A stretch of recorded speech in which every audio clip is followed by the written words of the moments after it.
meeting was scheduled to start at 8 o'clock. I appreciate the fact that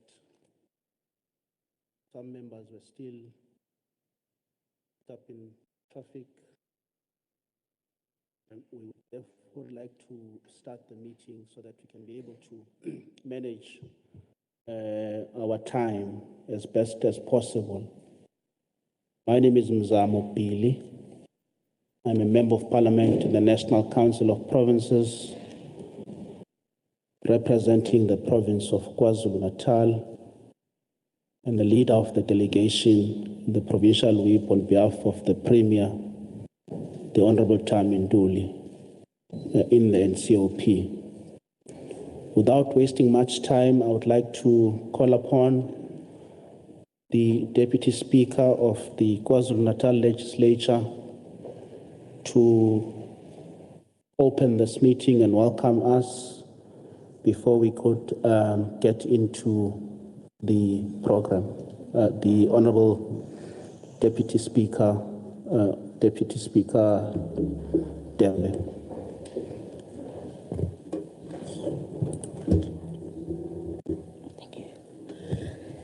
Thank you so much, Program Director, Honorable Mzamo Pili.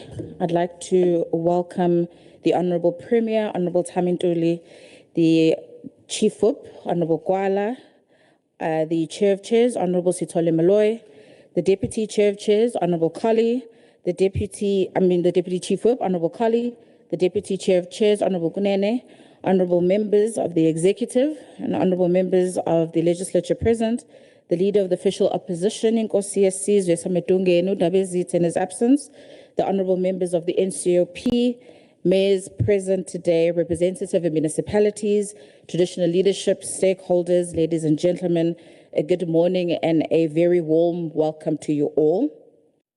It is my distinct honor on behalf of the KwaZulu-Natal Legislature to welcome you all to this important National Council of Provinces Provincial Week 2024-2025 report back plenary session.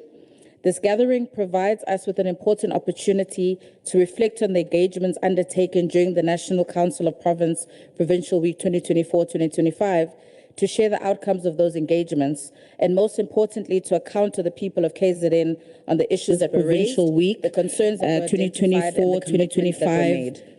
The Provincial Week program is an important mechanism through the NCOP that strengthens cooperative governance and deepens Parliament's connection with institutions. It allows public representatives to move beyond the walls of these institutions. Honourable members, we are gathered here today not to merely report on activities undertaken during the Provincial Week, but to reflect deeply on the challenges confronting our communities and to consider practical and sustainable solutions to some of the most pressing service delivery challenges facing this province. Public infrastructure is the foundation upon sustainable development is built. Roads, bridges, schools, clinics, water and sanitation infrastructure, electricity, public facilities, and other essential infrastructures are not just physical structures. They are instruments through which government delivers dignity, opportunity, and a better quality of life for all our people. As the KwaZulu-Natal Legislature, we recognize that public participation is the heart of our constitutional democracy. Our people must not only see government at work, they must have opportunities to influence the decisions that affect the lives of our people and to hold public representatives and government institutions accountable. Today's report back is therefore more than just a procedural requirement. It is also an important expression of commitment of accountability, transparency, and responsiveness and a responsive governance. As we receive and deliberate on the reports before us today, let us ensure that the voices of our communities remain at the center of these discussions. We must carefully consider what has been raised and identify practical interventions that can contribute to improving the quality of lives of the people of KwaZulu-Natal. We must also acknowledge that effective governance requires collaboration. The challenges facing our communities cannot be addressed by just one sphere of government or an institution that acts alone. They require meaningful cooperation between national, provincial, and local spheres of government, as well as partnership with communities, civil societies, traditional leadership, and other stakeholders. Honourable members, Honourable Programme Director, as we welcome everyone to this plenary session, let us approach our deliberations with openness, humility, and a strong sense of accountability. Let this session therefore strengthen our resolve and to ensure that the work undertaken this provincial week does not end up with just a report. The true measure of our success will be whether the issues raised were attended to. I wish to extend my deepest appreciation to all the members today, officials, stakeholders, and who contributed to the success of NCOP's Provincial Week engagements. Once again, I warmly welcome all of you to the Report Back plenary session, and may these deliberations be constructive, focused, and guided by the interests of the people that we are elected to serve. Ngiyabonga.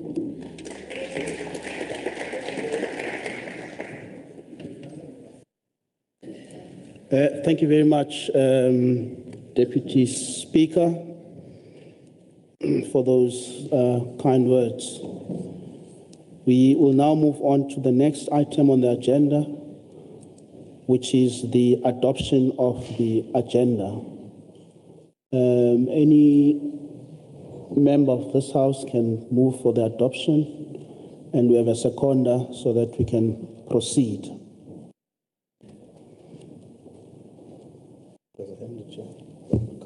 Honourable Kaunda. Thank you, Honourable Chairperson. Good morning to all the office bearers of the legislature, led by the Premier as well in the executive and the MECs, all honourable members and the officials led by DG and HODs and entities of government. I wish to rise to propose that we adopt the agenda as presented, Honourable Chairperson. Thank you. Sabanga, Honourable Kaunda, do you have a seconder? A seconder, Honourable Member. Please proceed.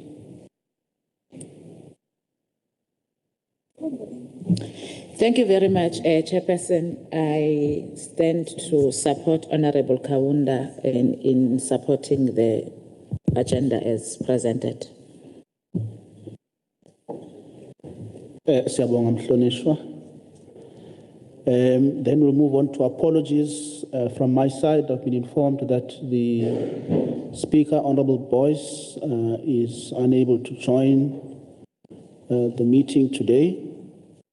I've also been informed that Honourable Kika is running a bit late. There's also an apology from the Minister of Water and Sanitation, who is also not able to join this morning. I think that those are the apologies that we have since received. I don't think there's any other apologies on our side. Sorry, Chair, we just received another apology, MEC, Human Settlement and Transport. I'm informed that the MEC Duma is also not able to join this morning.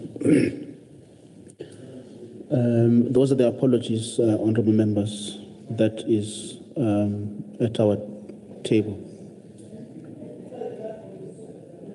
Honourable Kaunda, are you? No, thanks, Chair. Umsunduzi Mayor also tabled. Okay. Thank you. Mhlonishwa Mayor Wasemsunduzi is also running late, I believe. Those are the apologies, colleagues. I would like to, I think that is accepted. No objections, accepted as is. I see a hand right at the end, Mhlonishwa.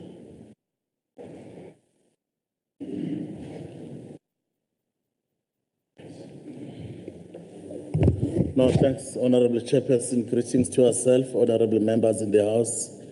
Ngifisa ukudlulisela isixoliso inkosi uChiliza ujutshwe indlulamithi yamakhosi emsebenzini wesilo befisa ukuba nathi wasukela namhlanje ngicela udlulisa nje official apology, Honourable Chairperson. Thank you.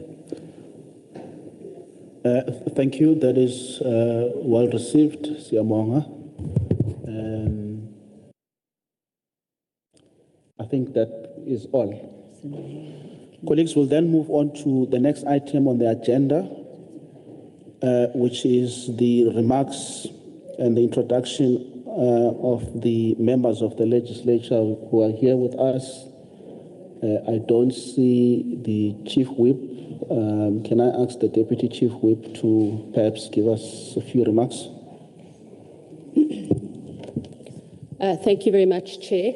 I think the remarks have already been given by the Deputy Speaker on behalf of the Speaker. What I will do from my side is I'll just introduce, welcome you and your delegation here on Mobility. It's always good to have members of the NCOP here and to be able to contribute to the work of that particular house. But I will introduce the Premier, who is with us today. Premier NTULI is with us, as well as the MEC for COGTA, MEC Buthelezi is with us. I'll also introduce you to our Strat leadership, members of the Strat leadership that are present. I beg your pardon, MEC Education, pardon, MEC Hlumuka is with us. I will start with the Chair of Chairs, who is over here, Honourable Sithole Maloyi. Deputy Chair of Chairs, Honourable Kunene, is with us today as well. The apology has been given for the Leader of Government Business, and I would also like to acknowledge and introduce the Chief Whip of the Opposition, Honourable Ngadi. And then I'm going to call on all of our members to please introduce themselves to the House. If I could start with Honourable Mavimbela. Thank you.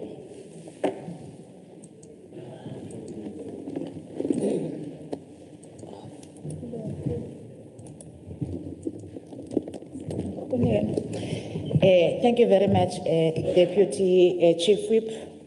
Ngiwuhlengiwe ngingoba Mavimbela ngiyilunga lalendlu ngiyabonga. Good morning, Honorable Chair, Honorable Premier, Honorable MECs present and all the colleagues. My name is Celiwe Madlopa. I am the member of KwaZulu-Natal Legislature. Thank you. Thank you, Honourable Chief Whip. Honourable members of the NCOP, our Premier, honourable members and colleagues, my name is Untitled Ilunga leShamthetho KwaZulu-Natal. Sanibonani, ngibingelela uNdunankulu, cabinet yakhe, uChief Whip, amalunga wonke akhona phakathi kwethu, nezihambeli zalomhlangano. Igama lami nguMbali wakaFraser Sibongo, ilunga leShamthetho KwaZulu-Natal. Ngiyabonga. Thank you, Honourable Chairperson, Honourable the Premier, the MECs, Honourable members, Chief Whip, Honourable colleagues.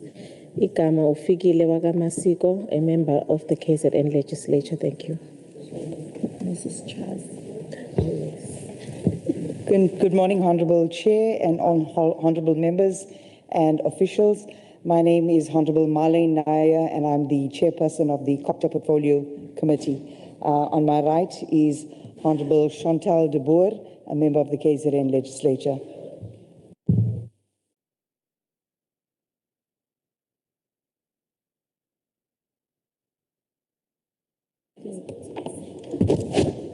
Morning, colleagues. My name is Leona Goku. I am a member of the Provincial Legislature. Thank you.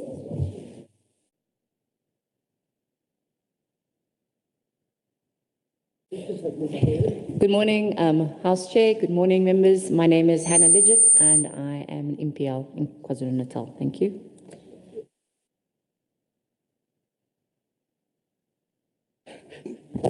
Thank you so much, Honourable Chair. Greetings to everyone, colleagues, NCOP delegates. My name is Slindile Sembe, ngilunga leShamthetho KwaZulu-Natal. Ngiyabonga.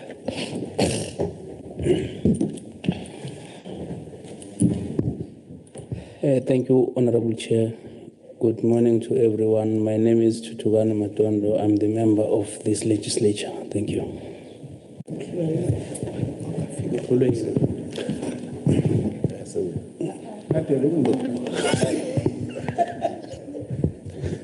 Ngibingelele kuhlalo umeno kwaXaba lo oyilungu lefemthetho seKwaZulu-Natal. Sibingelele kusihlalo, sibingelele kuNdunankulu ongqongqoshe bonke nendlu nje yonke ngumncediso kwamaphisa usihlalo wekomiti lezokuthutha la esifundazweni.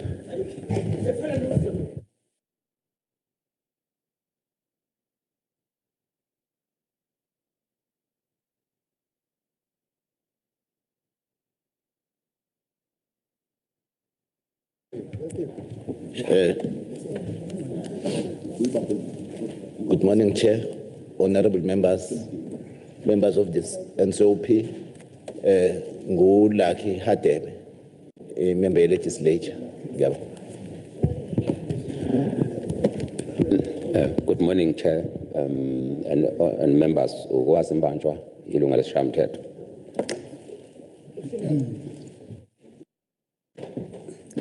Sanibonani, uphelo akagasa oyibemba yase KZN.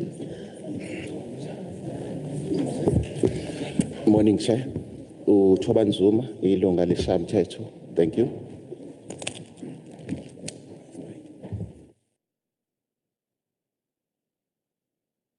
Ngibingelele yonke indlu, igama lami uJacob Madonsela, ilunga laleli parliament. Ngibingelele sihlalo. Ngibingelele sihlalo ivakashi zethu oza kwethu, igama lami nguSimanga Wamabaso, ilunga leshamthetho saKwaZulu-Natal. Ngiyabonga.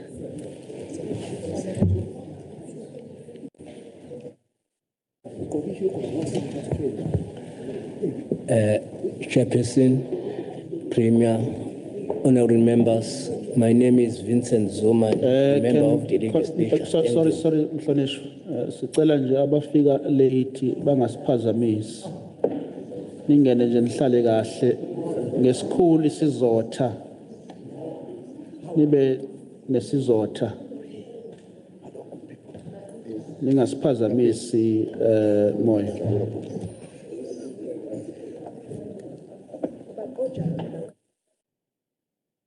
Singaqhubeka abahlonishwa.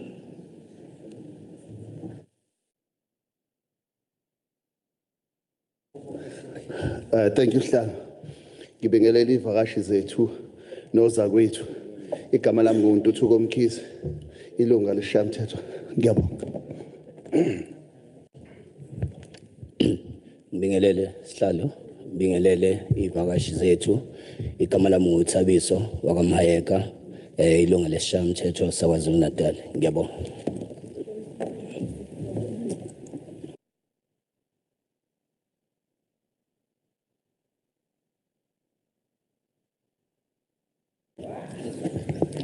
Greetings, Chairperson.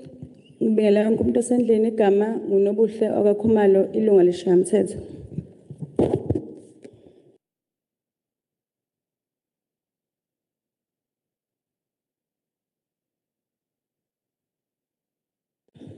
Greeting, Chairperson. Greeting, everyone, honorables. Igama nguDudu wakanzama.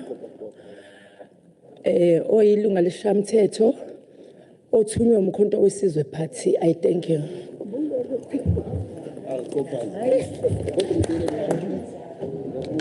Sibingelele sihlalo namalungu onke. Igama lami ngingubonga uMusa Mkhize omele umkhonto wesizwe party. Bengivele Morning, Chairperson. Igama nguSiphiwe Wakambatha, Lead of Government Business. Ngiyabonga.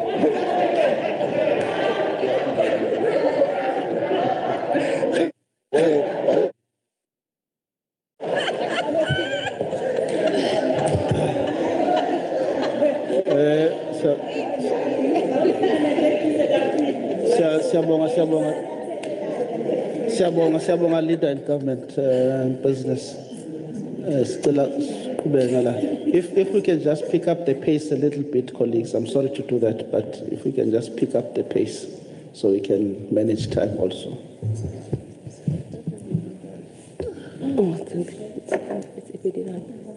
All right, thank you very much, Honorable Chairperson. Igama nguBonkosi Cyprian Mngadi, Chief Whip Official Opposition of Umkhonto weSizwe Party. Thank you.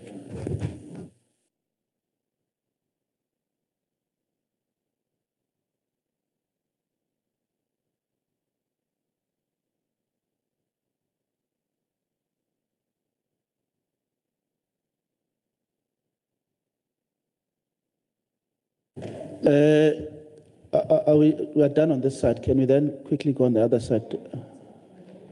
Sorry?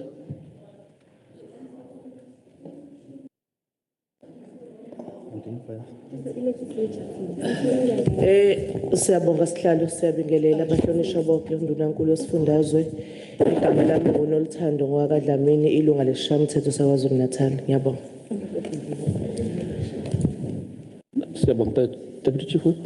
Yes, thank you, Honourable Billy. I believe that is all the members of the legislature that have been introduced from our side. I'll hand it over to you for other people, other introductions. Thank you.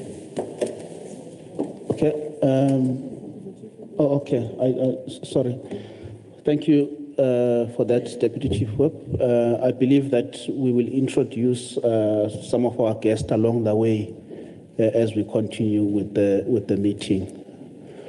Right now, we will then move on to the next item on the agenda, which I believe is in front of all of us, which is the introduction of the NCOP permanent delegates, the NCOP Provincial Week, its aims and objectives.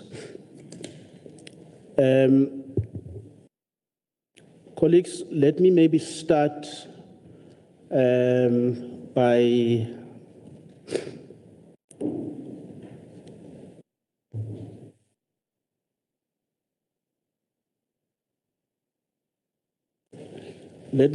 by greeting the Honourable Deputy Speaker, the Honourable Premier, Honourable NTULI, greet the Chief Whip of the Legislature in absentia, the Deputy Chairperson of the National Council of Provinces, the Honourable Governor, greet the members of the Executive Council, the MECs who are here with us, the members of this House, the mayors, the councillors, the representatives of organized local government officials, and invited guests. Good morning to you all.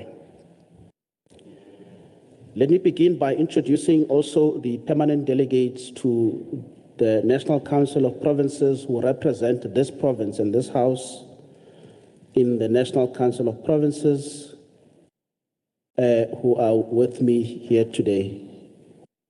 I will start by just briefly giving the Deputy Chair and then move on to Honourable Machol. Thank you.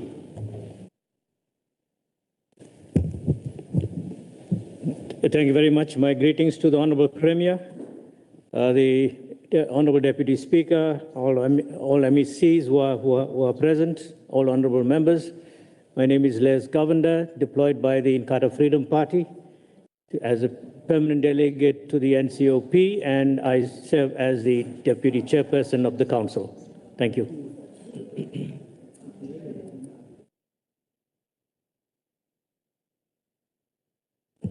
Ngibonge sihlalo kaKhawunda ilunga lesishayamthetho sikazwelonke kwindlu emele isifundazwe iNCOP uhlalo kaCOGTA Public Service Administration Human Settlement and Water and Sanitation. Thank you. Ngisho ANC, yes. Awu inqola masonto le.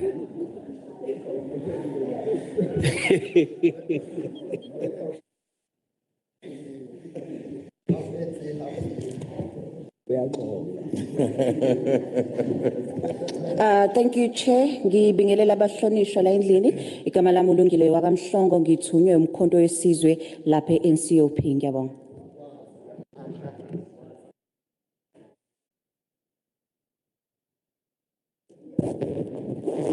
Thank you, Chairperson. Ngibingelele kumalungendlu. Igama lami uSibongiseni wakamajola. Ngiyi-permanent delegate ephuma KwaZulu-Natal kwi-NCOP. Ngithunywe umkhonto wesizwe. Thank you.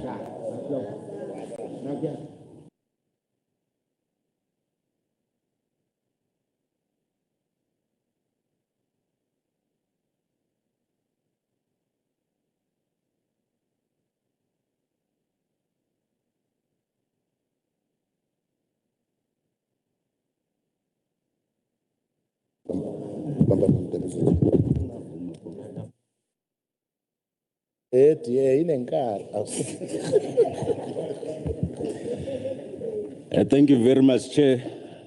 Greetings to all the members of this august house. Igama lami uNhlakanipho uma nobaba bathi ngowakamaphumulo. Ngiyilungu le-National Council of Provinces deployed by the Umkhonto Wesizwe Party. On a lighter note, for those of you who know me, this is the return of the MEC. Thank you. Sibonge bahlonishwa. Honorable members, if we can just settle down. The program is a bit long, so it's uzosilekelela ukuthi sizame ukuthi sibe discipline. Honorable members, the NCOP is one of two houses of parliament. While the National Assembly represents the people nationally, the NCOP represents the 9 provinces and ensures that the provincial interests are taken into account in the national sphere of government. We do this by participating in the national legislative process, conducting oversight and providing a national forum in which matters affecting provinces and municipalities can be raised. Provincial legislatures provide mandates to their delegates on legislation affecting the provinces, while organized local government participates in the work of the NCOP through SALGA.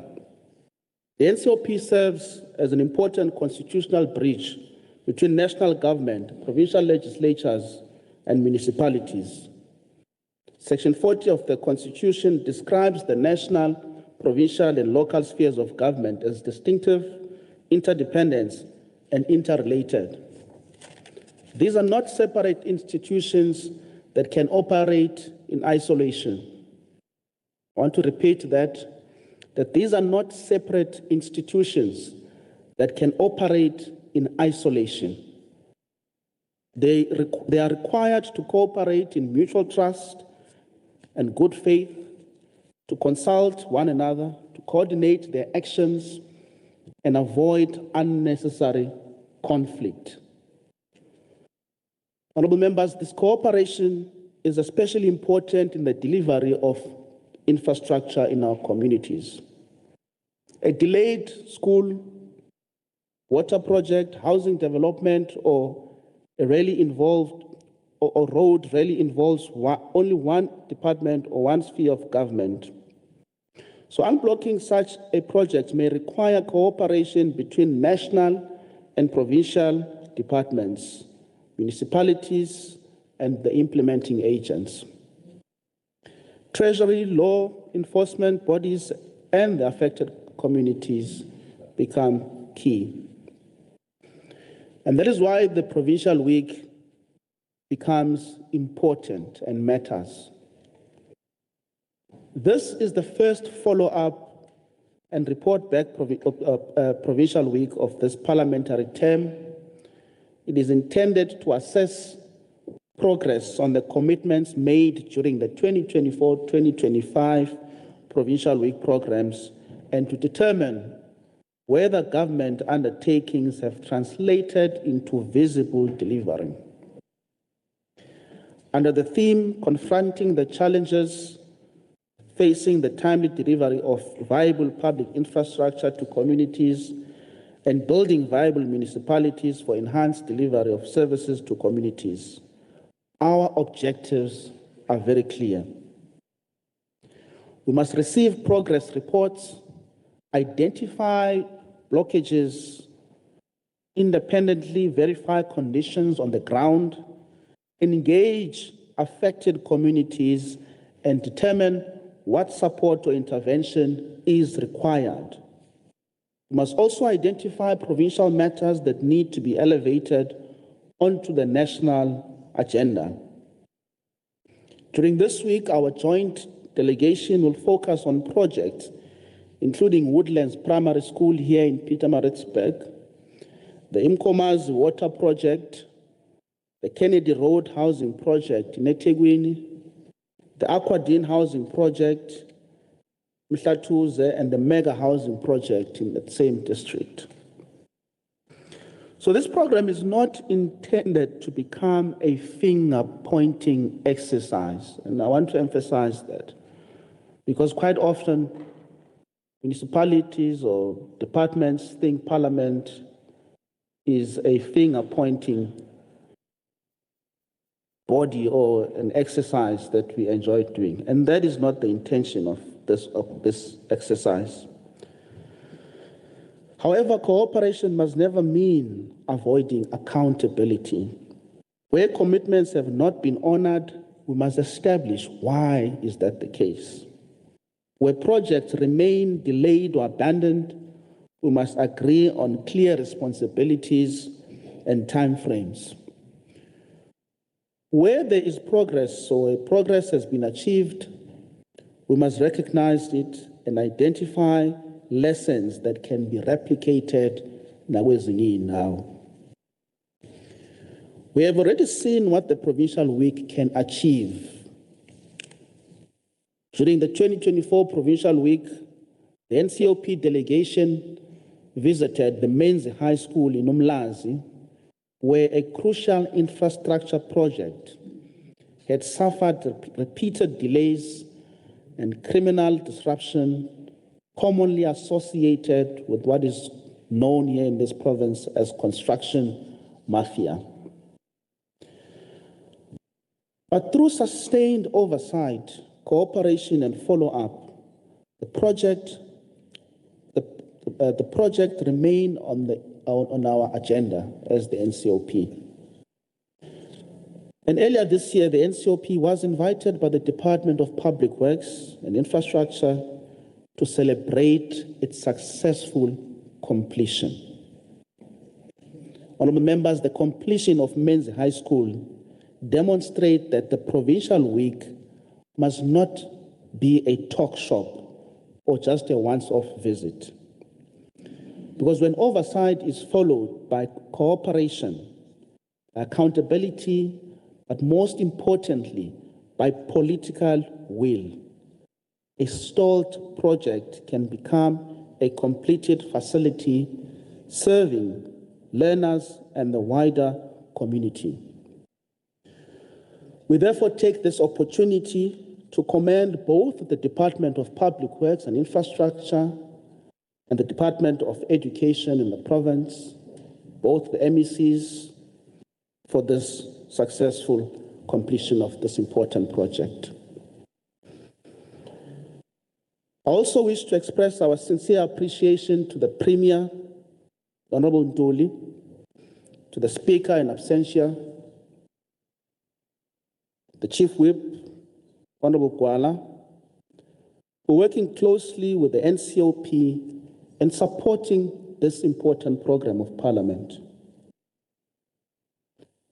We do appreciate that the legislature and its members face many competing priorities.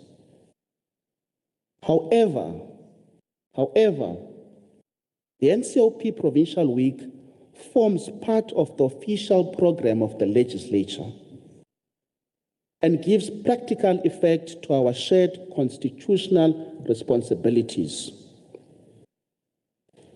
I therefore urge all members to participate actively not only in today's plenary, but also in the site visits, community engagements, and the final reporting back meeting that will take place on Friday. Because, honorable members, the success of this week will depend upon the quality of our participation and our willingness to work across institutions in the interest of the people of this province. In conclusion, I want to say that we look forward to a successful and productive provincial week and to working together to unblock many other community projects, as we have done in Men's High School, as we have done in Woodlands, as we have done in eThekwini, and we want to see more projects being unblocked, being funded, and the political heads taking responsibility in the executive to ensure that our communities deserve what is due to them. I thank you.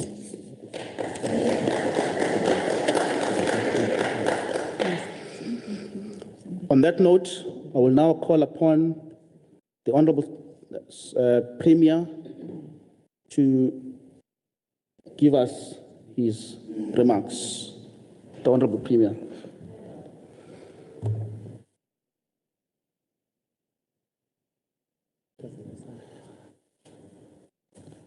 Thank you very much, Honorable Chair of the session, Honorable Billy.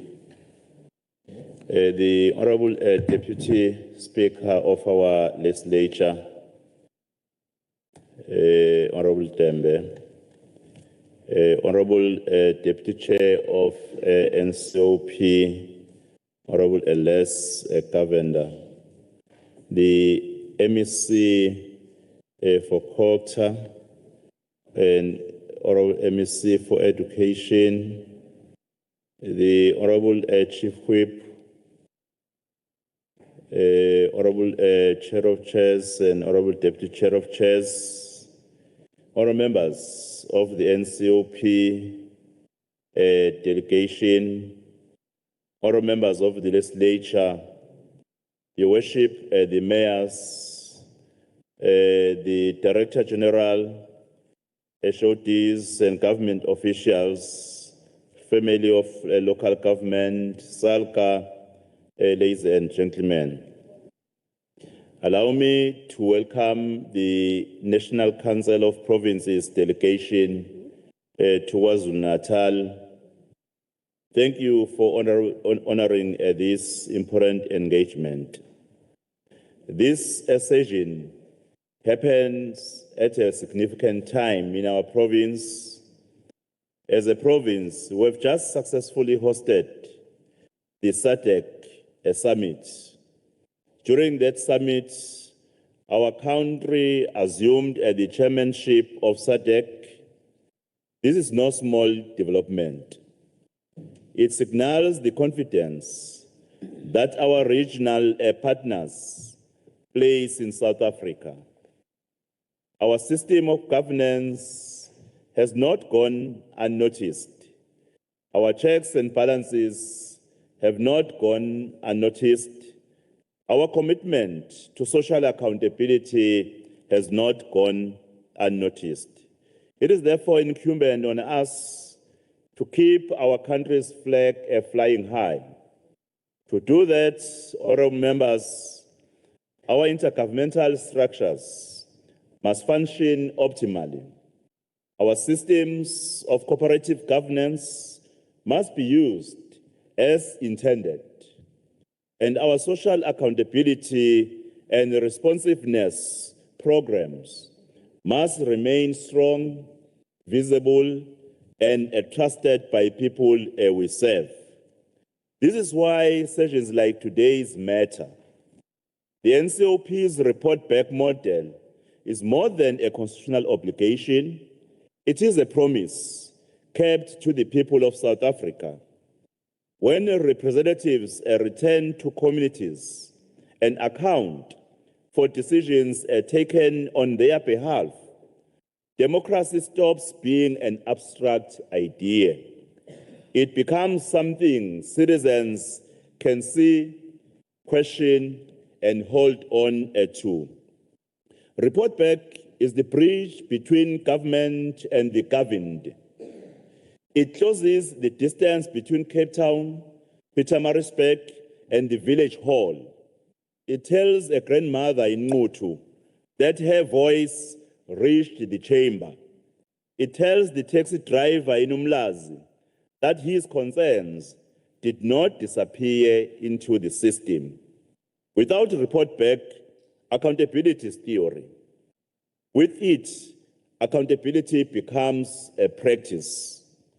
It is in this spirit that I welcome you and express my sincere appreciation for the constructive engagement and valuable insight to be shared during today's session. Today's session sits under a theme that speaks directly to the lives of our people. I quote, confronting the challenges facing the timely delivery of viable public infrastructure to communities, close quote, and building viable municipalities for enhanced delivery of basic services. This is not a theme chosen for economy. It is a theme chosen because it names where government is tested most, not in species, but in roads, water, electricity, and sanitation. Infrastructure delayed is dignity delayed. A road not built is a clinic a mother cannot reach in time. A pipeline not laid in a school without water on a hot day is a school without water on a hot day. A substation not upgraded is a business that cannot grow and a job that never materialized. When we speak of timely delivery, we are not speaking of project management. We're speaking about a trust. Every delay tests whether citizens still believe government can deliver what it promises. And this is why viable municipalities matter. A municipality is not viable because its books balance on paper. It is viable when it can plan, build, and maintain the services people depend on year after year without collapse. Building that viability means confronting corruption where it exists. It means confronting capacity gaps where they persist. It means confronting the temptation to blame history when the present demands solutions. Honorable members, this theme is not an agenda item. It is a mirror, and we must be honest about what it reflects back to us. At this stage, I wish to speak about an honest government. Honest is not a slogan. Honesty, rather, is not a slogan. It's a discipline. It means standing before citizens and naming what works. Also means standing before citizens, naming what does not work. A report that hides failure is not a report, it is a performance. And our people deserve better than a performance. An honest account of South Africa today will raise hard truth. It will speak of service delivery gaps, speak of unemployment that keeps young people waiting, speak of social ills that test the fabric of our communities.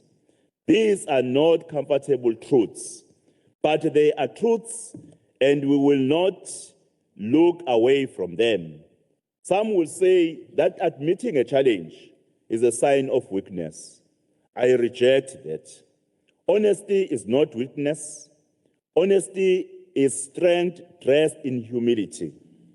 It takes more courage to say, we have not done enough, than to say, all is well. A government that cannot admit its gaps cannot close them. A government that cannot name its failures cannot fix them. This is the government we choose to be. Honest in good times, in hard times, when cameras are on, when cameras are off, because citizens do not need a government that flatters them. They need a government that respects them enough to tell them the truth.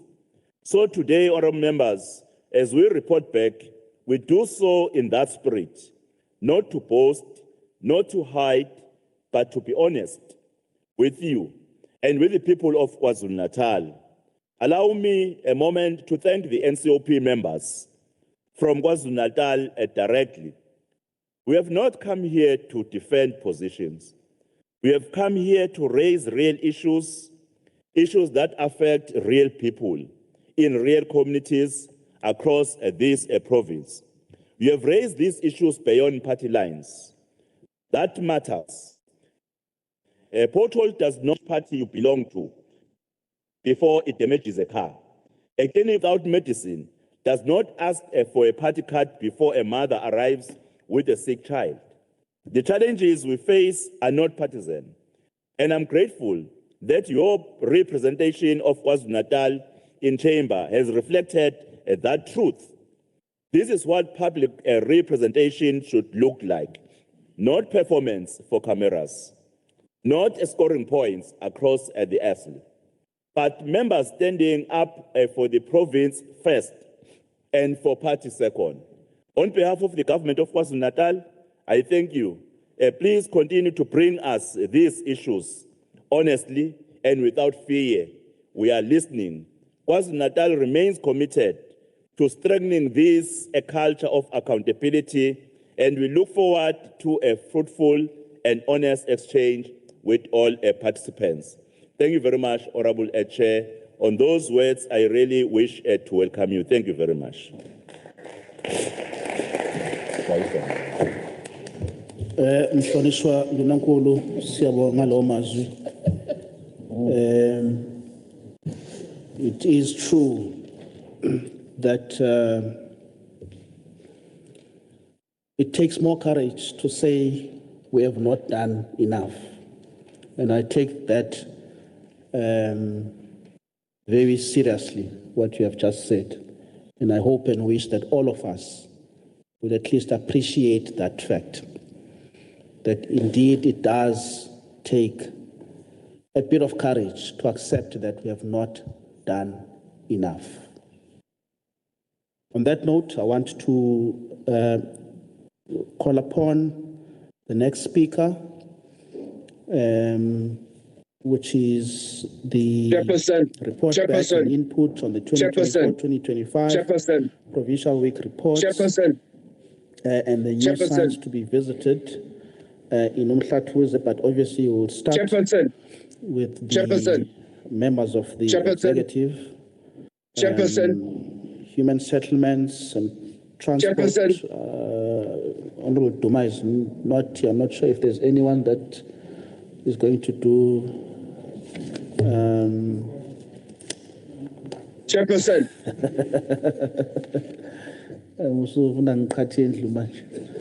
Chairperson. Chairperson.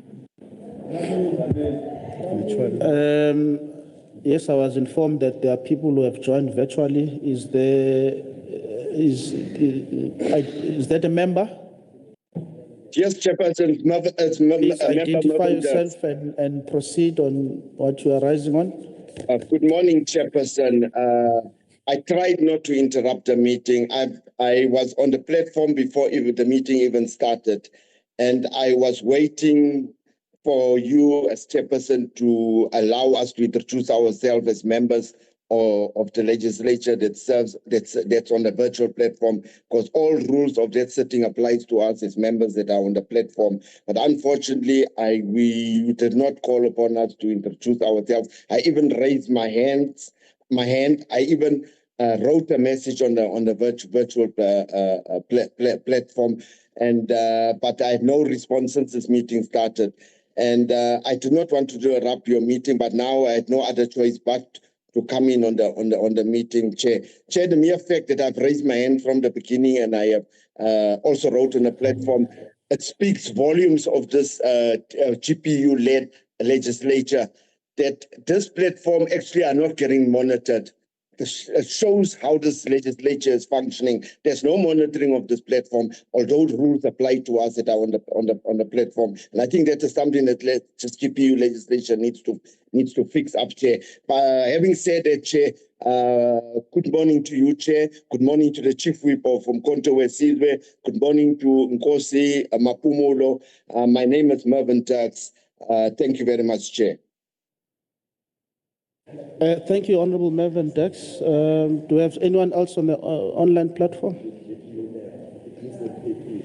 that would like to introduce themselves? Do we have any other member? Just don't give us a speech, please. If you can just introduce yourself. Yes, Chairperson, it's Honorable Tim Brown-Ascent. I greet everybody from the NCOP, my former home. Thank you. Chairperson.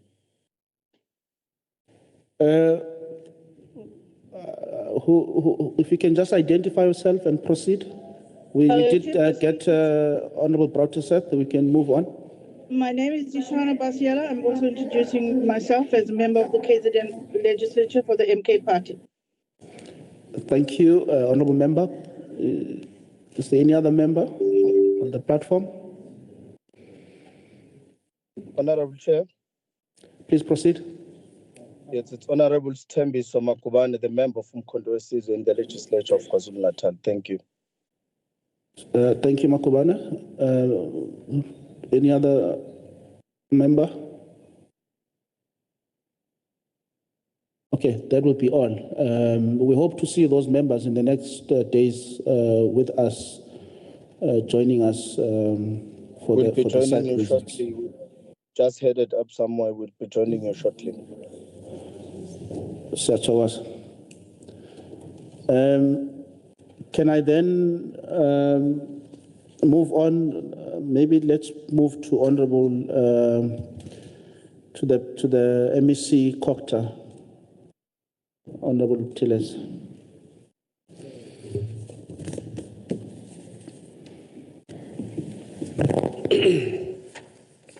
Thank you very much, Chairperson. The Honorable, the Premier of KwaZulu-Natal, Honorable Mr. NTULI, MSc for Education,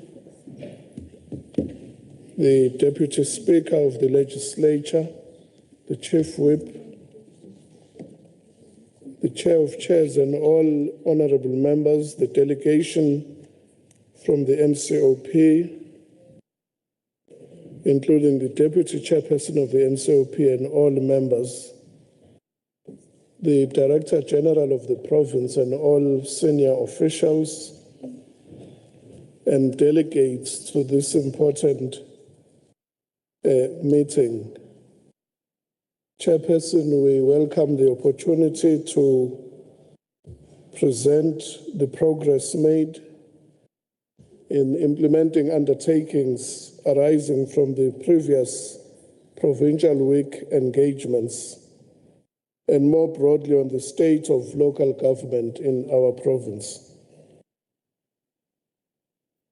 This engagement is about demonstrating whether the commitments that were made in the previous provincial weeks have translated into measurable improvements in the lives of our communities. And therefore, the report that I'm tabling before this House reflects a province that has made meaningful progress, but also a province that continues to confront serious and persistent challenges in local government. And therefore, our message today is one of progress, accountability, and continued intervention. Honorable members, the assessments of the state of local government identified recurring challenges across a number of our municipalities. And it is indeed heartwarming that we have some of our mayors here today to ensure that they are part of this session, including the mayor of Umkhonto. Some of the challenges include governance instability, financial distress, poor audit outcomes, institutional weaknesses, infrastructure deterioration, water and sanitation challenges, inadequate operations and maintenance, and declining service delivery performance.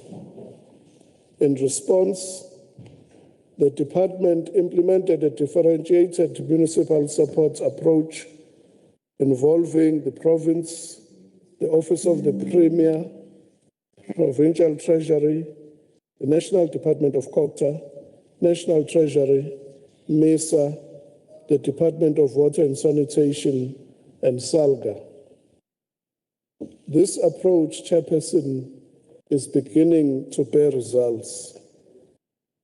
Where we are, just in Umsunduzi, the Deputy Mayor of Umsunduzi is here. The Premier's working group on Umsunduzi has begun to bear tangible results for governance, stability, and financial management. As of March 2026, 7 municipalities in this province were categorized as distressed. If you look 12 months earlier, that category has been able to move from distressed to at risk. As we speak now, 6 municipalities have moved from distressed to at risk, and that is Umzumbe, Bofana, Umzinyathi, Endumeni, Nongoma, and Umkhanyakude.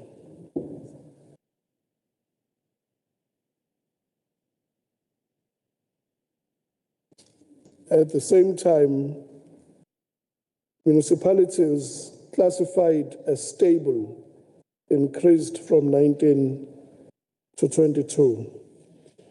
These movements are significant because they demonstrate that targeted support, political and administrative engagement, technical expertise, and stronger interventions can stabilize municipalities. We do remain concerned about 2 municipalities, Honorable Chair, which is Impendle and Uthukela, that require more hands-on approach and intensified support. Let me deal specifically with the 2 municipalities. Uthukela.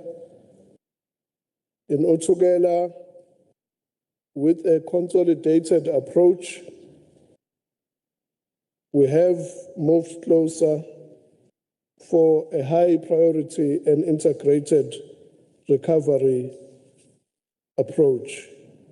The challenges in Uthukela are historic and systemic, which has resulted in financial distress, poor audit outcomes, bulk water debt, and infrastructure deterioration. Therefore, our intervention has been integrated and has resulted in more resources being consolidated to give support to Uthukela. At Impendle, the governance and stability remains a concern, and we thank the UMNGENI-UTHUKELA District Municipality because with National Treasury we have then moved the funds for disaster relief from Impendle to UMNGENI-UTHUKELA as the implementing agent. The municipality has regressed from being at risk to being distressed and has resulted in poor audit outcomes. Even as we speak, the National Treasury has withheld a portion of the equitable share which has resulted in 4 months' workers' salaries not being paid. In response to this, the provincial cabinet then instituted Section 139 intervention by appointing an administrator to ensure that the municipality achieves a turnaround. Slowly but surely, we are beginning to see small signs of recovery. Therefore, Chairperson, the NCOP week comes at a time when, as a province, we are enhancing the impact of the district development model, which has been institutionalized through political and technical hubs and technical clusters across the province.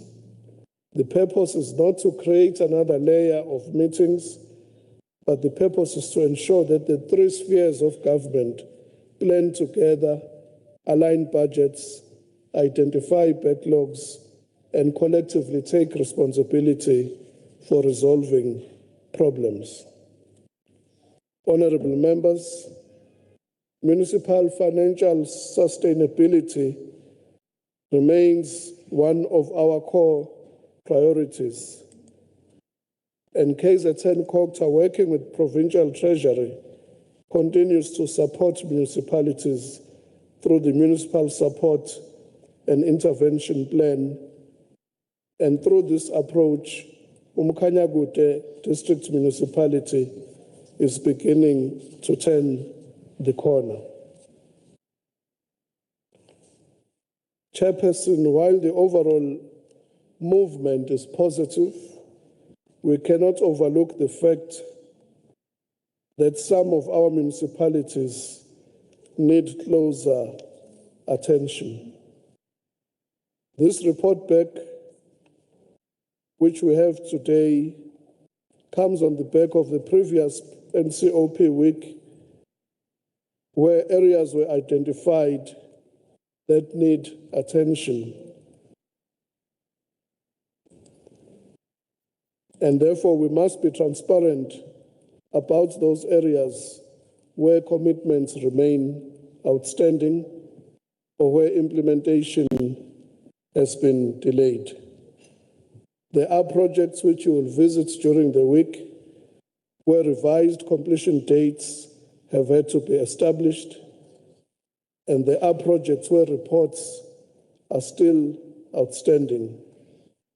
There are infrastructure initiatives affected by funding constraints and also procurement delays. This is particularly relevant to projects such as the Inyoni Integrated Residential Development, the Msunduzi IRPTN, the Howick Taxi Hub, and various other projects. As I conclude, Chairperson, we remain committed to submitting quarterly performance information as indicated in the Circular 88 reports. The annual Section 47 local government report will increasingly become the principal legislated state of local government report aligned to the municipal financial year.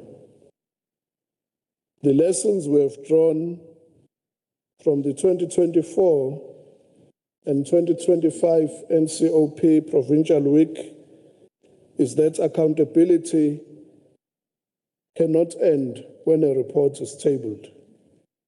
A commitment must have an owner, a time frame, an action, evidence, and consequence for non-performance.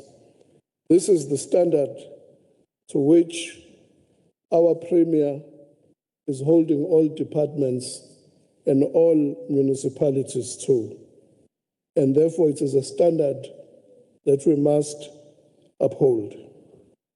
We will therefore continue to monitor and support municipalities to ensure that they maintain the standard. As you will see during the week, KwaZulu-Natal has made measurable progress. The reduction in distressed municipalities is evidence of that. And our immediate priorities are clear, is to intensify support to consolidate the gains that have been made by municipalities. And therefore, as a department, we will continue to coordinate support, monitor implementation, and report transparently. We therefore look forward to the engagement from today to the rest of the week, sure and confident of the support that we will continue to give to the NCOP, and grateful for the oversight that the NCOP continues to exercise over our projects in this sphere of government. Thank you very much, Chairperson.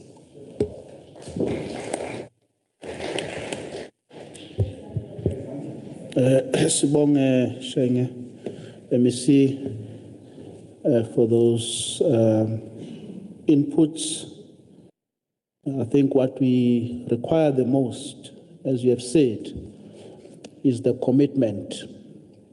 The commitment. And I think you also make a very good point when you say accountability cannot end when the report is tabled. It must go further than that. There must be consequence management. And I think that is key in us making progress. I will then now call upon our next speaker, the Honorable MEC for Education. If you could come in. Thank you.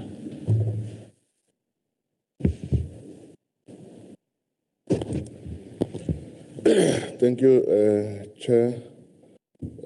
Greetings to your good self and all NCOP delegates who are part of this meeting.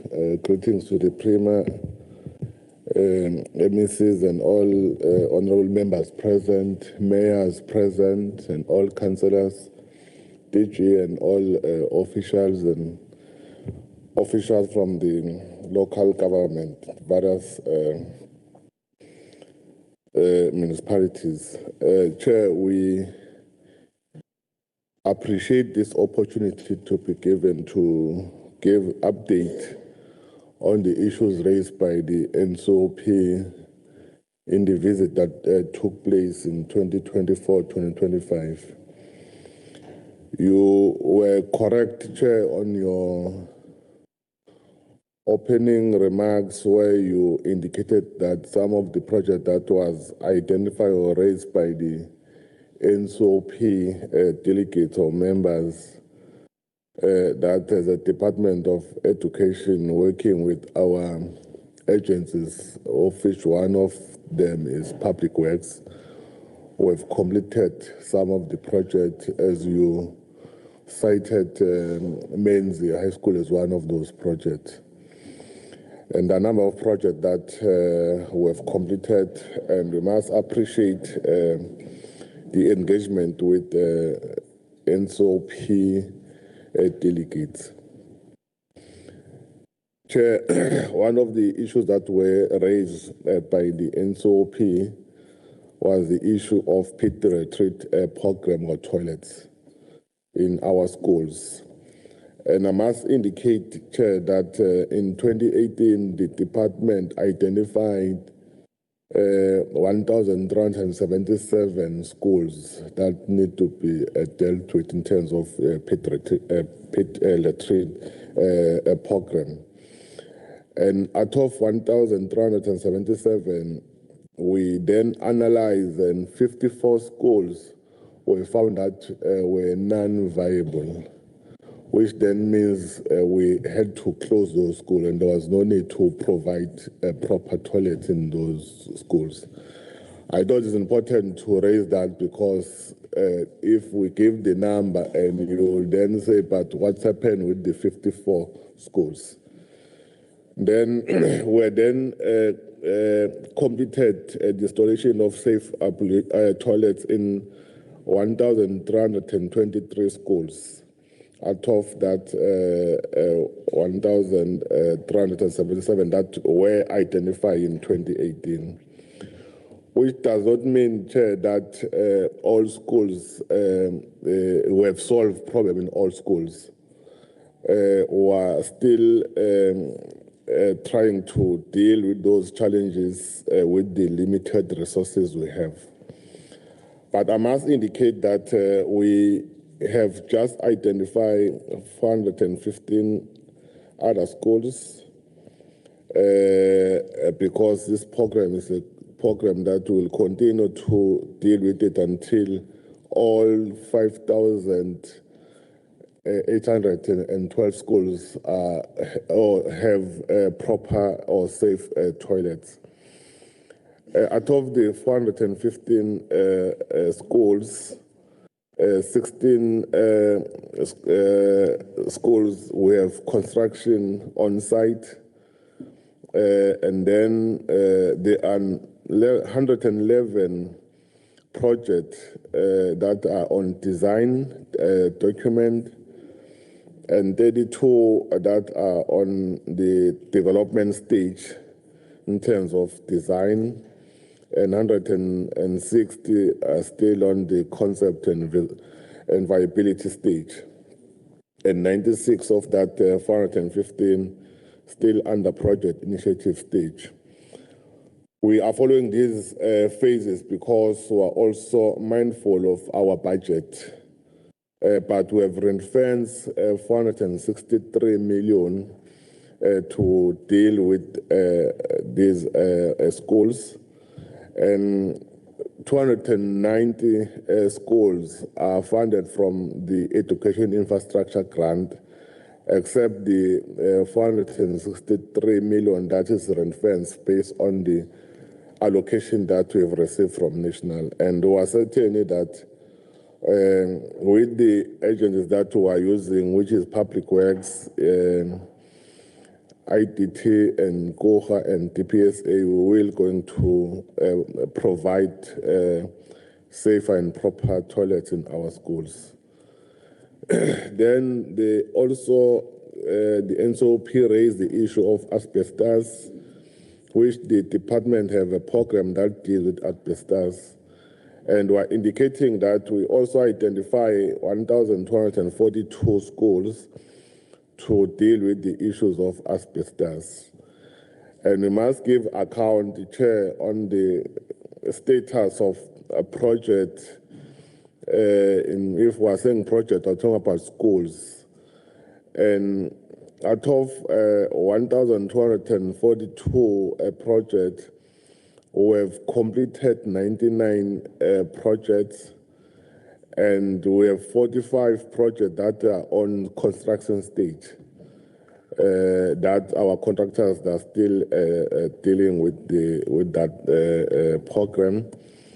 And we have 39 projects that are still on design document stage, and 269 that are on design development stage.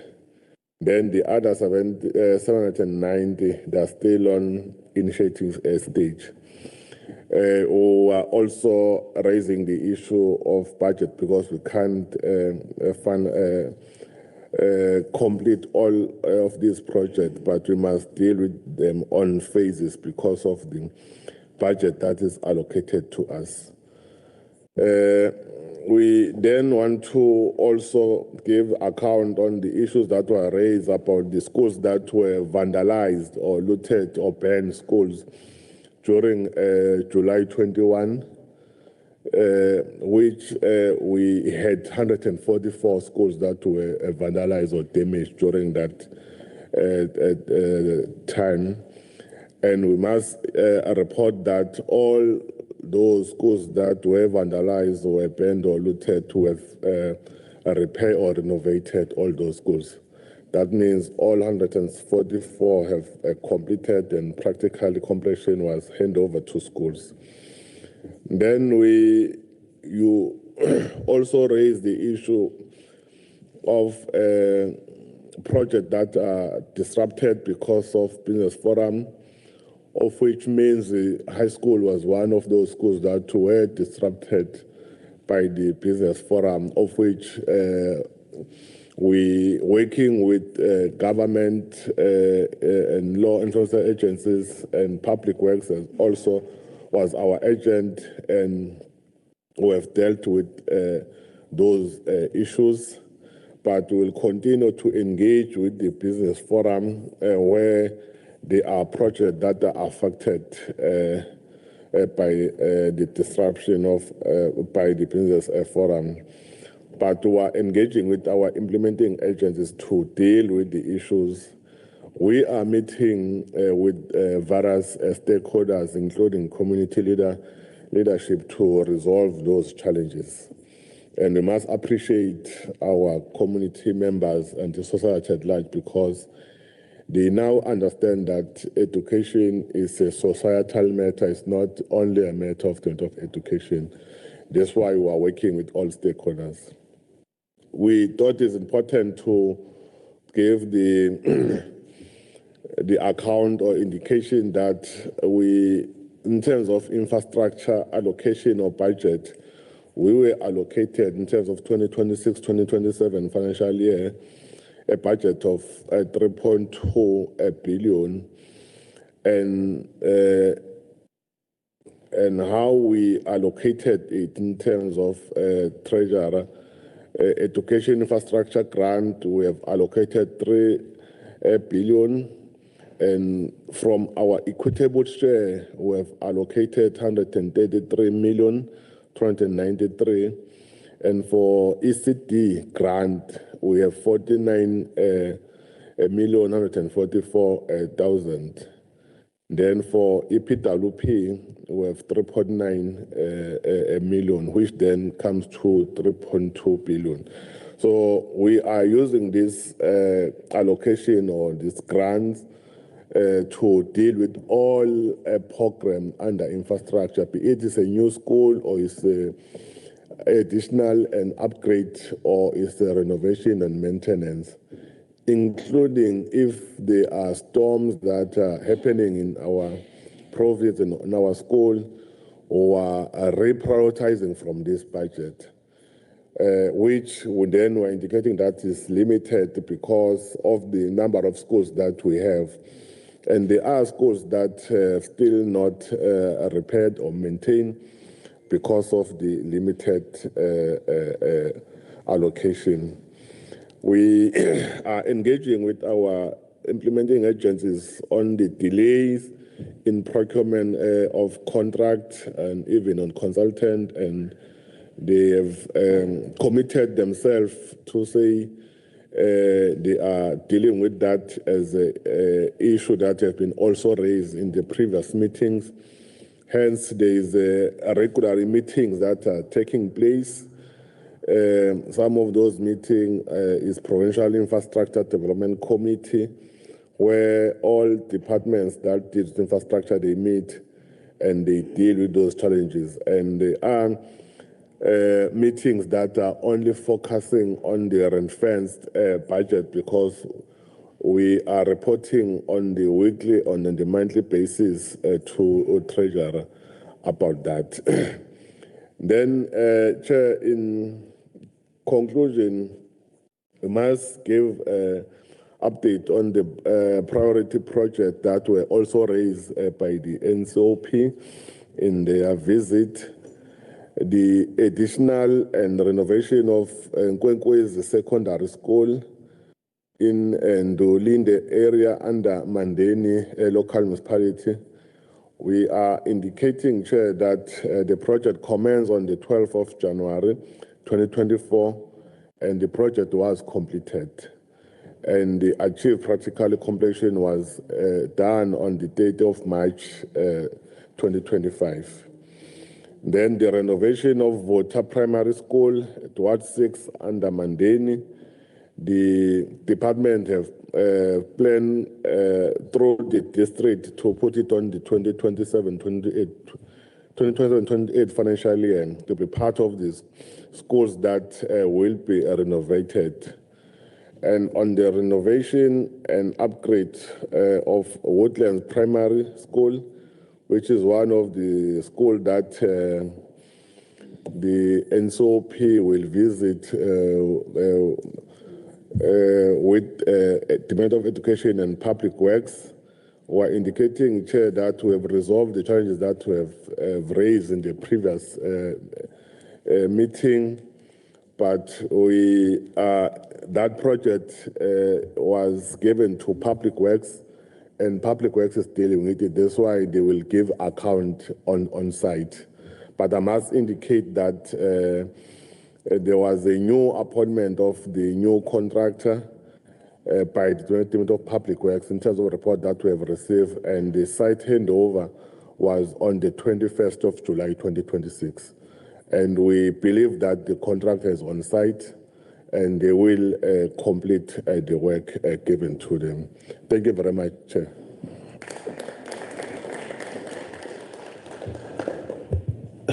Thank you very much, MEC, for that concise report. We are hoping that we will also get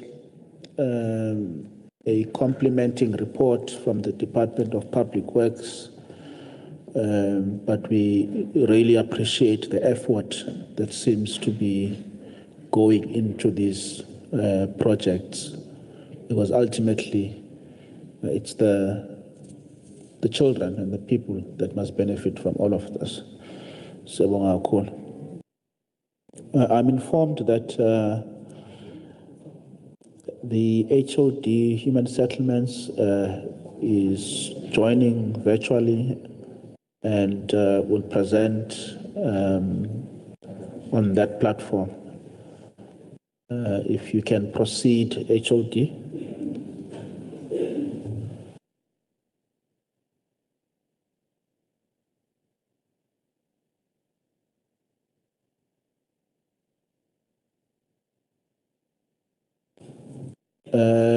Can the table check if HOD is on the platform?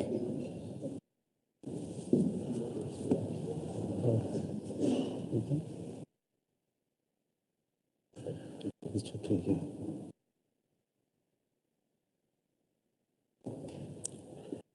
Do we have anyone from Public Works? Yeah.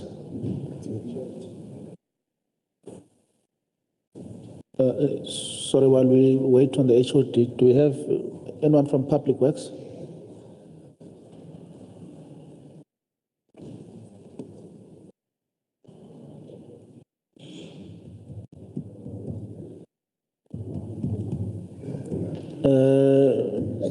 KZN Moyo, do we have anyone from Public Works?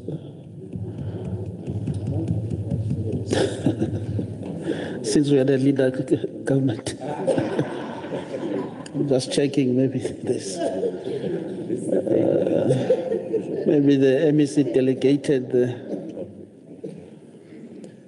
Okay, let's proceed. One technical issues to link up. Okay, it seems there's a bit of a technical issue. Can we then proceed to UMNGENI water? UMNGENI-UTHUKELA.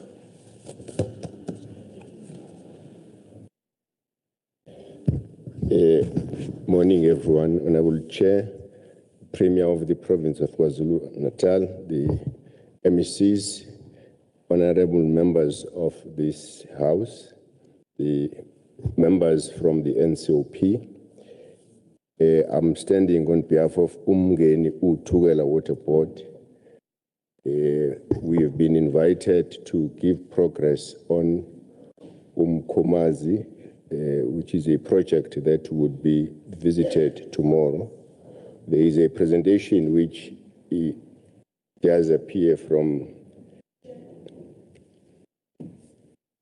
Sorry, there's a hand. I apologize. Please proceed, Honourable Member. Good morning, Chair.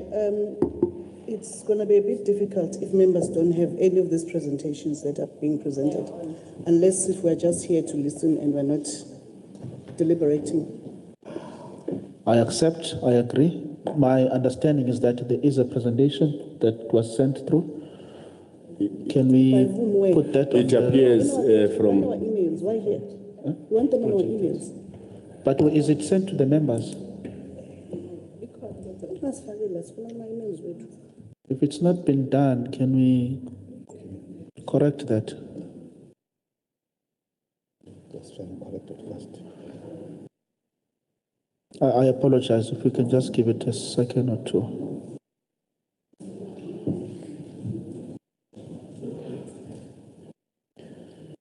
If the table can just confirm if members have got a copy.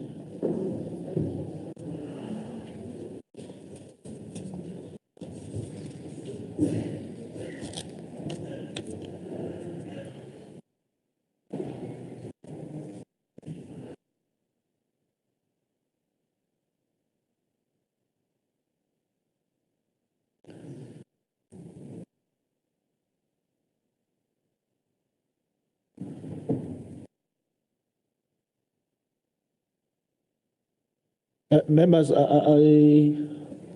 not sure if the table is checking. Margaret, it's going to print, but it's going to be some delays. Okay. Okay. Okay, I'm informed that there is some efforts being done to get it through to all the members. Can I, with your greatest indulgence, allow the speaker to proceed while we wait for the copies to get to you? I see people nodding. That's fine. If you can proceed, sir. Thank you. As I've indicated, I think the project will be visited tomorrow. The presentation, I'm going to request Mr. Usanele Mazibugo, the COO, to proceed and present the presentation as it has been prepared. Thank you.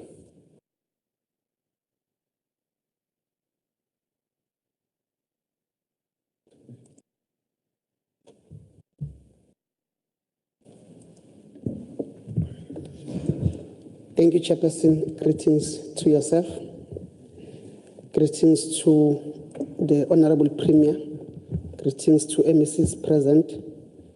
Greetings to the members of the NCOP. Greetings to the members of the House.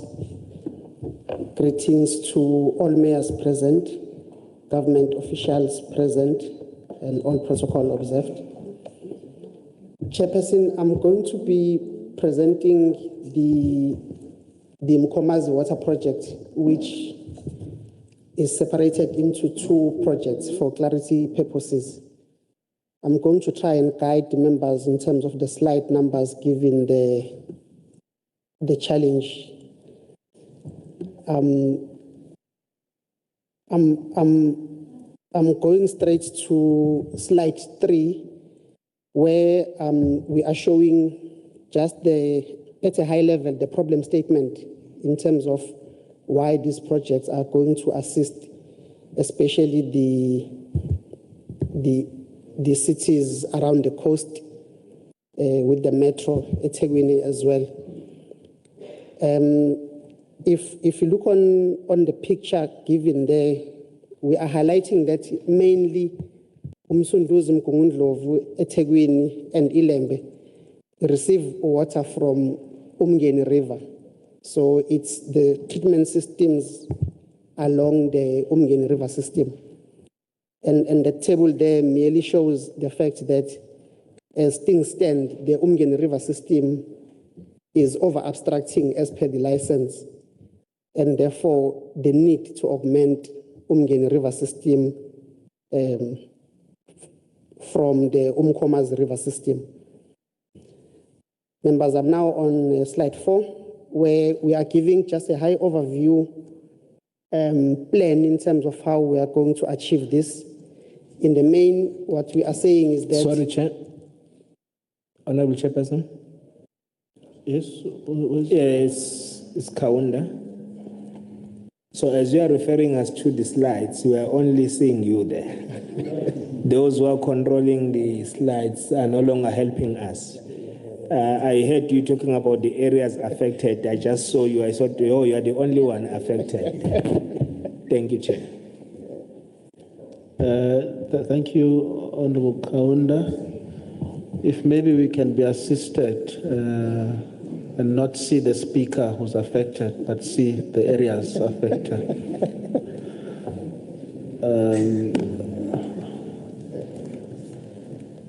Can they beam the slides? Who to ask? Chief Whip?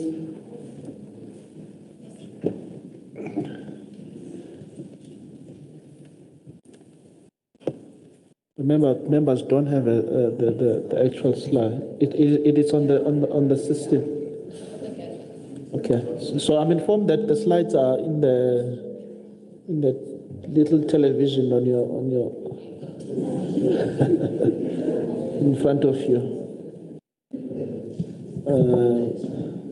So we can continue to see the speaker affected while you look at the screen of the areas affected, Honorable Count, in front of you. Please proceed. Thank you, Chair. Apologies, members. Maybe to assist, I think it appears on the second page. If you press the arrow, then it should appear there. And then probably if you click on it, then we can see it. Thank you, Chairperson. I was probably not aware that I'm looking at myself as well.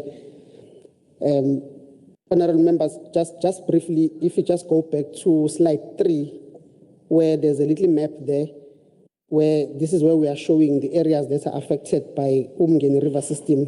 It supplies from the top, from Ehawik, through the Midma Dam and all the dams in that system. They supply water all the way to eThekwini and also to Ilembe. So that system is heavily stressed, and hence the need for augmenting these systems. So this is why we are looking at the river, which is downstream of UMNGENI River, and this is Umkomazi River. And then on slide 4, we are summarizing that in the long term, in the medium term, we are looking at adding 100 megaliters per day of water to the system.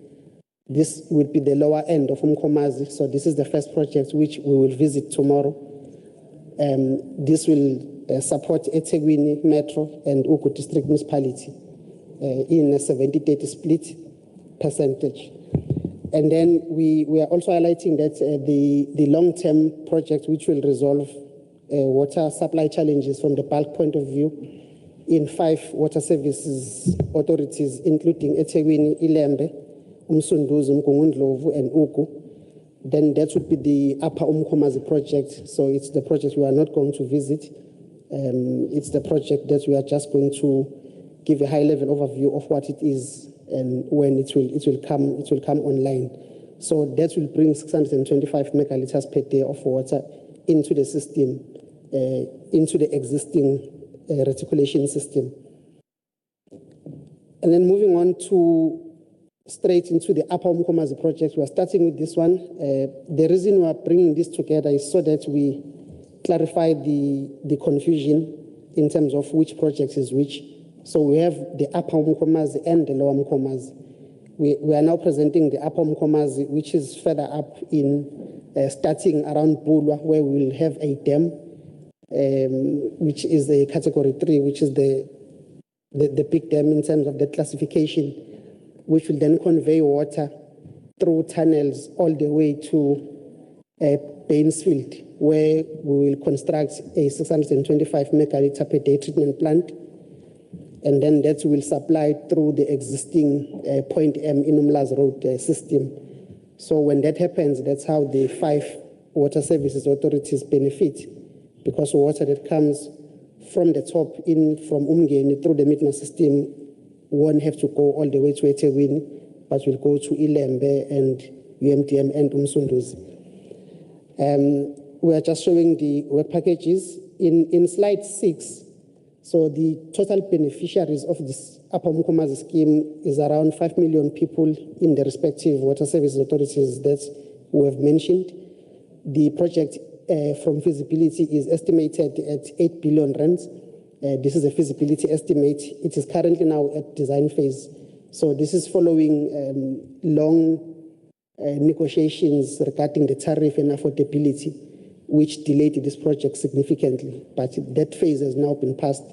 So the project is now at the design development phase. And the project is going to be completed in 2032. So this is the long-term project we are referring to.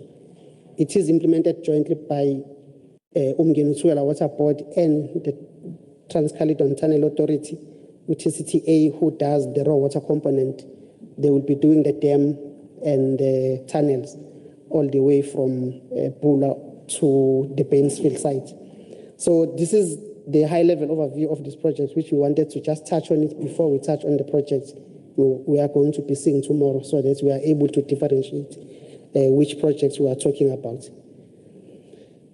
Honorable members, if I can now direct you to slide 9, where we are talking about the Lower Mkomazi project that we are going to be visiting tomorrow.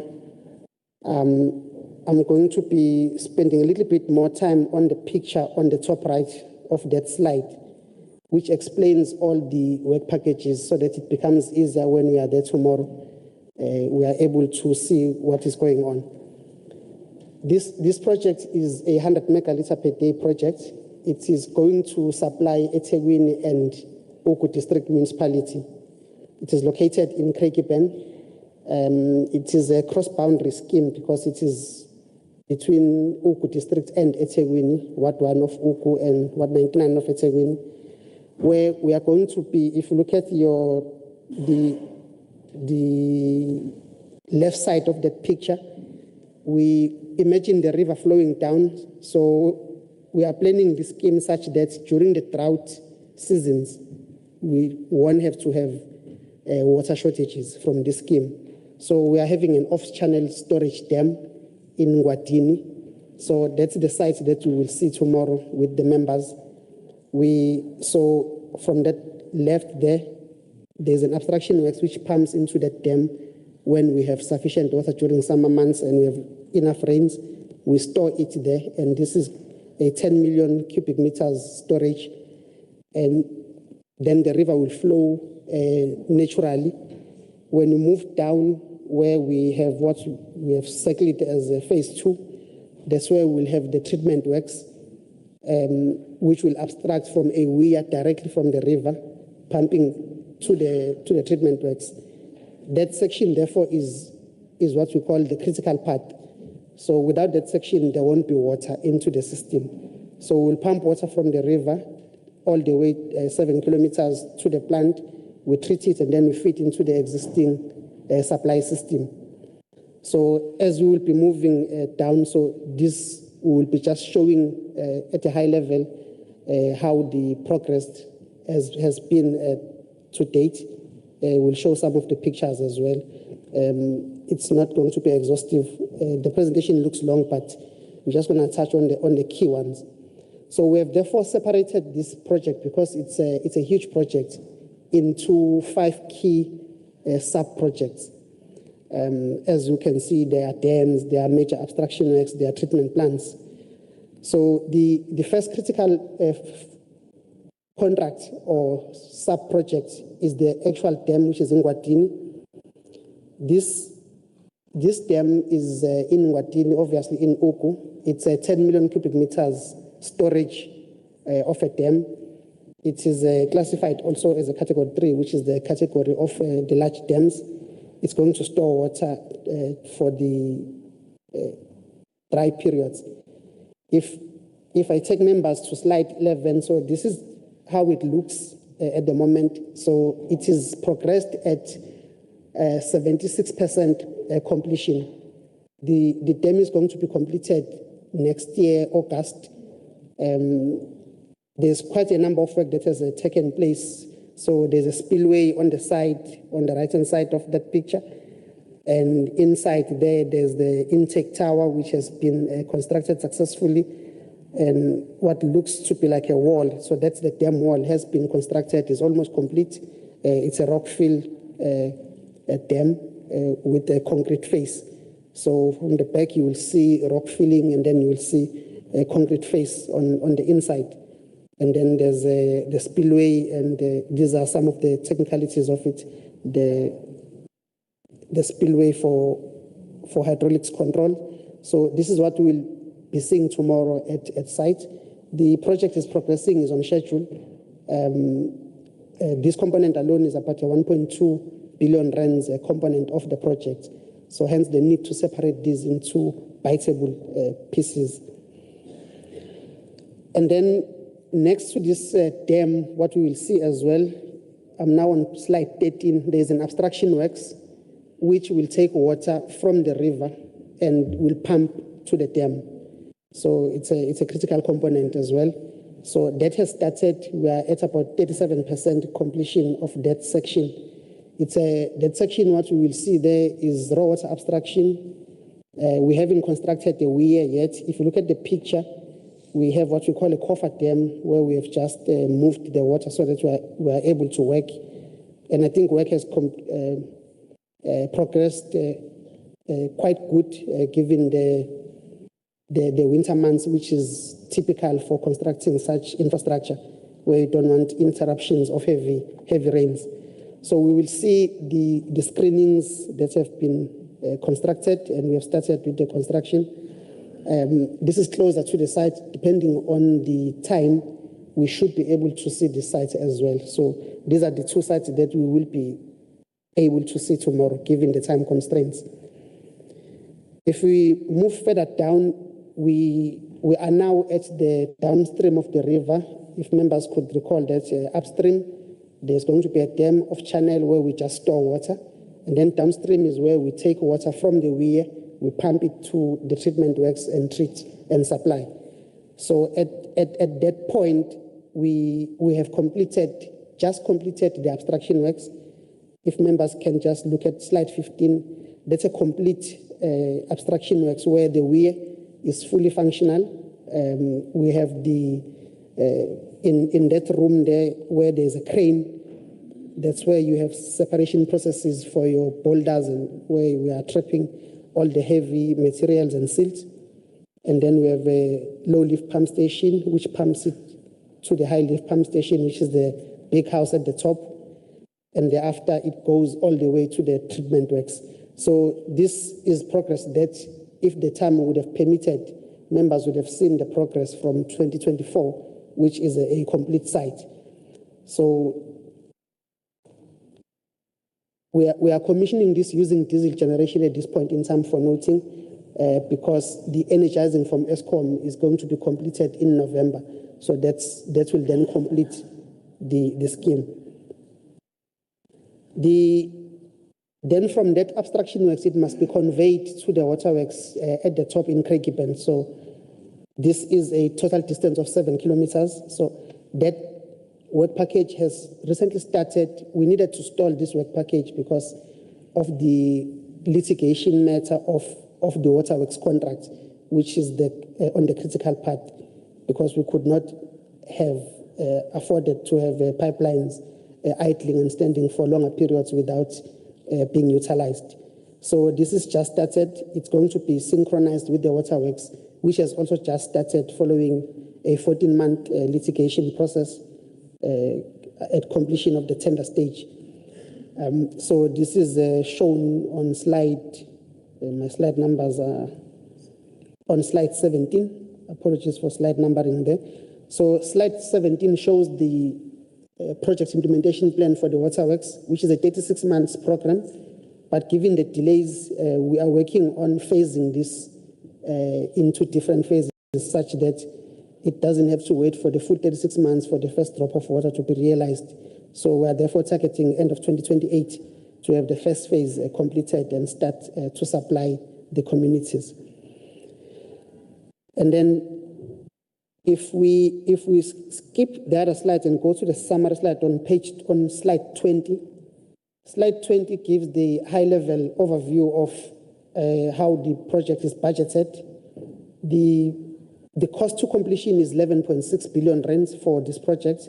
Initially, from feasibilities, it moved from 4.9, and then as design developed and the level of complexity improved, we were then able to get the closed estimation of the project, and is currently sitting at 11.6, with the spend to date sitting at 3.3 billion rands from the current work packages. So overall, if you ignore the fact that the dam is at 76% and the good enough abstraction works is complete, but take into account that the waterworks is delayed, then the overall completion is only at 30%. Because even if the dam can complete, but we won't produce water, we'll only produce water when the waterworks has completed. So I think the good thing is that after having to wait 14 months, the waterworks has started this dust. So on the way as well, depending on which site members will travel, they will see the sites where the construction is taking place. And I think the overall beneficiaries, we are talking 50,000 households that will benefit. And obviously through our CPG program, 35% of the work is being allocated as we progress to this SMMEs in accordance with our policies. I think then, Chairperson, the rest of the slides are showing pictures of what we will see, and they are further detailing of what I have been explaining. So it's the same slide with the pictures. I wouldn't want to go through all of them and bore the members. Safe to say that members, we are following initially social issues that resulted even to loss of life, where we've had to stop the project. The project has since been moving at a normal project management challenges, which are not beyond what we had seen originally when we started. We are fairly on course to complete the project in 2029. This is also exacerbated by the fact that the project that is on the critical path had to wait 14 months in abeyance. So this is what the members are going to be seeing tomorrow, the Lower Mkomazi Bulk Water Supply Scheme, which comprises of a dam, abstraction works, and the treatment site of the works. I would like to end it here, Chairperson. Thank you.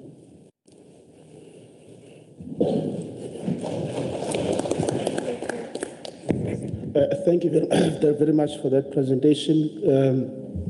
Honourable members, I think we can all agree that this is an incredibly exciting project for our water infrastructure enhancement in eThekwini and outside. Very important project, and I would encourage that you be part of the visit to see the actual infrastructure that is being built there. Lots of investment that has gone into that, and we really appreciate the work that is going into that key, crucial project. We will then move on to the next speaker, which on my side is the Human Settlements ready to... Mr. Bill just walked in. Sorry. Maybe let's get someone from Public Works before we proceed. Is Public Works ready to present? You also just walked in. No? You can stand on the podium. Maybe it's much better.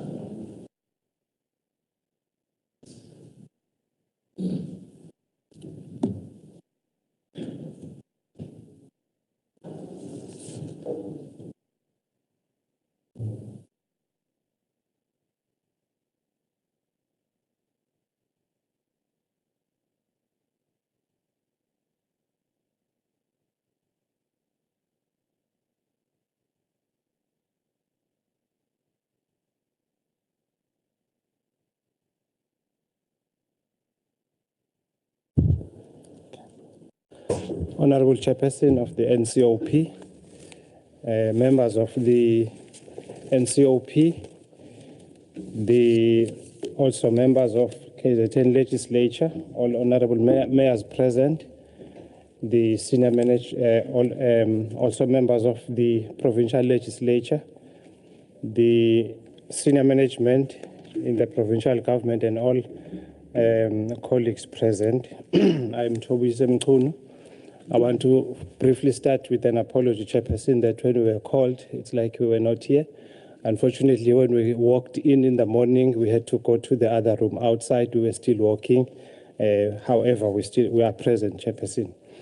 Chairperson, just to briefly indicate and say the project that we are going to be presenting very briefly, it's the project also that is part of the visit that will be undertaken later on, which is Woodlands Primary School, the project that was given by Department of Education to Public Works as the implementing agent, which we are currently implementing.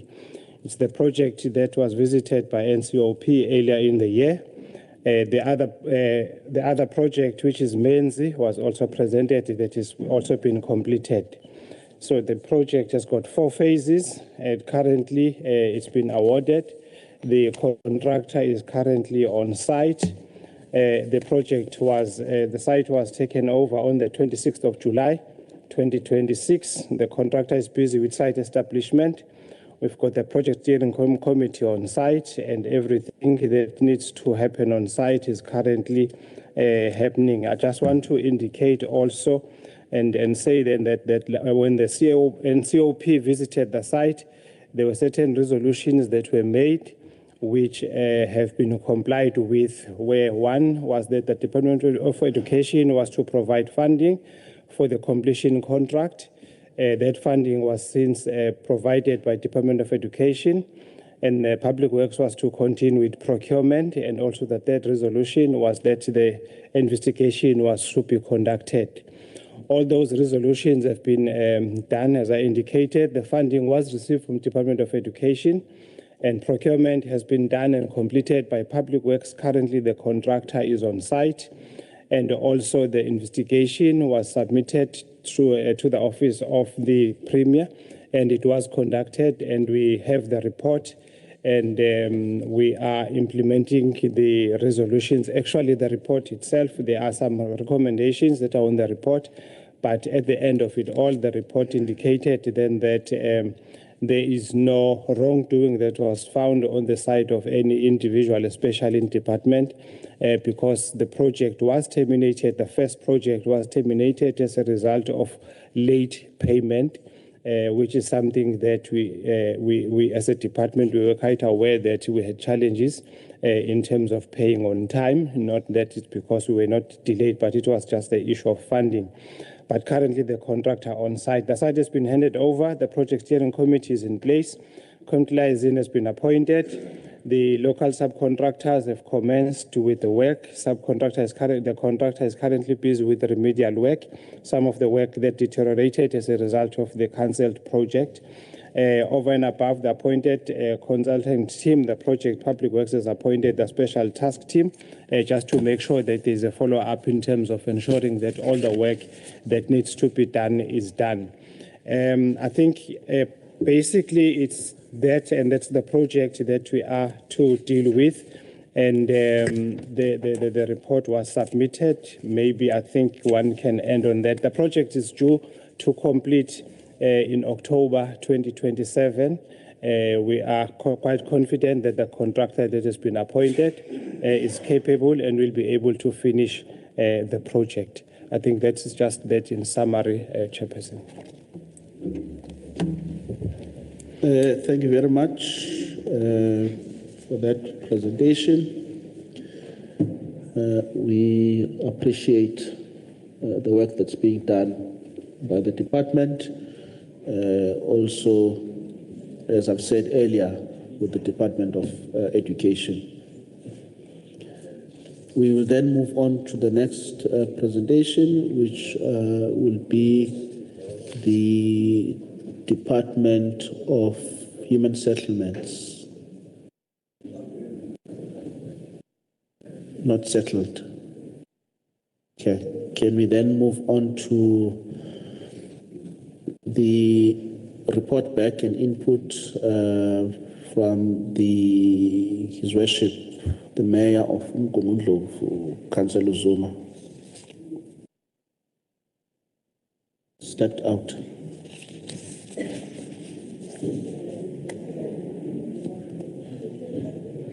I did see him earlier.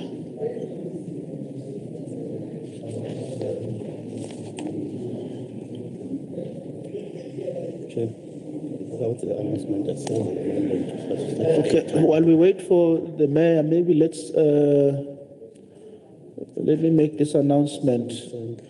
There is a lost and found item in the form of a tablet. If you can identify yourself or come and get it from me. It's a tablet, I believe. Samsung. But if you have lost a tablet, you will know what it is, whether it's Apple or Samsung. I don't have to say it.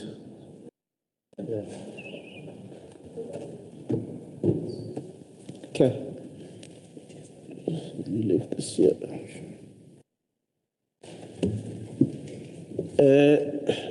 Members, can I suggest maybe we just take a 10 minutes quick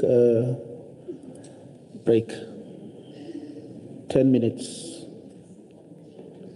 10 minutes.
Thank you. Honorable members, if we can just settle down. Honorable Kaunda, Honorable Kika, as you take your seat.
Thank you, honorable members.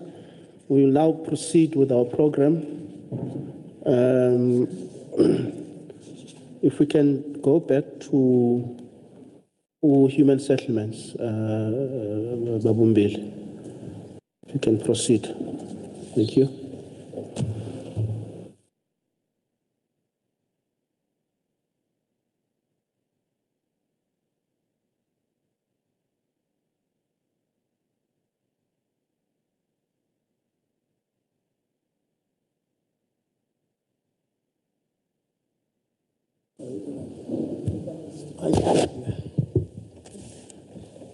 Thank you, Honorable Chairperson. Greetings to you and members, honorable members, and colleagues, DG.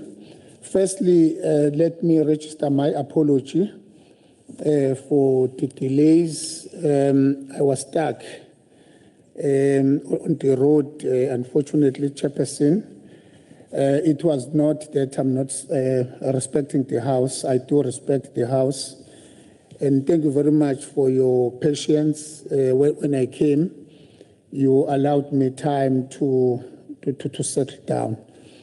Chairperson, I will then summarize our report. Firstly, when we engaged with the committee last year, we reported that in the province we have 16 blocked projects. I must say, beginning of this term, we inherited 42 blocked projects. Then we reduced them to 16.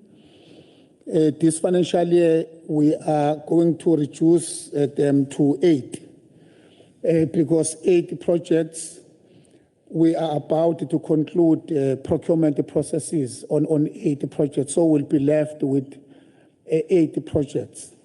Now let me then go straight to Sidara, which was a subject for discussion.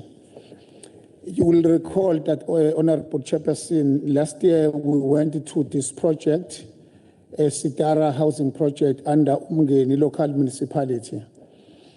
When we were there, you managed to engage the district municipality, UMNGENI-UTHUKELA, because the reason for the blockage of this project is the availability of a bulk water infrastructure. So as a department, we did implement or installed internal services. But at the time of implementation, it was discovered that the bulk water infrastructure was not adequate.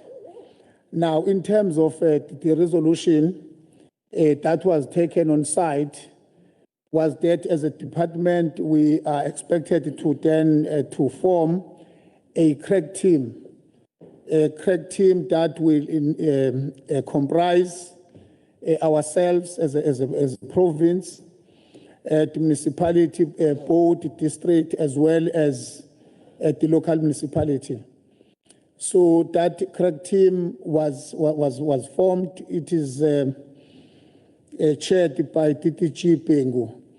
So at this point in time, Chair, there is no movement because what we are getting from the district at this point in time, they do not have adequate budget to unlock this project. So the status quo remains in terms of a Sitara housing project.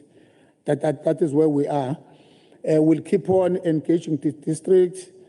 When then they make a budget available, then there will be progress in this project. In fact, the 8 remaining blocked projects will be unblocked when the various district municipalities avail water bulk infrastructure. So that is the status on Sitara, Honorable Chairperson. Then, Honorable Chairperson, on Ward 7 rural housing project under Umkambatini, we have managed to complete 175 houses out of 300. The contractor is on site. The delays, Honorable Chairperson, were caused by the fact of the topography.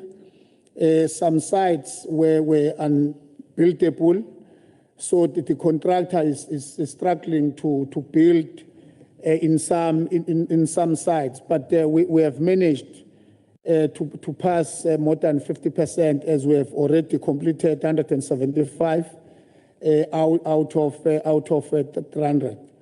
So that is where we are, Chairperson, in terms of Mkambatini.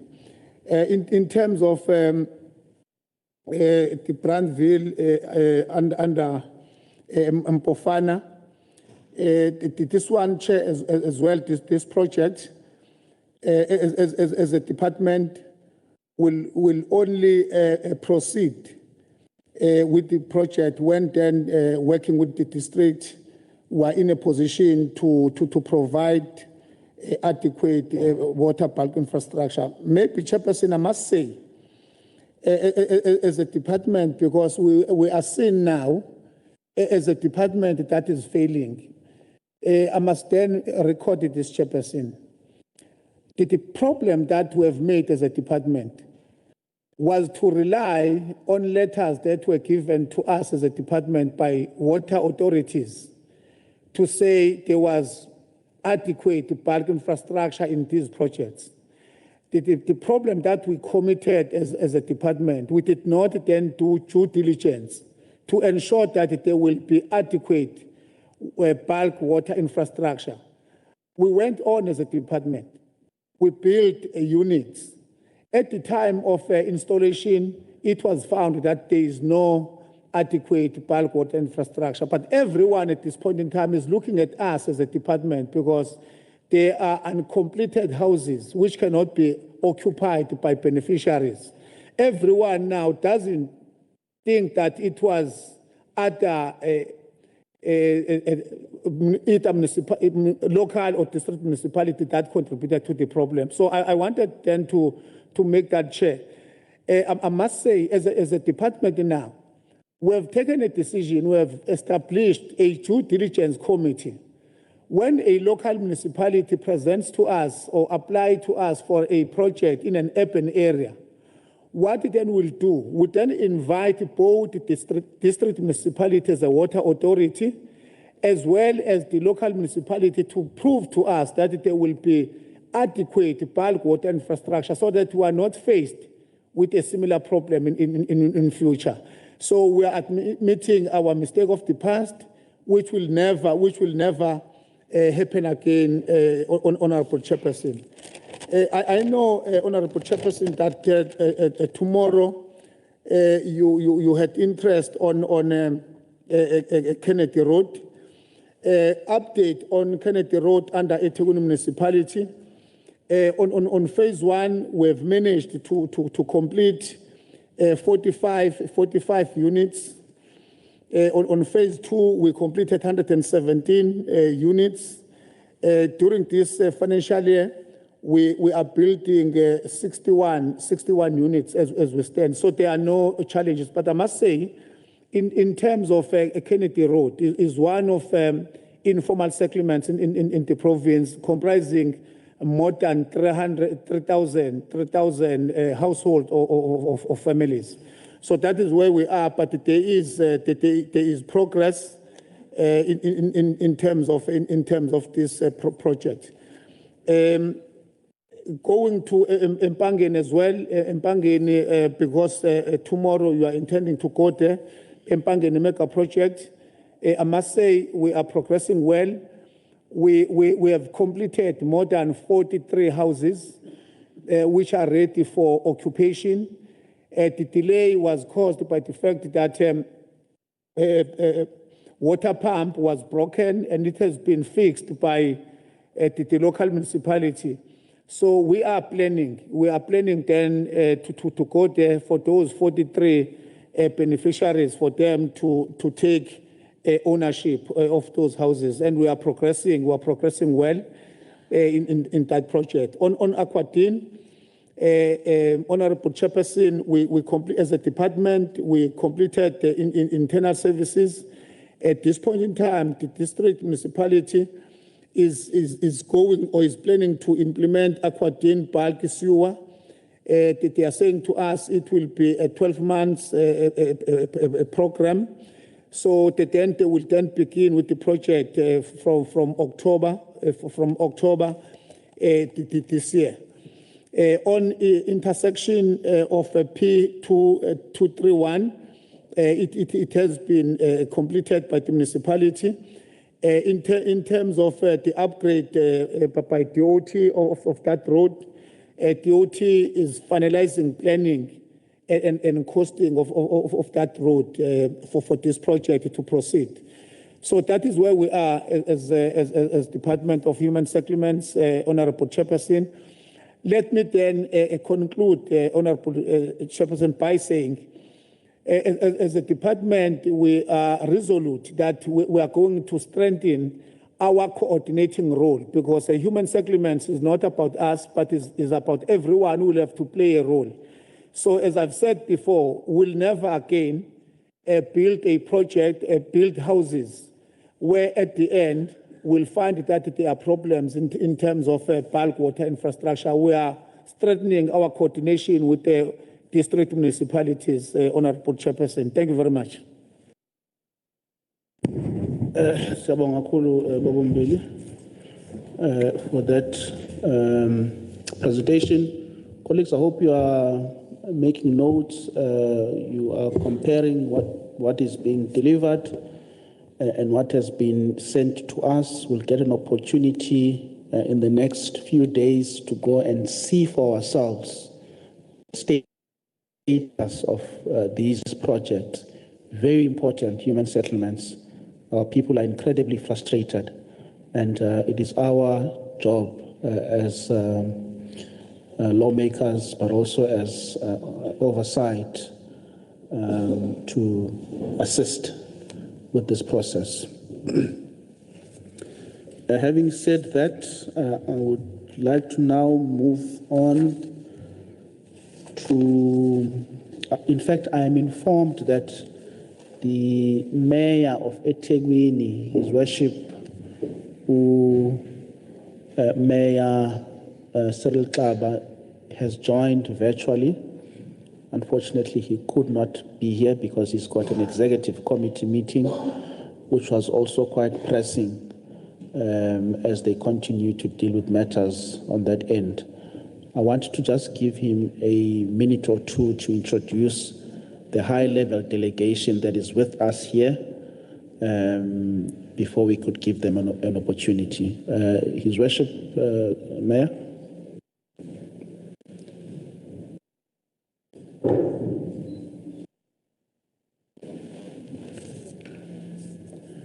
If the table can just assist us and check if Mhlonisho Mayor usakhona.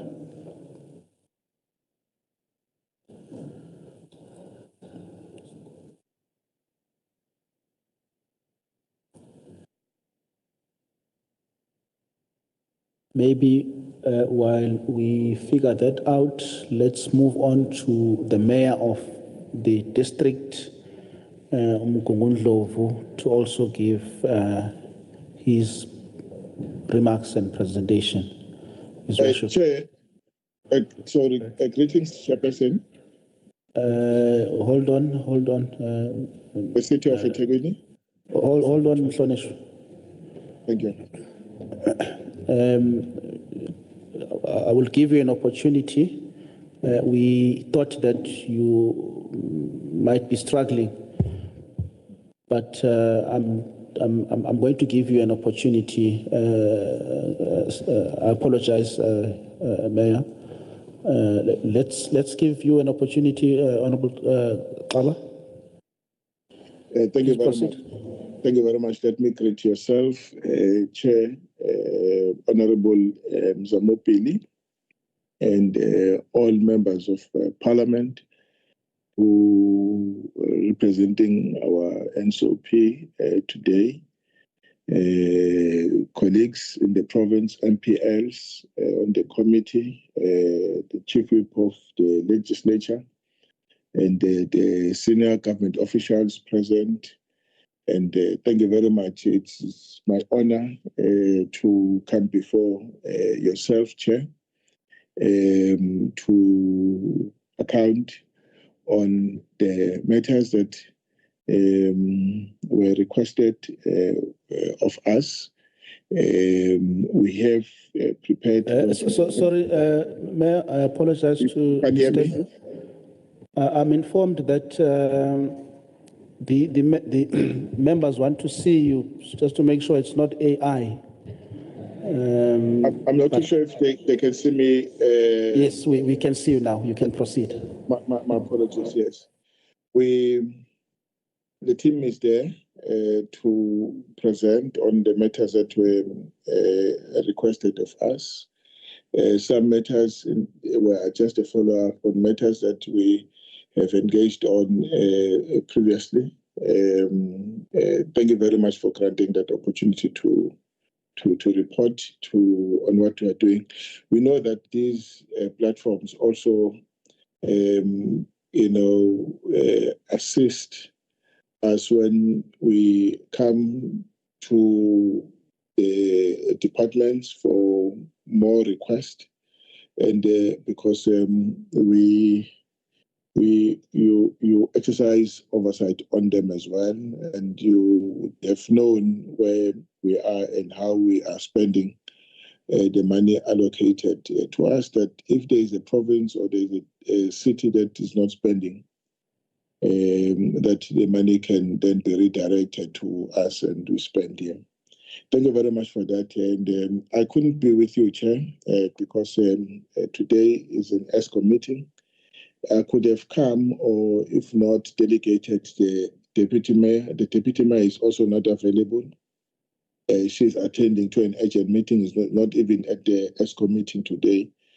So on account of her not being available, so I had to come in and chair the ESCO meeting today. The team is there, is led by the Executive Director of Operations, Lindo Buhle. I must say that you have taken almost half of the team of the EDs, the deputy city managers are with you here. I'm left with half here. And Ethnic Msweli is also another executive director, is responsible for technical services. Lihlepewa is also with you, is executive director responsible for economic planning. They are assisted by the directors. There is Director George Moshokwane is responsible for catalytic projects. Nelson Wenzama, I'm sure as I announce their names, they raise their hands so that you can see them. Nelson Wenzama is responsible. Zama is responsible for Director responsible Transport Authority. Lawrence Pato is Director responsible for Human Settlements. And the Deputy Commissioner, Rajan Chin, is there, responsible for the Metro Police. And the Brigadier Papu, Super Sarge, is accompanying the Commissioner there. Is also responsible for police. And there's also Nonka Sabelo from the police and Andy Lematambi from the police. Also present just officials just to support the colleagues. There's Ashley from Water, is a senior manager. I've also deployed my advisor to be there in case there's an urgent thing that the chair wants to bring to my attention. Is there representing me as it were. But everybody is representing the city and me, but this one in particular, if there is an urgent matter that you want to transact with me, he's there as a bridge between yourself and ourselves. Thank you very much. The team will then take you through the matters, Chair. You will call them up when you are ready. Linda Guthle will then direct who will present on each of the items that have asked us to present. Thank you very much, Chair. Thank you very much, His Worship, Mayor. I think you have certainly given us your most senior executives and officials, which is greatly appreciated. It shows that you take this engagement quite seriously, and we truly appreciate that. While we are at eThekwini, from the officials in eThekwini, is there any other input you might have with regards to the projects that pertains to eThekwini? Is there any presentation or further input you want to make so we can move on? You may proceed, ma'am. Yes. Good morning, Chairperson, members. We have if you can just introduce yourself, please. Okay. Thank you. My name is Lindogu Mkize, the Executive Director from eThekwini Municipality. Okay. We do have a report that we had sent out, but I will go through just a high-level summary of the report, and we will then be able to take inputs and recommendations on the report. I'm not sure whether you would want us to project the full report. It's a 40-page report, but we do have an executive summary where we can share what has worked and what are the key challenges and what are the look-aheads in the respective projects that have been cited. Okay, if you are going to speak to the report, I think it's only fair that it is projected and effort made to also ensure that members receive it. Okay. I'm not sure if the table is able to assist us with that.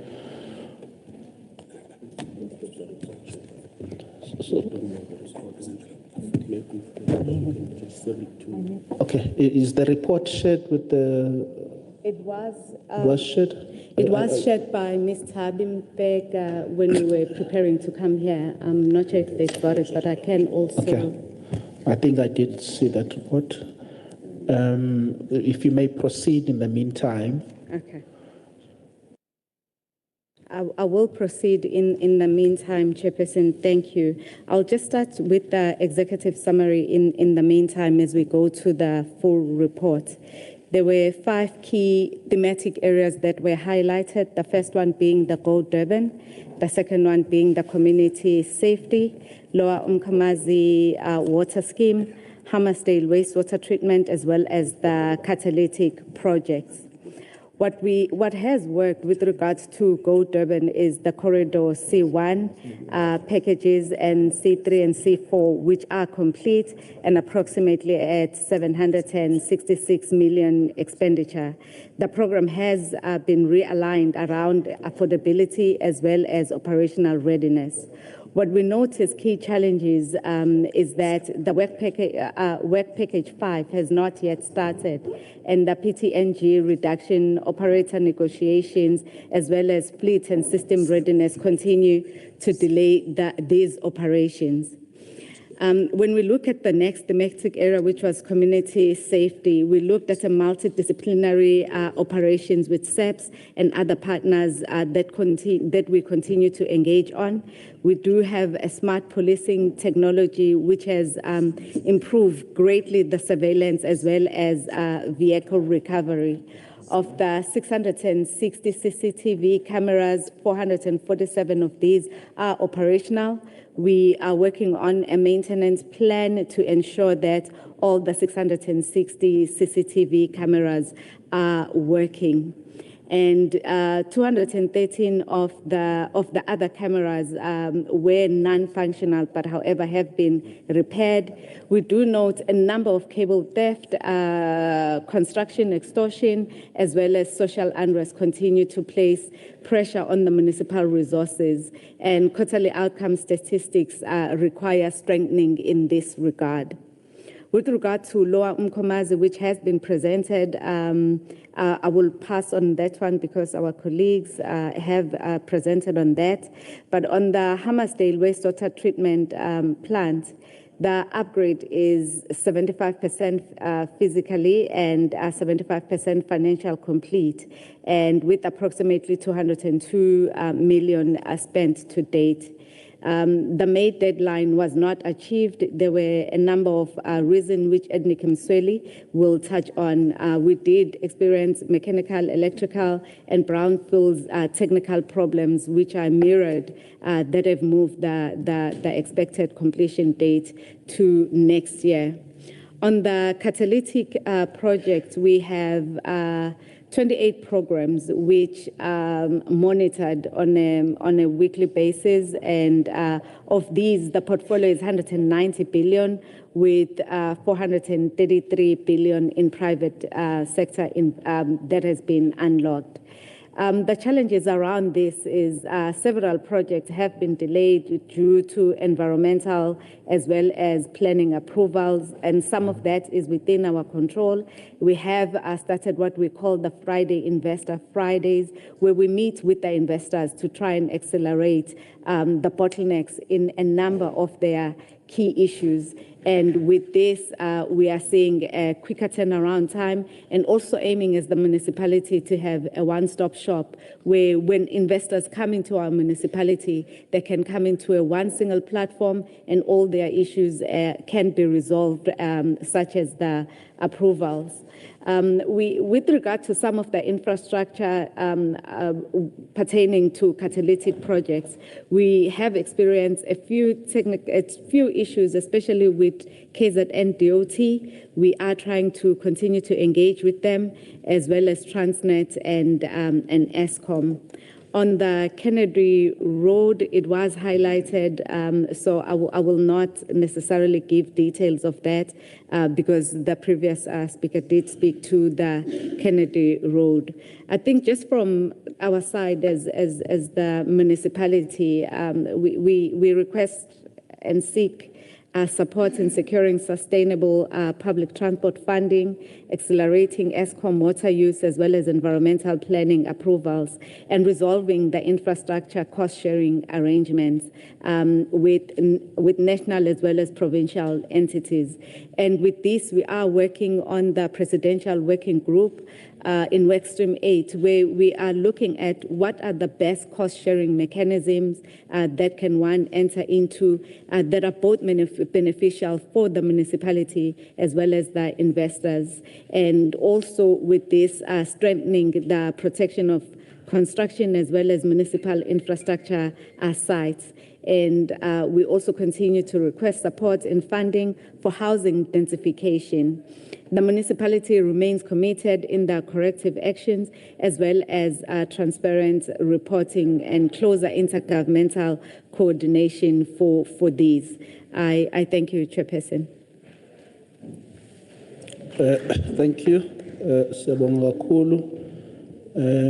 I'm informed that the presentation has not reached the table.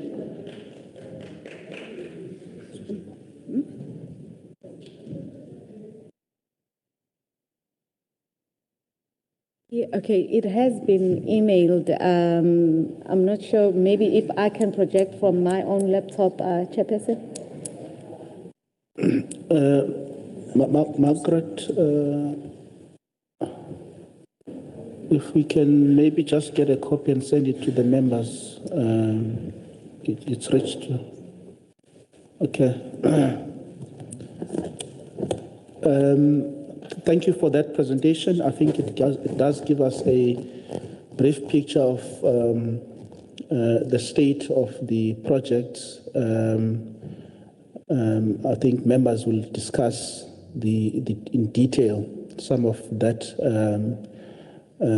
update, especially with regards to the Go Durban project, which we had visited as this NCOP and legislature in our previous provincial week. We do obviously want to see movement of these projects when we come closer as Parliament, and it does concern us when there are no visible movements in delivering those projects to the communities that so require them.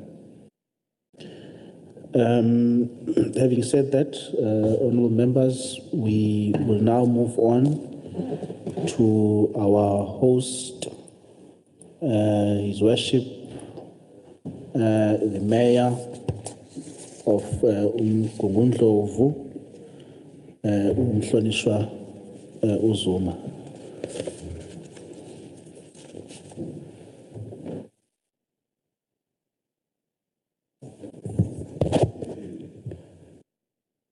Thank you very much.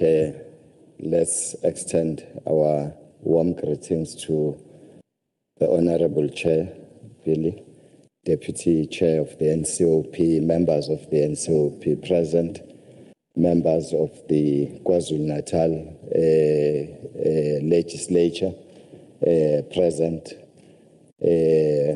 fellow mayors present, and senior officials from various departments who are part of the meeting today. Firstly, let's start by indicating that, and I think it's something that would be generally known, but we do just want to indicate that as Nkungundlovu, we are a family of 7 local municipalities. And as Nkungundlovu municipality, we are a water services authority, but responsible for only 6 local municipalities. That is Mshwathi, UMNGENI, Mpofana, Impendle, Mkambatini, as well as Richmond. That Umsunduzi is a water services authority on its own. And therefore, when we account for water and sanitation services, we account for 6 local municipalities, which will then exclude Umsunduzi, which is a water services authority on its own. In the first slide, we're just giving a global picture of where we are in terms of water and sanitation provision, indicating our backlogs, as well as sitting at 14% in relation to water, sitting at 24% in relation to sanitation. And I think that is as far as we'll go. And other slides, therefore, will give details in terms of how each local looks like in terms of backlogs.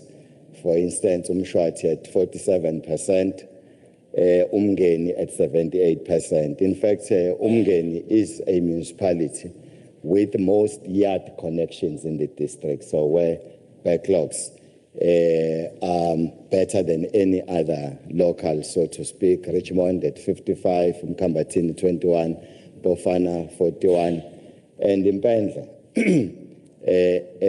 having, in terms of yard connections, only 1% of the population at this stage in that part of the district has got yard connections, but generally access sits at 81%. People do access water through communal standpipes and other means, but yard connections are still at that level, and there is work that is being done in that regard. I would like to move to a slide because we should want to just indicate, and that slide indicates the water bulk supply system in the whole district. Our water services provider is UMNGENI-UTHUKELA. Here we greatly rely on UMNGENI water system generally in the district, and that is the situation. And that slide depicts, how the layout of that infrastructure in the whole district is looking like. But the NCOP in 24-25 in the main, because I think that's where we need to rush, if we can move to the slide with the caption Sidara Wastewater Works, the one before that.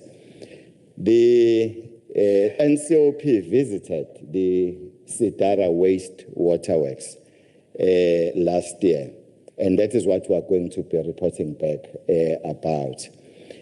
And the situation was that when the visit was done, was that the wastewater treatment works in Sidara was not operating, at its best, and therefore there were challenges that were identified by the members when they were there, and particular things therefore needed to be done to change the situation around, and we'll be reporting therefore progress in that particular regard.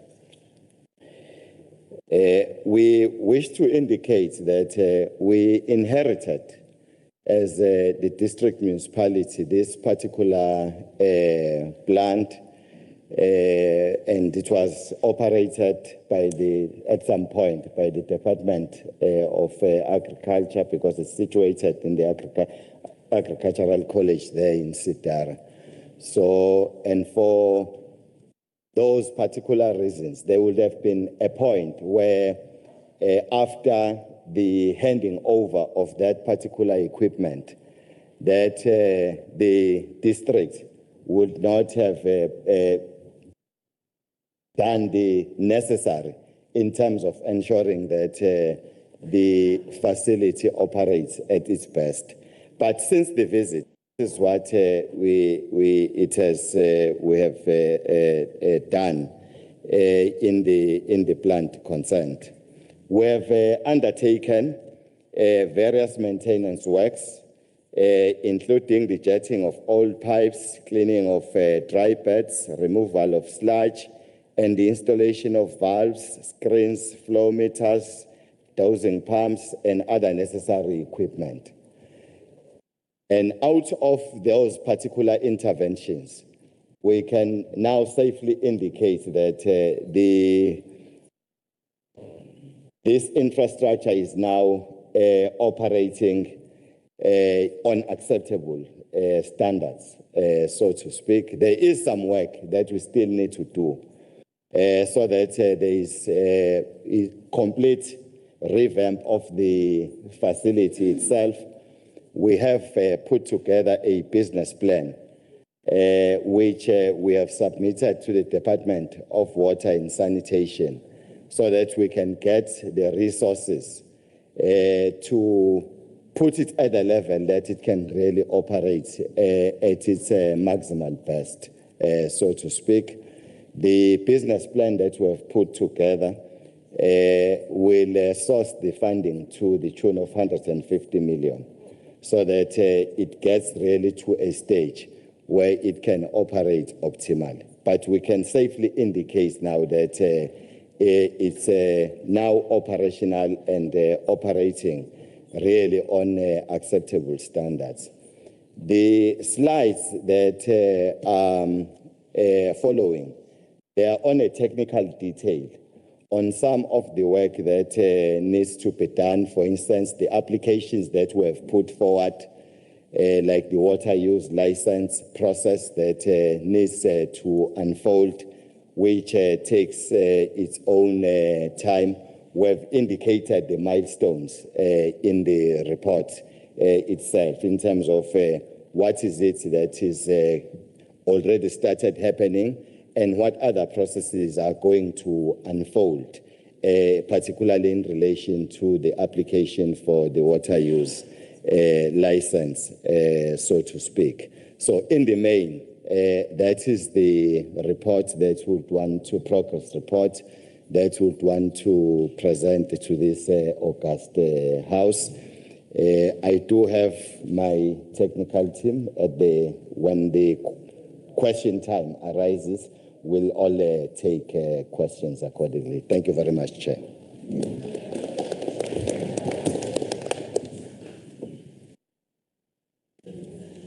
Thank you, Ms. Rashid Mamala.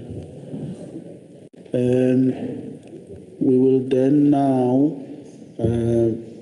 move to the informed that the Deputy Mayor King CETSHWAYO is with us. But before we do that, maybe let's give an opportunity. I'm not sure if the one official could maybe want to go further or give a bit of input to what you. I know that you've summarized mostly of what the status of the projects are.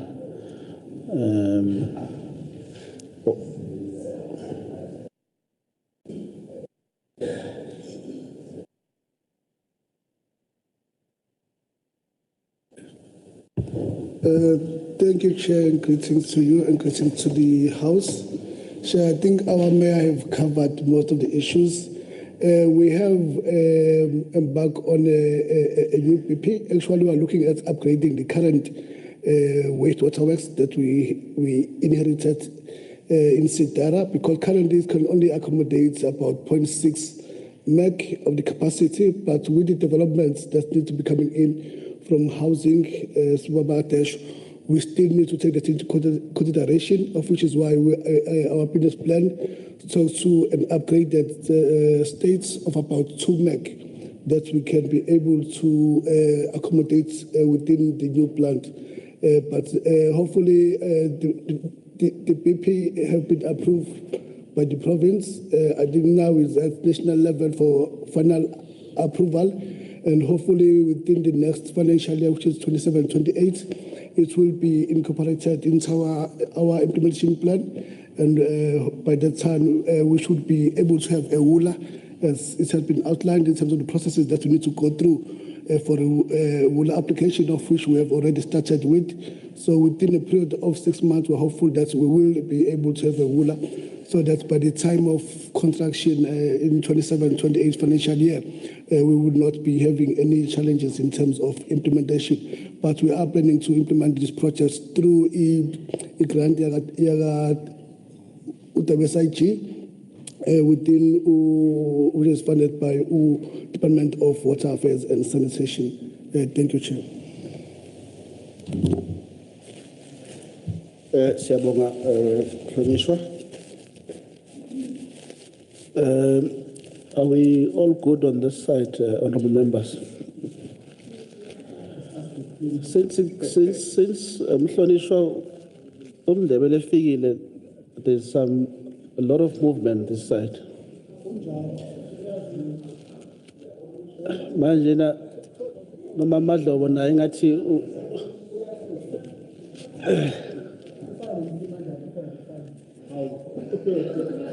No.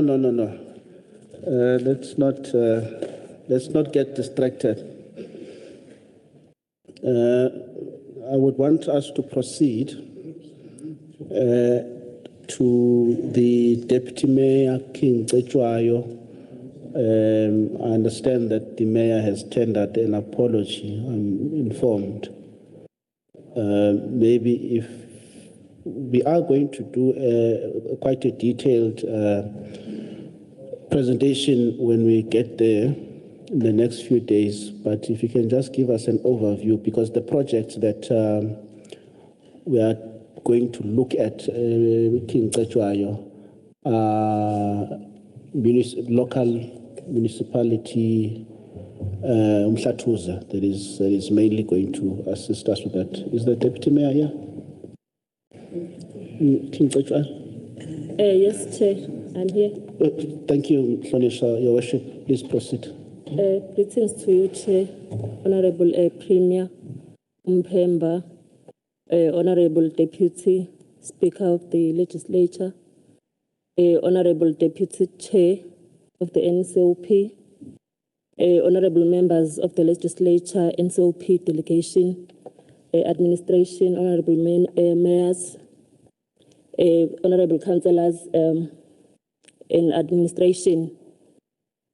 Chair, one must apologize for not doing the proper presentation because the time we got the invitation was like the city of UMHLATHUZE will do the report because we are coming to the city of UMHLATHUZE and they are the one who is dealing with housing projects that we are visiting. So as a district, our core function is just water and sanitation. So maybe, Chair, with your permission, I don't know whether I must get into report according to King CETSHWAYO or according to for housing projects that we are visiting on Thursday. No, Mayor, I don't think maybe you would be required to give a full account of those projects. I think giving a brief overview, perhaps remarks, is sufficient at this point. Unless otherwise you do have the details, then you can appraise the meeting. It's entirely up to you. No, Chair, I don't have the detailed report for the reports for housing projects. It's in the one that the city of UMHLATHUZE is doing the. Okay, I assume that will then be your final input. Yes. Thank you, Mayor. We accept that. Colleagues, I think we have given an opportunity to the people that appear on our agenda and that are expected to do presentation. In fact, we're even generous and gave those who did not appear on the agenda. So what will now happen is for members to deliberate on the inputs that have been made, deliberations that are constructive, that are going to assist us to move forward with the understanding that some of the projects we are going to see in the next few days. So if it's something that we will have an opportunity to see, I think it would be helpful to park some of those questions when we are at the project. It will become much more helpful, unless you know you won't be there. But even if you won't be there, if you can just assist us who will be there to pass on the message to someone who can ask for you if you are not there. Members, the opportunity is now back to you. If I could have hands. But maybe before that, I must just thank everyone who's given presentations. Most of you sent presentations well in advance. We've looked at them. And again, this shows the seriousness that is given to this undertaking of Parliament and it is truly appreciated. And we hope that we'll be able to also just complement that with the sightseeing or viewing and see the real progress, if there is progress. And if there isn't any progress, then we discuss what the issues are, where we can be able to assist in unblocking those challenges. Honorable members, I see the hand of Majola, Mhlonishwa Majola, Mhlonishwa Kaunda, Mhlonishwa Gavenda, Mhlonishwa Ucele, yes, how can I not know? Mhlonishwa Nzama. I'm very bad with names, so please forgive me. The Chief Whip at the end, Mhlonishwa Umdat. In that order, please. Thank you very much, Chairperson, and also thank you very much to the presenters for their detailed and informative presentations. I will start with the last one, Chairperson, the Umgungundlovu district. Chairperson, on both presentation, the UMDM1 and the Department of COGTA, there was a mention that due to the current situation at Mbandle, then the National Treasury opted to rechannel the grant fundings to Umgungundlovu. I wanted to check. I thought the Umgungundlovu team will highlight some progress with regards to the spending of those grants, whether the decision of the National Treasury to put it on a district does bear the fruit with regards to the situation at Mbandle. While on the conditional grant, I want also to check, because both from the COGTA and Umgungundlovu, there was a mention that the operational budget for Mbandle has been exhausted. I want to check the involvement of the Mbandle official while Umgungundlovu on their behalf is implementing their grants. Again, there was also a mention from the presentation of the Department of Human Settlement with regards to the human settlement project within the Umgungundlovu district, in particular the Ward 7 in Mkambatini and Brandville 1, that the beneficiaries on the 75% completed units, now they are deprived their rights to occupy those units due to the unforeseen challenges of the bulk supply. I was expecting also that the Umgungundlovu team will give us a rescue strategy as to before those units become a white elephant or vandalized. How are they going to give a rescue in terms of providing the bulk supply with regards to those units? The last one with regards to Umgungundlovu, it's with regards to the Sitara Waterworks. I've noted the state, the mayor mentioned as to what they inherited, that facility. Well, amongst other reasons why it was like that, I believe it was an issue of maintenance. While the mayor gave us the assurance that it's fully operational now, I want to check as to whether the Umkhongovu did set aside the repairs and maintenance in terms of keep on maintaining that facility in the standard that the mayor described it. So if so, maybe if the mayor can highlight the percentage of the maintenance and repairs as it required by the National Treasury, whether are we not going to see a repeat of the same situation while it was at the Department of Agriculture? Well, I think, Chair, let me stop there and allow other members to ask the question. Thank you.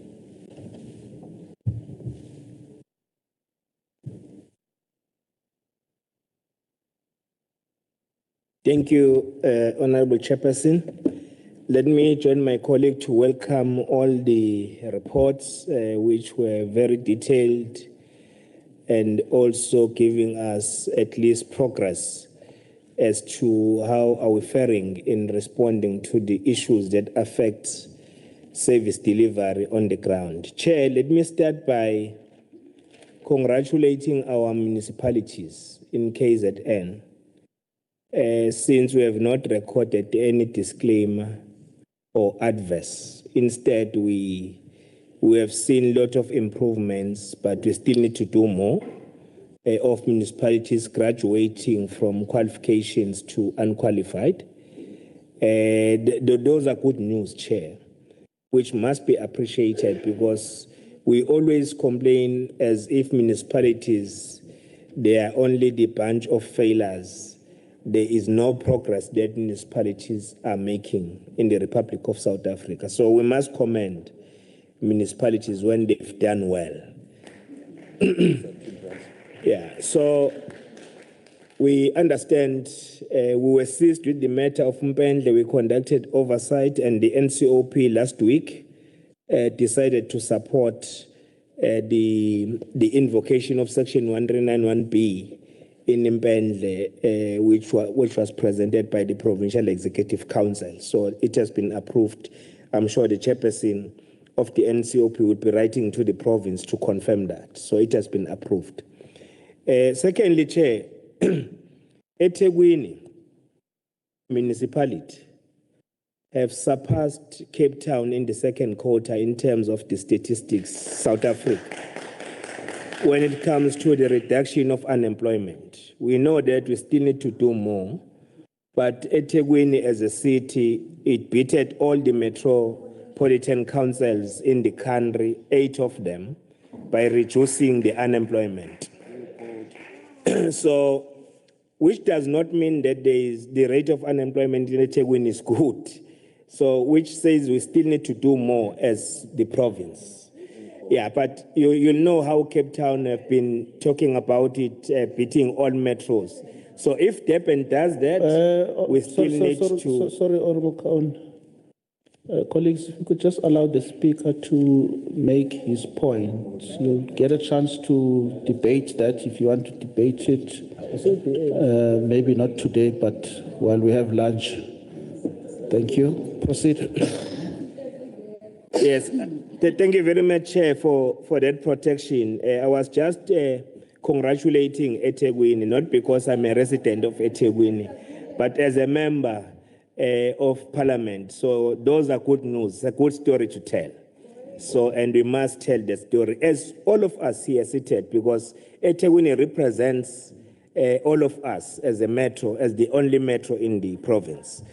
Chair, lastly, I think the issues which were raised previously, we are happy with the progress so far, but we understand that there are still other issues which requires further interventions, especially as we'll be visiting Lower Umkomazi project tomorrow.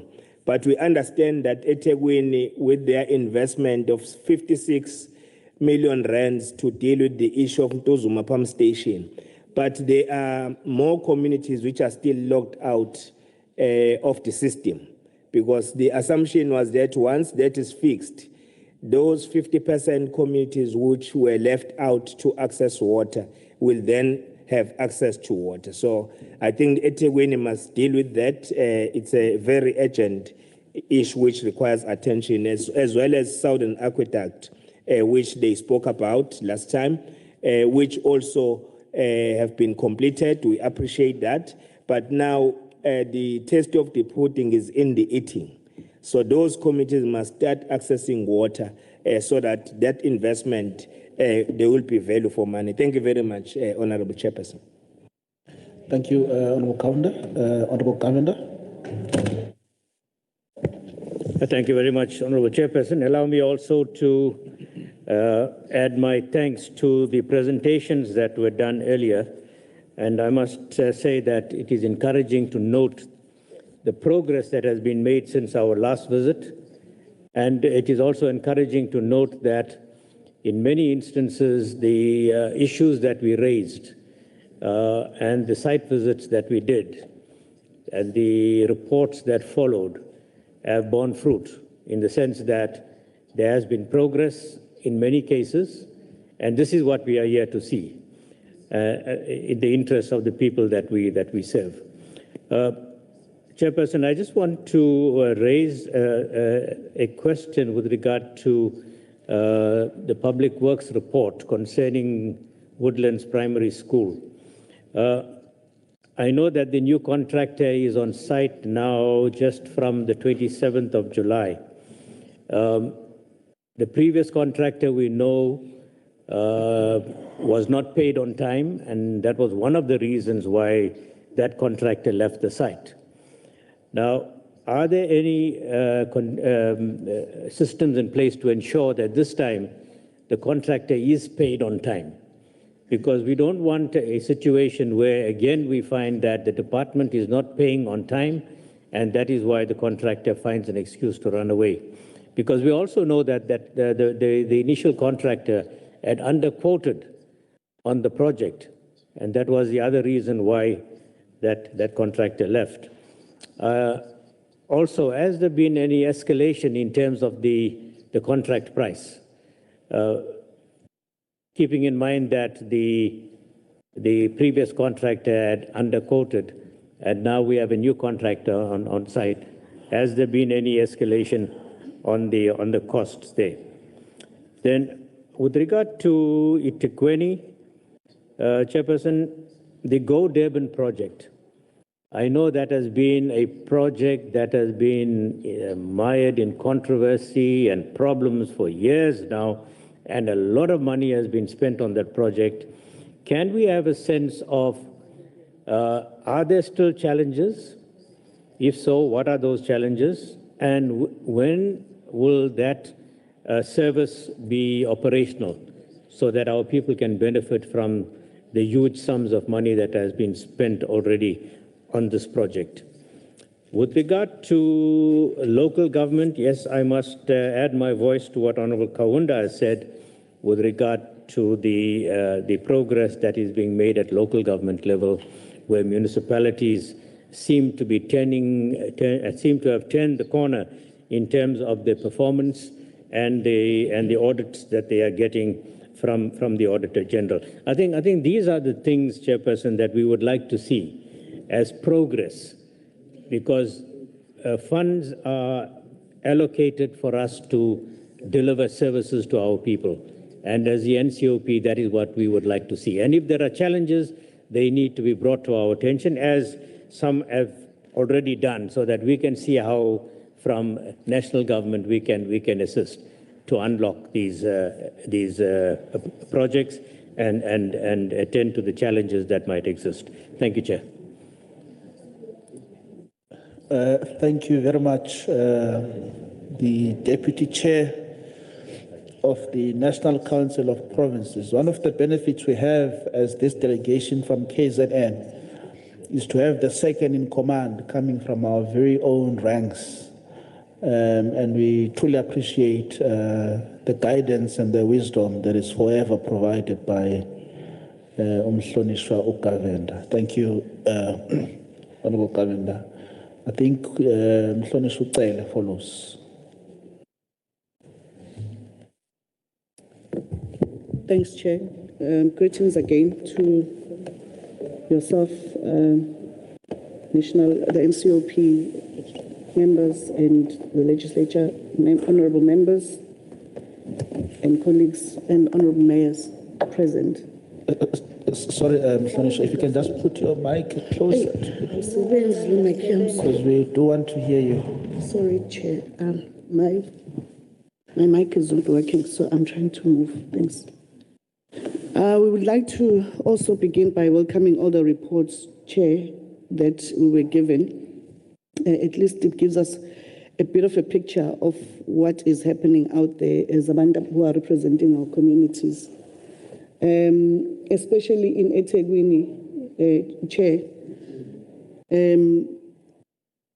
we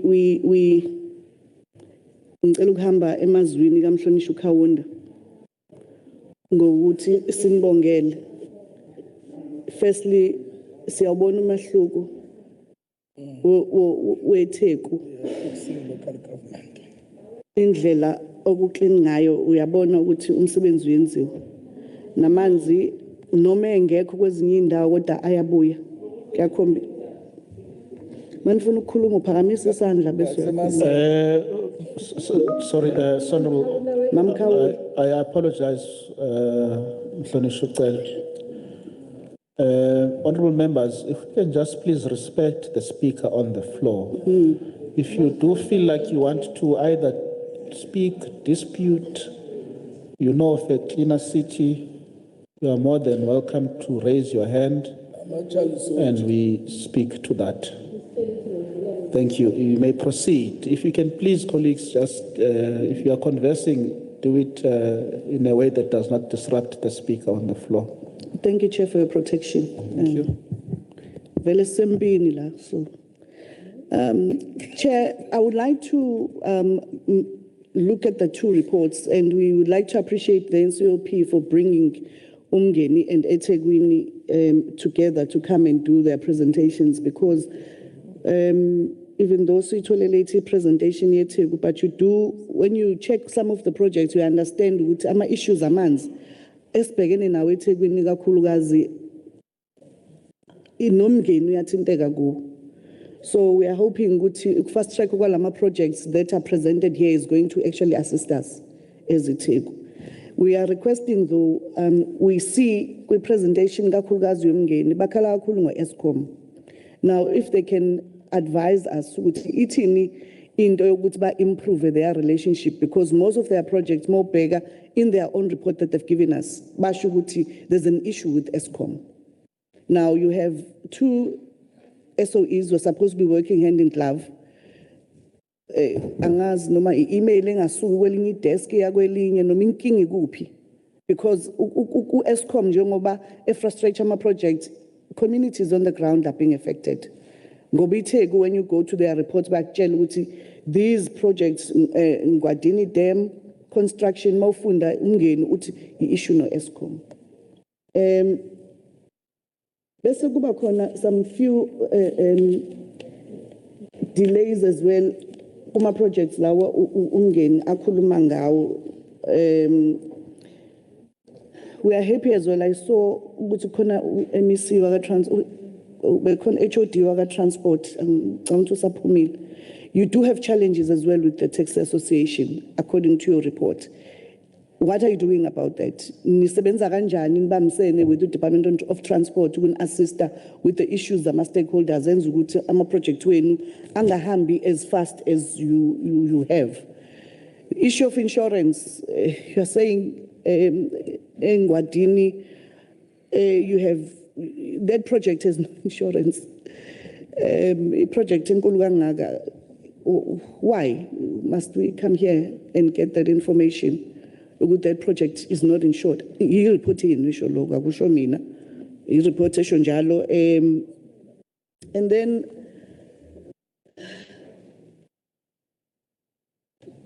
basically nama issues with some stakeholders ukuthi nenze njani improve the relationship, because ama project wenu futhi amiswe nayiloko ngokusho kwenu ukuthi kune issue with communities which are causing the delay. So bengifisa nje ukubuka ukuthi relationship yenu with ama stakeholders wonke lawe swabalayo, your ESCOM, your TEGWINI as your client as well, ni improve kanjani, because all these they cause inkinga kumama ehlele ekhaya ezama ukuflash toilet amanzi engaphumi kunama issues nomngeni. Thanks, Chair. Thank you so much. We can move on to Honorable Nzama.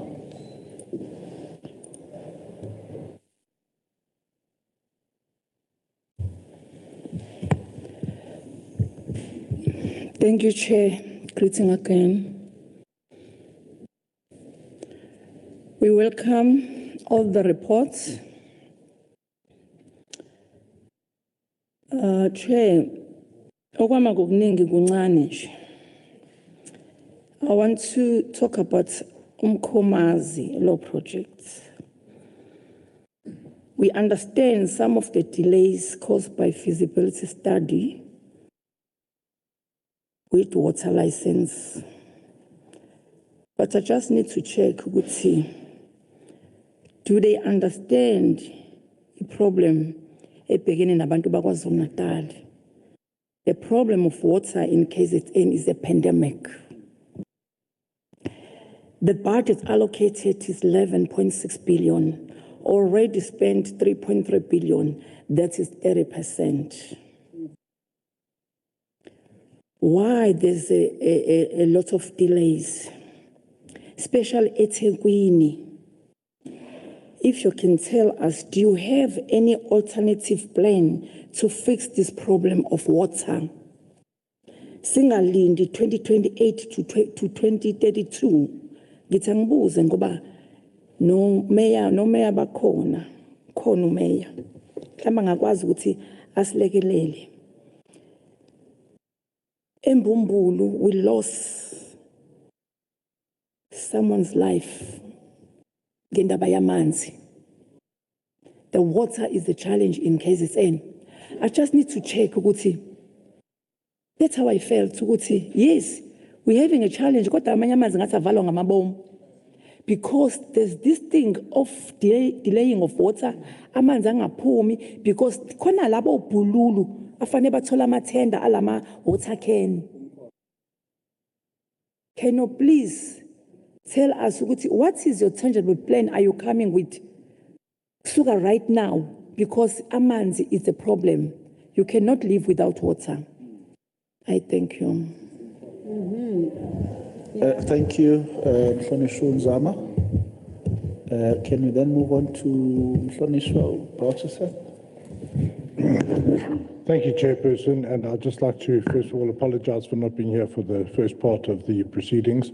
I had two other meetings to attend to, but it's great to be here with some of my old NCOP colleagues. I'm sure you haven't heard Siyabangena for a long time. Anyway, Chairperson, just a reminder for those old colleagues. The legislature knows it well now, Chairperson. Anyway, Chairperson, I've noticed in the presentation on the Umkomazi project from UMNGENI-UTHUKELA water, on page 6, they refer to various factors that might delay the project. Then on page 7, they refer to two completion dates. One is January 2032 and the other one is December 2032. I just want to ask a very simple question. Those issues that they raised, which some of them referred to expectation of a lot of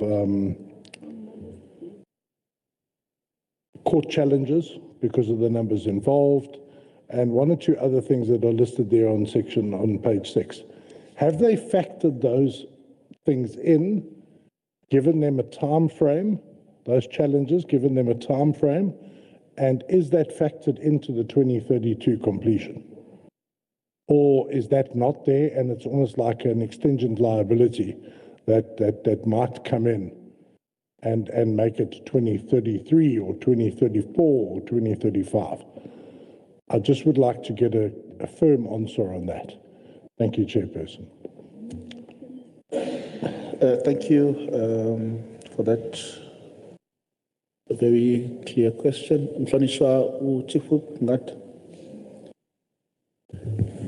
No, thank you very much, Honorable Chairperson.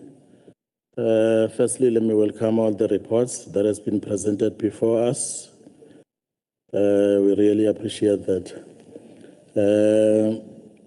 Chairperson, I will not congratulate the municipalities of KwaZulu-Natal. I must say that I'm against that. I cannot congratulate for the municipality that received adverse with funding on the 24-25 financial year. I cannot congratulate NCOP municipality that received qualified audit opinion with findings. The NCOP municipality that cannot adopt the budget for 26-27 financial year. I cannot congratulate UTHUKELA district municipalities when COGTA was embarking on Section 132 hearing. The leadership of UTHUKELA municipality ran away. I cannot congratulate Umkanyagote that received qualified audit opinion with findings. That shows us there is a lot of financial mismanagement in the municipalities within the KwaZulu-Natal. Honorable Chairperson, my questions will go straight to UMNGENI.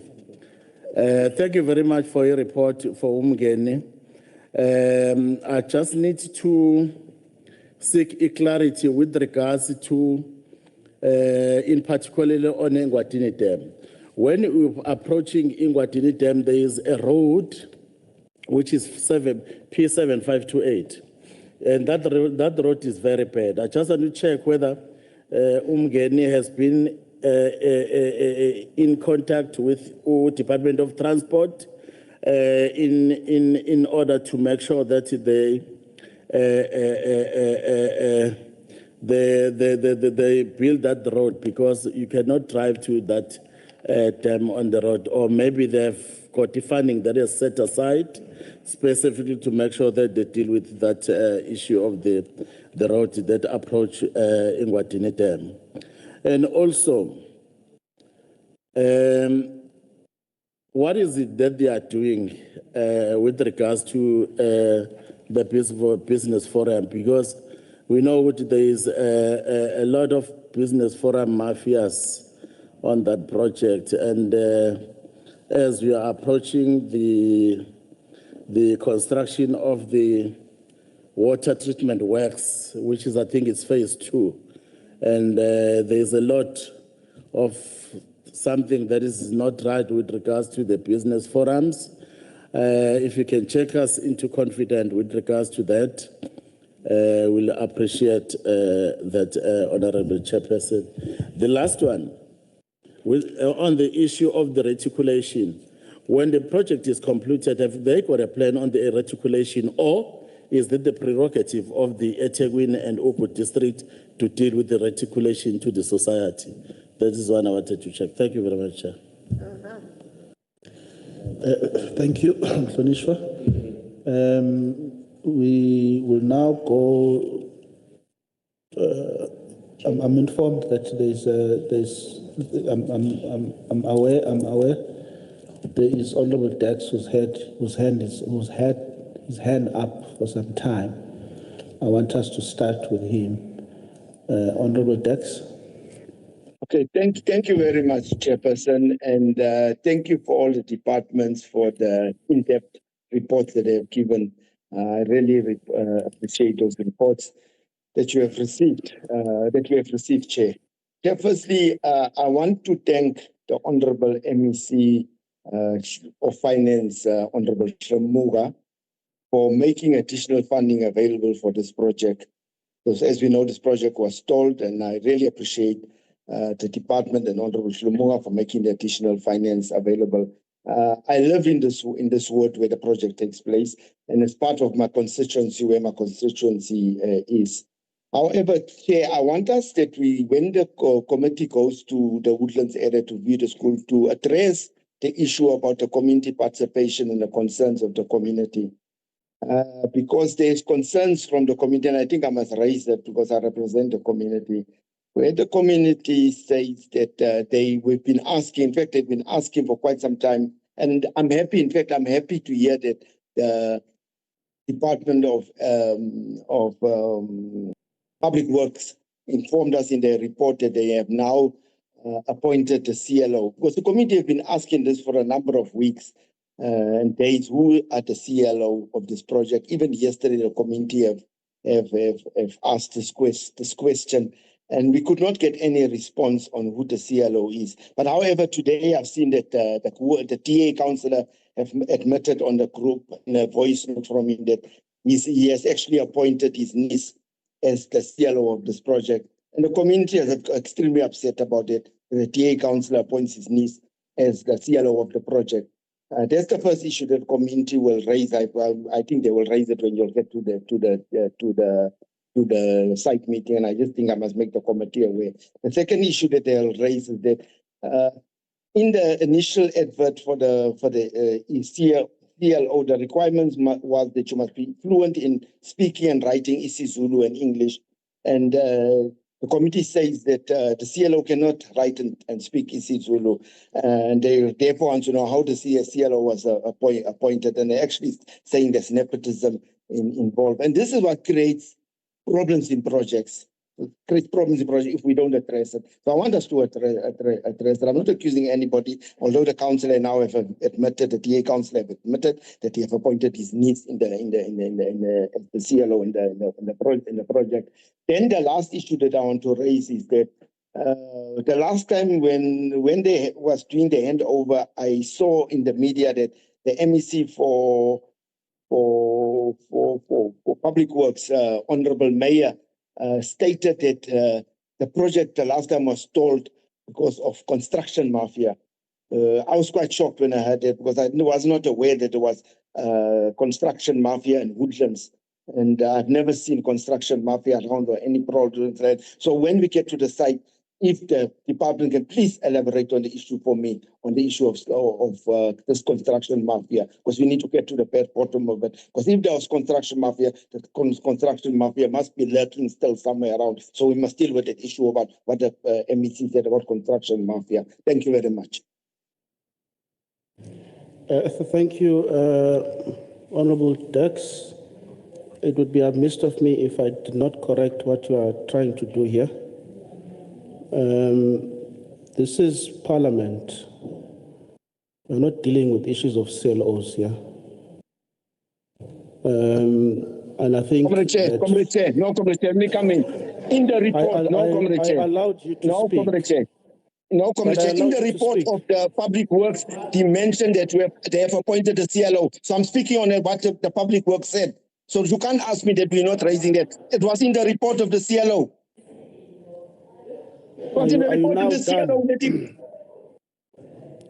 Don't be agitated. No. Don't be agitated, because all of us will be agitated. You have been agitated from the morning. No, I heard your comment after I spoke in the morning. You have been agitated from the morning. I've heard you. Must I not speak? Maybe you must speak then. That's not the good way of behaving as an adult, beyond being a member of Parliament. That's not what you do. If you're used to doing that, please don't do it today. We're not going to accept that. Now, I'm correcting you here. We've got a presentation that has been done by departments, and we're engaging on those presentations. If you are aware of CLOs which have been appointed at a particular project, it is not for this meeting to deal with issues of CLOs. If there are issues with that, please don't bring this parliament into issues of CLOs, because we are dealing with high-level engagements here which are meant to unblock projects at a high level, not issues of CLOs. If your level of thinking and operation is at that level, then we are not going to be able to be part of those discussions. And we have read a report here which deals with the reasons for the project in Woodlands and why it's not been able to proceed. Not just today. We have dealt with this thing from the previous year. And the reason that was provided was that there were issues of the contractor and capacity to finish the project. Now, the reasoning that is being given now, which is quite abstract and shallow, is not going to assist the work of Parliament. If the MEC has told you that there's issues of construction mafias, we here are dealing with the report which tells us that there were issues of capacity and financial commitments to that project. And that is what we understand. Unless otherwise there are some other people who've got a different understanding. So I beg you, and I really would want to ask for your assistance, that let's not spoil the work of Parliament. Perhaps you should have been part of this meeting so that at least we know that we are all on the same page. I want to give to, I think your hand has been consistently up, Honourable Member. I want to give it to you, then I will go to Honourable Fraser. Thank you, Honourable Chair. Yes, Chair, my hand has been up on the platform, Chair. Thank you, Honourable Chair. My understanding is that as we are members of the legislature and also members of the Parliament, we represent our constituencies. No matter what is happening, and our role is to do oversight.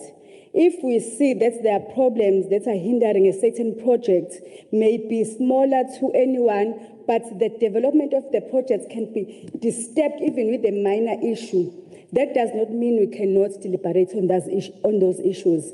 So Honourable Dex was raising on the issue that affects the delay of the project, of it is our role as the members of this House to raise those matters. I thank you, Chair. I'm sorry, Honourable Member. I'm going to again rule you out of order. You are not helping the meeting here. Unless we're going to ask the HOD to speak to the issue of CLOs. Then we're going to ask the HOD. The HOD is the one that, the director was here. Maybe they understand issues of CLOs. Us being leaders, we know what CLOs are. Surely there's no way you can discuss issues of CLO in this chamber. Because if there are teething issues,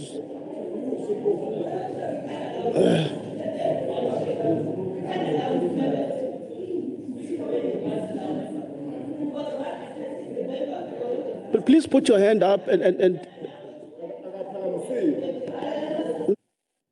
I want to hear you. I want to hear you. Okay, we are not going to shout. It's okay.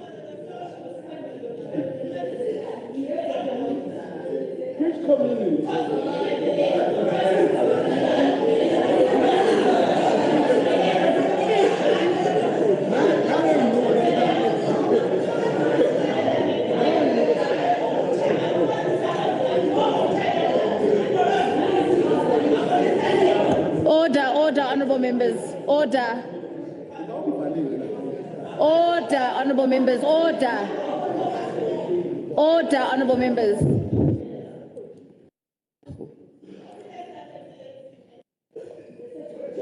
Order, honourable members. We are still in this House.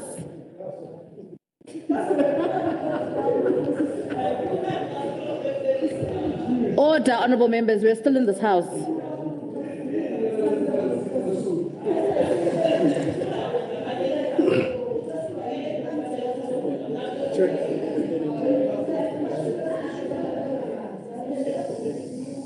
Order, honorable members. Honorable Seme, please order. Order, honorable members. You're bringing this house into disrepute.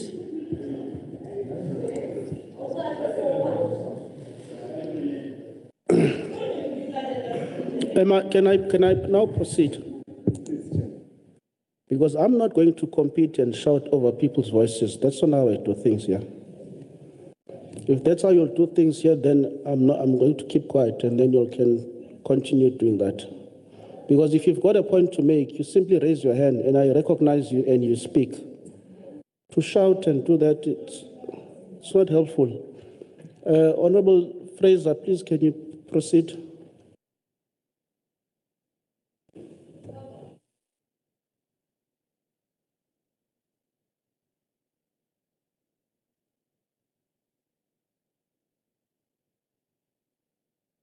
Thank you, Honorable Chairperson. Maybe firstly, let me thank you for reminding us that we don't entertain gossip in this house.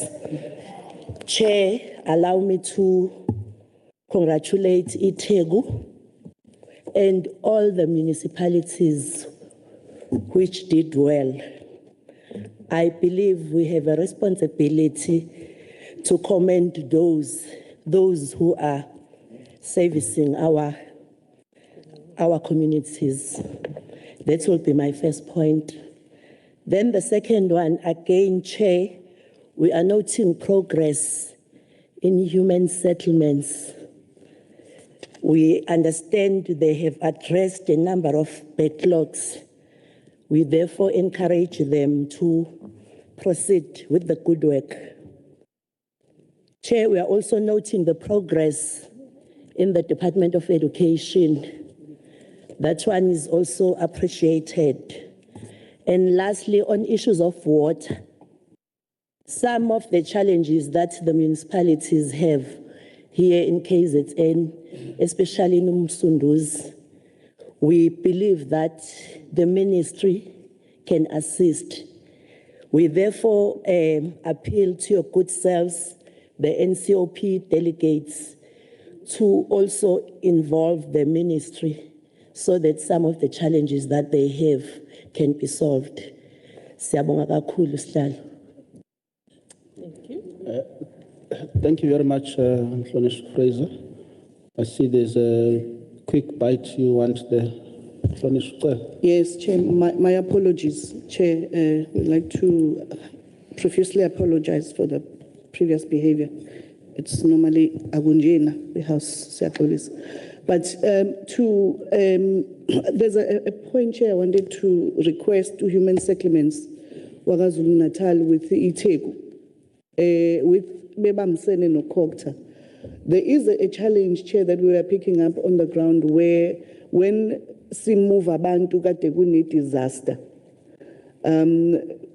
you find that we are unable abanye uba assist with housing because they no longer fall in the category yokuba assisted by government ngama RDPs. So the NCOP and Parliament must look into that issue of policy, Chair, because we find that there is an issue currently where we have communities who are now destitute.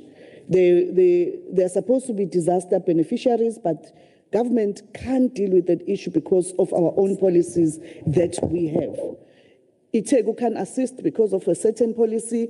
The province, no national is unable to assist. So when there is an issue of disaster, Chair, there must be a way we must overlook some of our own policies to be able to assist our communities. That's just what I wanted to raise, Chair, to say they must also, as both departments, come up with ways so that we can be able to resolve such issues with the assistance of the NCOP. Thanks, Chair. Thank you, Honorable Taylor. I think that really assists us because one of the core objectives of this exercise is to also get ideas on what we can do to bring legislative reforms. And that's the purpose of this and nothing else.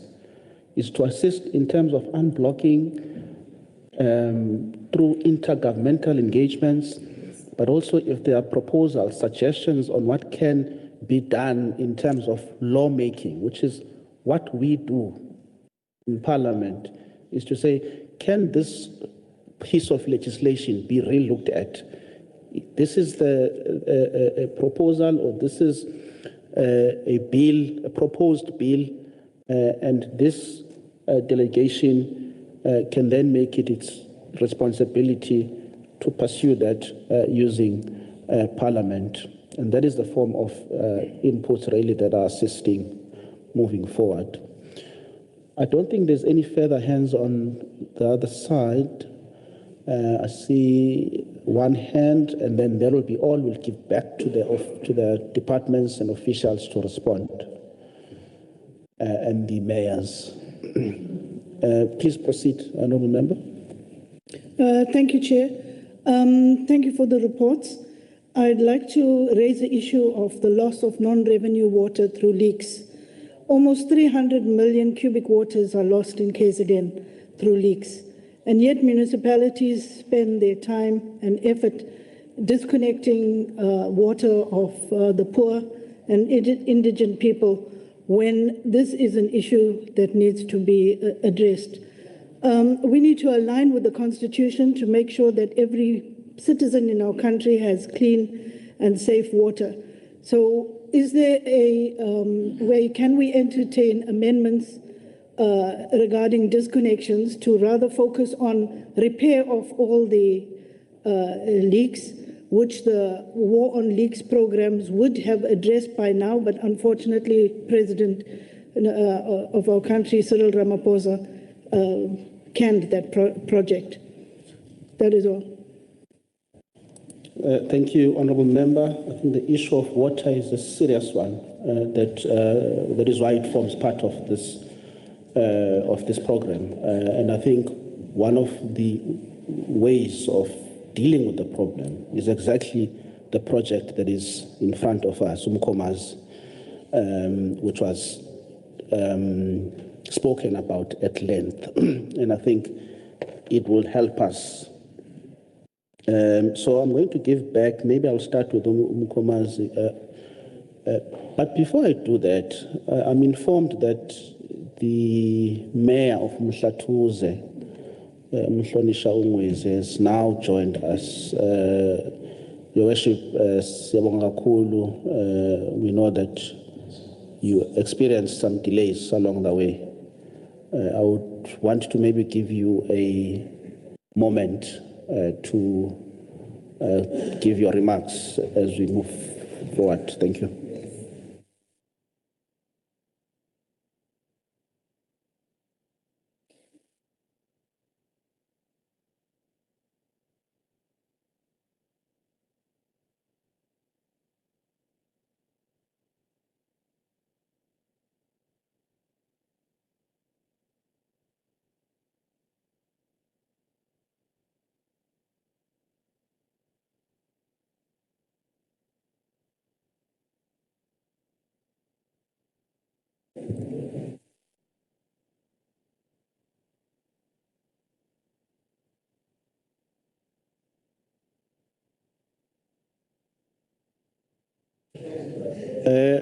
Is the mayor able to proceed?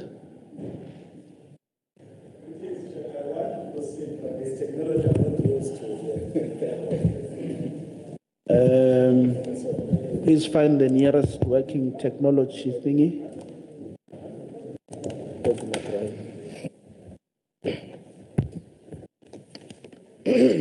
Thank you very much, Chairperson, and greetings to all the honourable members of Parliament and also of the Legislature, the officials from both the national government and the provincial government, honourable mayors, ladies and gentlemen. Greetings this afternoon, and apologies for arriving late. I had to start at the doctor. It's not the way we do things in the city of disrespecting meetings. I know the meeting started early at 8, and I'm arriving at this time, so I'm sorry about that, Chair. Honorable Chair, I was briefed that I needed to give a briefing on 2 projects, housing projects that are implemented by the Department of Human Settlement nationally in conjunction with the province and the city. That's MUNICIPALITY mega housing project and also Aquadene housing project. I will start with the MUNICIPALITY mega housing project. This project, as we know, it consists of 3 development phases. Phase 1 and 2 comprises of different government programs such as BNG housing, or also known as RDP, social housing, first home finance, previously known as finance-linked individual subsidy program, service sites, and bonded housing. The project will yield approximately 10,000 housing units upon completion. The municipality has concluded land exchange agreement with the KZN Department of Public Works, where 10 hectares of that land in phase 2 has been set aside for the development of a tertiary hospital. And we really thank the provincial government for fast-tracking that process. 10 sites have been set aside for schools. There are also sites earmarked for government offices, recreational facilities, churches, neighborhood shops, and filling stations in order to support this development. Phase 1 progress report, construction of 146 Phase 1C BNG housing units commenced in January 2023. However, due to poor workmanship, led to demolition of 6 housing units, which were not in compliance with the NHBRC requirements. In October 2024, there was an oversight visit, which was conducted by the Portfolio Committee on Human Settlement, led by the Honorable Deputy Minister Thandi Mahambeshala, and there were only 3 houses to show that were constructed, and 9 wall plates, of which 6 have been demolished due to poor workmanship, as I said. And progress to date on this project, the project team was replaced the professional and the contractor, and the new team has been appointed and has completed 44 housing units, and 1 out of those is a house for a disabled person. 95 wall plates with 78 units have already been roofed. Electrification project has commenced in January 2026, and this is at now 18% in terms of the progress made on the ground, with 9 housing units already connected. The remaining 35 units will be connected by mid-September 2026. The contractor is also busy with the installation of the street lights. Phase 1A, which are your bonded housing, and Phase 1B, which are your first home finance, is due to commence very soon. The municipality and the Department of Human Settlement in the province are waiting for final housing designs and cost estimate from the implementing agent. In Phase 2, I will comment on the internal bulk services. Installation of Phase 1 bulk services comprises of roads, water, sewer, and stormwater infrastructure has been completed. However, internal rectification commenced in April 2024 and is currently sitting at 28% progress. There are challenges to that effect, and the department in the province is aware of what are the challenges that we are facing. Phase 3 is earmarked for private hospital, shopping mall, and high-income residential development. Bulk services and internal regulation services have been successfully installed. There are challenges, but challenges relate to mostly funding for the upgrading and doubling of P25. That's a road that is there, which is a provincial road linking MUNICIPALITY and going to KwaMthetha, or rather a government department that is there is Nkosi Owen Stall, a College of Agriculture.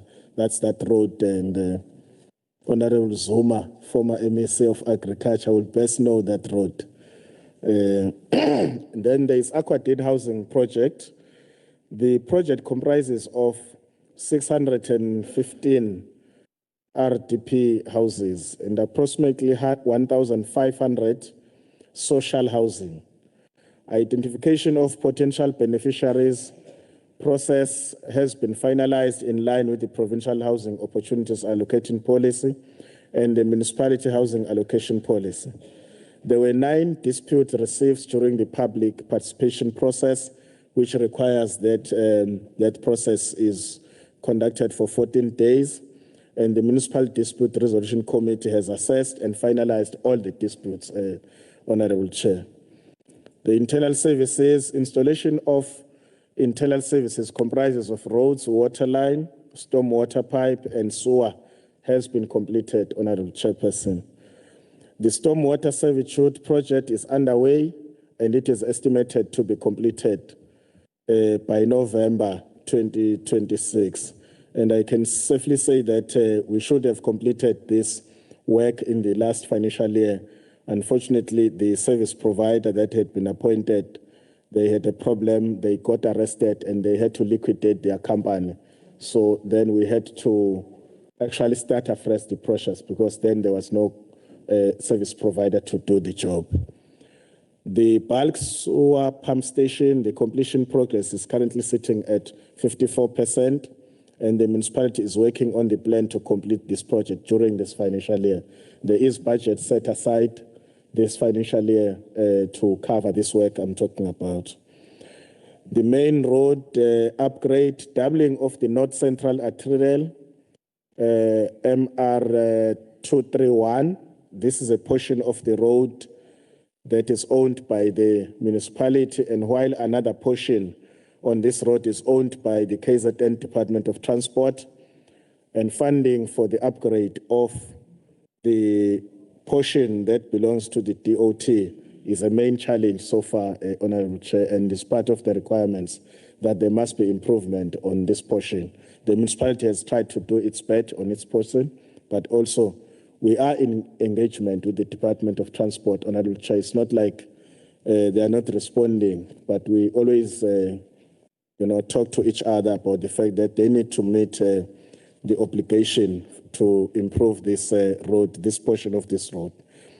Funding for phase 1 of the project comprises of 552 units, has been approved by the Social Housing Regulatory Authority to the amount of 238 million rand. And the Social Housing Institute is in the process of finalizing the appointment of the contractor and other project-related requirements, such as approval of building plans, services, contributions, etc. It is envisaged that the construction will commence during the month of October, Honorable Chairperson, as I was briefed that the stakeholders will soon appoint the contractor to implement these projects. And we are really grateful to the Department of Human Settlement and the entities under it in dealing with this issue. There are challenges, Honorable Chair, and funding for upgrading of the MR231 and the North Central Arterial, as I said before, which is owned by the Department of Transport. And while the North Central is owned by the municipality, and I did indicate that from time to time we budget to deal with these issues. I know that, Chair, we have not been requested to deal with other human settlement issues, but I must thank the department for reviving the Dambanana Luamba housing projects, which was approved somewhere around 2010. And over the past 2 months, Mr. Mbili and his team and our team, we have seen this project moving forward, where about 20 to 30 structures are being constructed as we speak. And we know that this is a very big intervention to the families that are going to benefit, but also to request that the OSS housing, 2,000 of them, for the different people living in the areas of Amakosi is still a challenge. And in some instances, the implementing agent destroyed some structures in different households where they were looking for space to build this Operation Sugumasaka housing.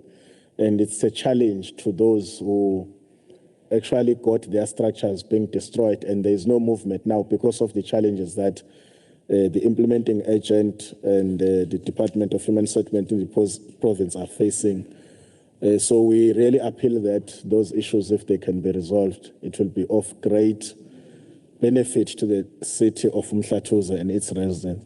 Thank you very much, Honourable Chairperson, for the time that you have afforded me to give this briefing. Thank you.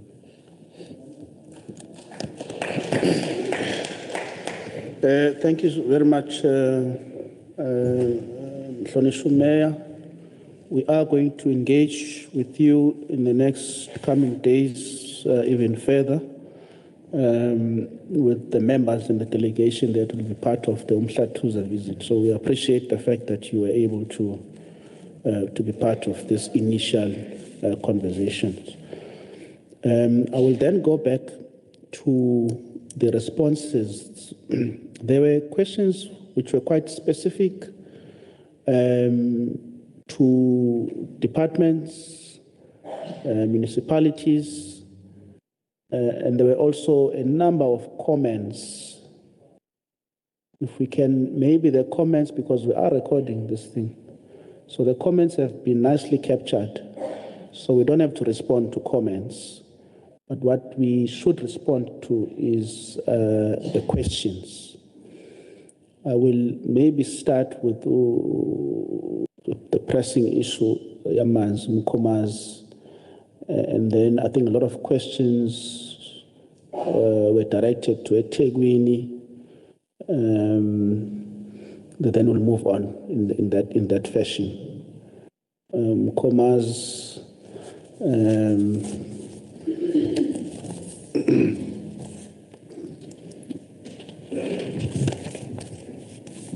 Thank you, Honourable Chairperson. I think for Mkomas, I take it it's UMNGENI-UTHUKELA Board. Yes. I think the questions, if one can recap, the questions relate to a statement of no relationship with stakeholders. I think the two mentioned, I think the specific one was related to a question on UMNGENI-UTHUKELA Board and DESCOM. And then there is also a question that talks to the 3.3 billion spent and the 11 billion, which reflects, I think, a 30%. Then the question of water issues, I think, in KZN in general. And then a member referred to slide 6, which talks to estimates and the factors which we've noted. The question that deals with Ngwadini P748 road, whether it would be attended to, and then the question of business forums. So I'm going to kick in and deal with the relationships, and then also deal with the issue of the delay, and also what was raised related to a plea on the NCOP to liaise with the Minister of Water and Sanitation, which I think is the question of curtailment, unless I'm mistaken, but the members would indicate to that, and then. So I think let me kick in with the statement which says we don't have a relationship with the stakeholders. I think to be correct, we have relationships with stakeholders. All water services authorities that we have valid agreements with. We have quarterly meetings with them, which meetings are minuted, which meetings talks to the entire relationship between the services we're rendering on behalf of the water services authorities and any obligations. If there are any issues of disagreements, they are resolved within the terms of the framework of the agreement, because we are an entity of national department. Therefore, we go in and we are regulated by these agreements. With eThekwini as a specific one which was raised, eThekwini and UMNGENI-UTHUKELA Board we have a solid relationship with them. I can repeat that. We have a solid relationship with them. We are regulated by the agreement that I was referring to. We do have meetings. eThekwini does now and then engage UMNGENI-UTHUKELA board as an implementing agent on some of the projects that they have. eThekwini and UMNGENI-UTHUKELA board talk together on future plans that need to be embarked upon. eThekwini invites UMNGENI-UTHUKELA board to its EXCO meetings when they are required to come and present to EXCO. We have, even in the recent past, done oversights with eThekwini, specifically with the mayor of eThekwini. The lower South Coast project that is phase 2 was actually attended to, and eThekwini was present in the meeting as we were handing over the site to the contractor.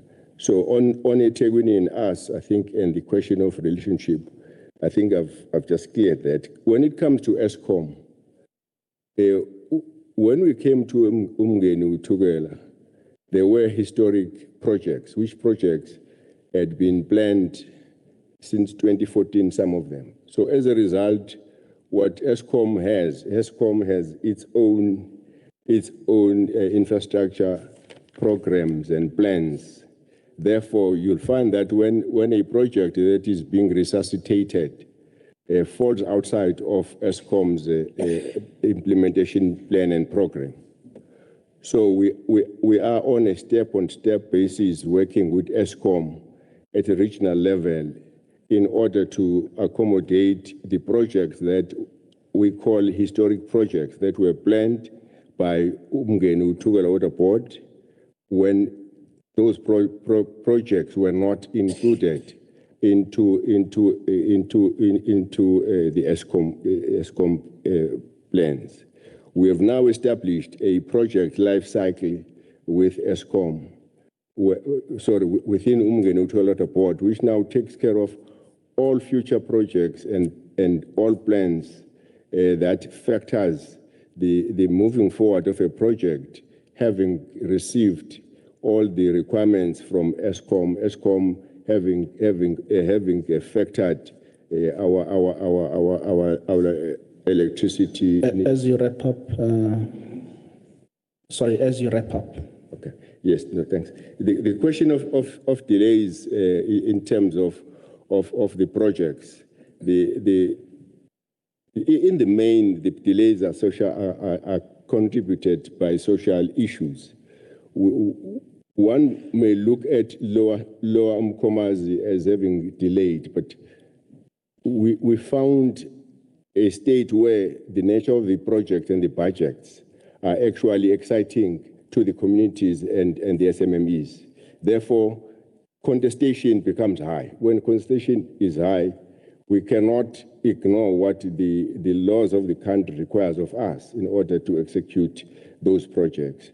In the interest of time, I must also indicate that there were lives that were lost in the Lower Mkomazi project from inception. And all of those factors are the factors that would contribute to a delay. The question of curtailment, I think the statement is a valid statement. There is curtailment. The NCOP can indeed engage with the National Department of Water and Sanitation to address the question of the curtailment, because us as UMNGENI Water Board, we're implementing the directive from the department. I think, Chair, can just leave it at that level in the interest of time. Thank you. I see a lot of hands. I'd want to just correct maybe one statement. Yes. Maybe the budgets are not exciting communities. Maybe we just need to do things in a fair way and follow the law, which guides us in that. Indeed, Chair. That's why we have amended our CPG policy to ensure that from inception, there is a social facilitation which gets engaged in engaging communities in terms of sharing the information in relation to a project. Because in the main, people just see a yellow plant moving in when they have never been consulted. They have not had any input into that aspect. Thank you. The other thing, Chair, I've indicated, I think Mr. Mazibugu and the CE would nudge into the questions that I didn't deal with, the Ngwadini, the page 6, and the 3.3 billion. If Chair, you can allow them to sneak in. Okay. I think I've just got two hands here from the members. I'm not sure if it's anything pressing or order. Chair, I'll be very quick. Thank you. Chair, sorry, our colleague just misunderstood my question. I'm not questioning the delays. I'm simply asking this. Page 7 says completed December 2032. Have the delays that you mentioned on page 6 been factored into that timeline? Or are they going to be extraneous delays that might delay the project maybe another year or another 2 years? That's what I wanted to know. Thank you. Please respond to that.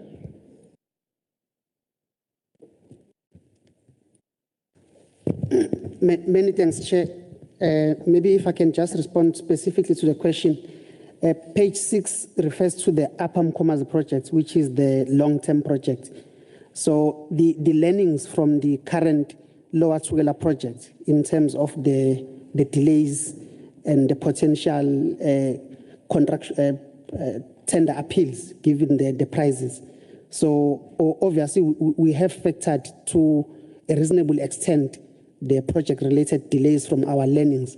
But obviously you can't factor a 14-month delay of an appeal because that's a legal matter. But in terms of the normal project management, learnings, social issues, we have factored those. So 2032, as it stands, would have factored the normal ones.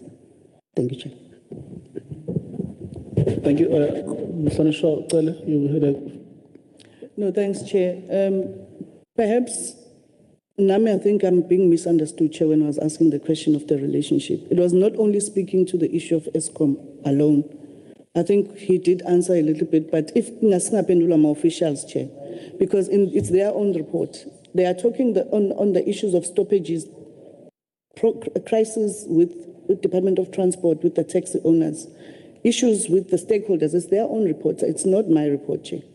And almost all their projects, they have a challenge with ESCOM. So, and we are eThekwini citizens. We know there is a crisis between eThekwini and UMNGENI. So if they're going to come here and tell us that they have a cordial relationship, Seba appreciator, as people, but now who are beneficiaries of water, there is a challenge. And their reports speaks to those type of challenges. Can they get to those issues, please? It's not be political when you are being answered critical questions, Chair. Okay, you heard the concern being raised.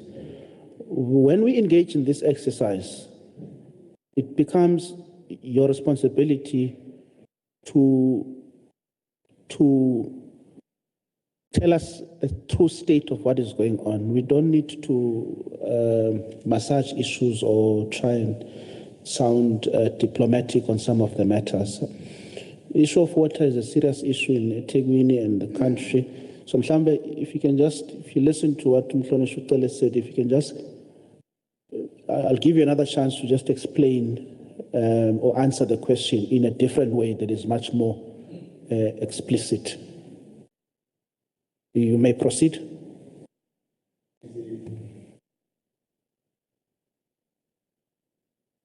So, sorry, I cannot hear you. If you can put your mic on. I think she says she would prefer that the executive members, I'm the chair, probably speak to the issues. Which executive members? There's a CE on my left, and then there is a COO on my Where's right. the CEO? Where's the CEO? CEO is on my right, Mr. Mazibuko. CEO. Yes, CE is on my left, Mr. Mkhize. Yeah, then if they have the answers, they must answer. You seem to be taking the lead. If you've got people that have, that should be answering the members, then they must answer. CE, please answer.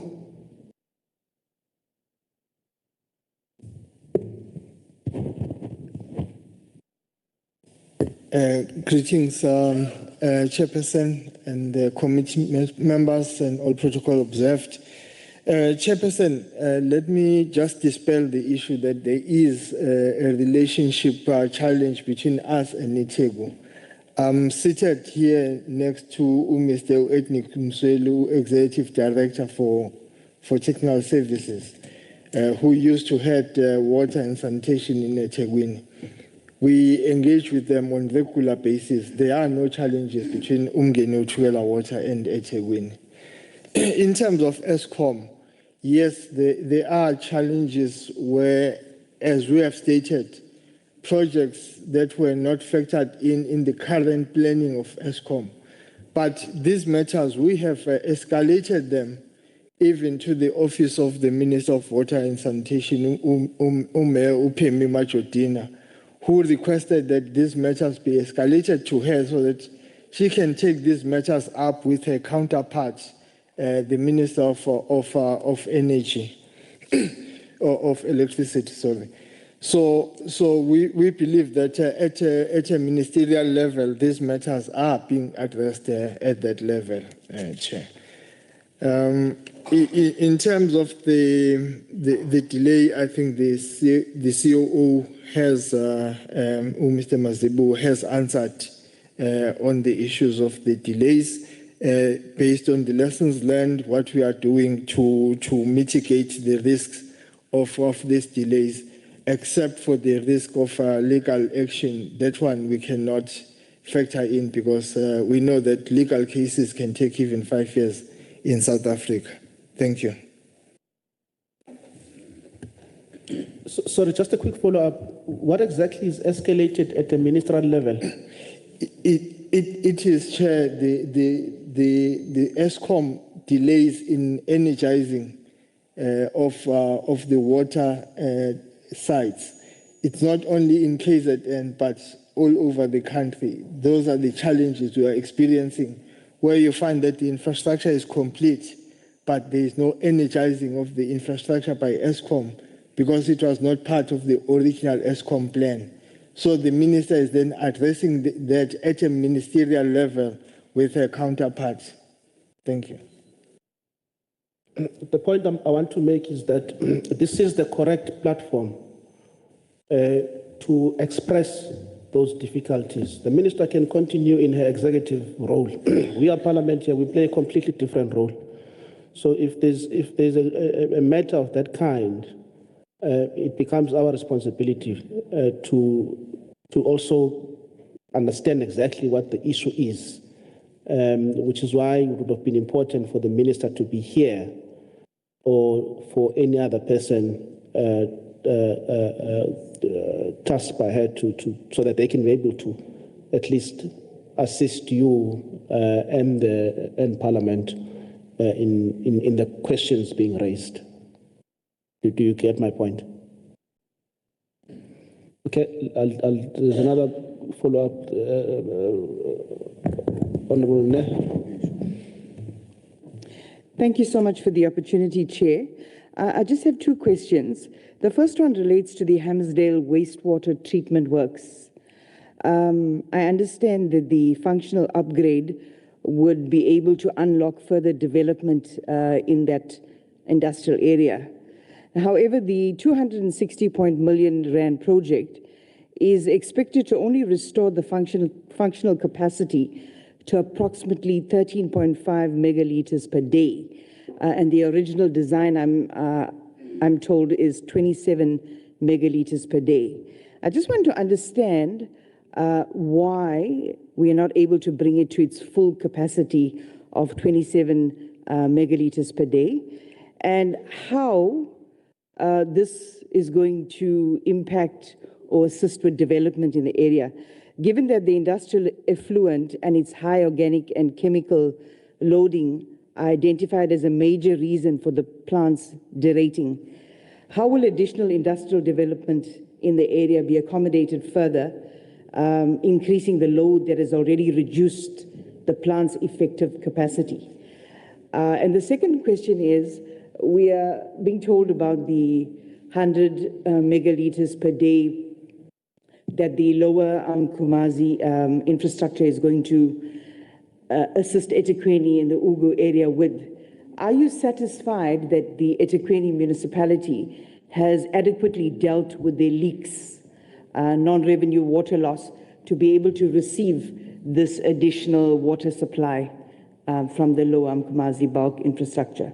Thanks, Chair.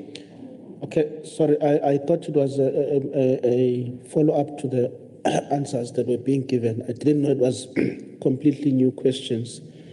I think we had given members an opportunity to ask questions. Otherwise, I'm going to have someone else now raising a hand and wanting to ask a question. But I'm sure they've captured it. I'm just saying this so that we don't have a situation where we are sitting here endlessly. My apologies, Chair. Apology accepted. I think there was just one more person from UMNGENI-UTHUKELA. Just 3 minutes, please. Yeah.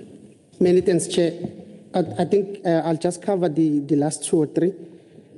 Yes, honourable members, the issue of a road has been discussed with DOT as well, and we have thus finalized the administrative and procurement processes, and we are going to be upgrading that road. It does affect the processes, so we agree on that. And also the issue on the readiness of reticulation infrastructure to receive this water, I think the question links with the last question, Honourable Chair. The project will connect into the existing what we call quarry reservoir in the south coast. So there is already secondary bulk projects that we have just completed, especially going to the south and not in eThekwini.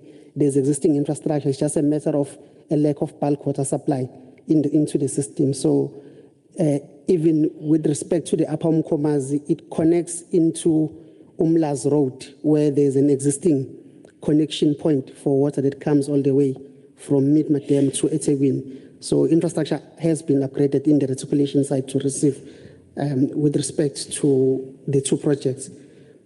And the last one was, there was a question on the insurance cover. The project is fully covered. Upon receipt of the environmental authorization, there was a further requirement that we must cover the project for flooding events during construction. So we have done that, but we have timed it such that it starts in September during the rainy season. So the project is fully covered. Thank you, Chair. Thank you. Colleagues, if you have further questions, please join us on site tomorrow. I'm sure the officials will be more than happy to give further answers. I want to quickly jump to eThekwini. And there was an issue also water related. I think Honorable Kaunda spoke about City of Cape Town. I'm not sure if it's related to what we are doing. Maybe it's not related to what we are doing here. Maybe you can skip that one. We've recorded it. Thank you. Yes, thank you, Chairperson. Whilst I'll start with the one, it was a comment with regards to flood victims that are left destitute. And it is a point that needs to be recognized and emphasized on the basis that we are planning an adequate human settlement in Daba in October. And really, the intention of that is to strengthen the coordination between the 3 spheres of government and relevant stakeholders, and also to identify the practical and sustainable interventions for disaster housing, informal settlement upgrading, as well as adequate housing. But it will also provide an opportunity to consider challenges relating especially to land availability, infrastructure, as well as funding and beneficiary management in this regard. On the issue for water, Ethnic Msweli will respond to them, and I'll also give Nelly an opportunity to then close off on the Go Durban questions that were made. Thank you. Okay, greetings, Chairperson, and greetings to the honourable members. I will not go into detail with some of the... If you can just introduce yourself, please, before you proceed, Baba Msweli. Thank you, Chairperson. My name is Ethnic Msweli. I'm the Executive Director for Technical Services at Ethekwini Municipality.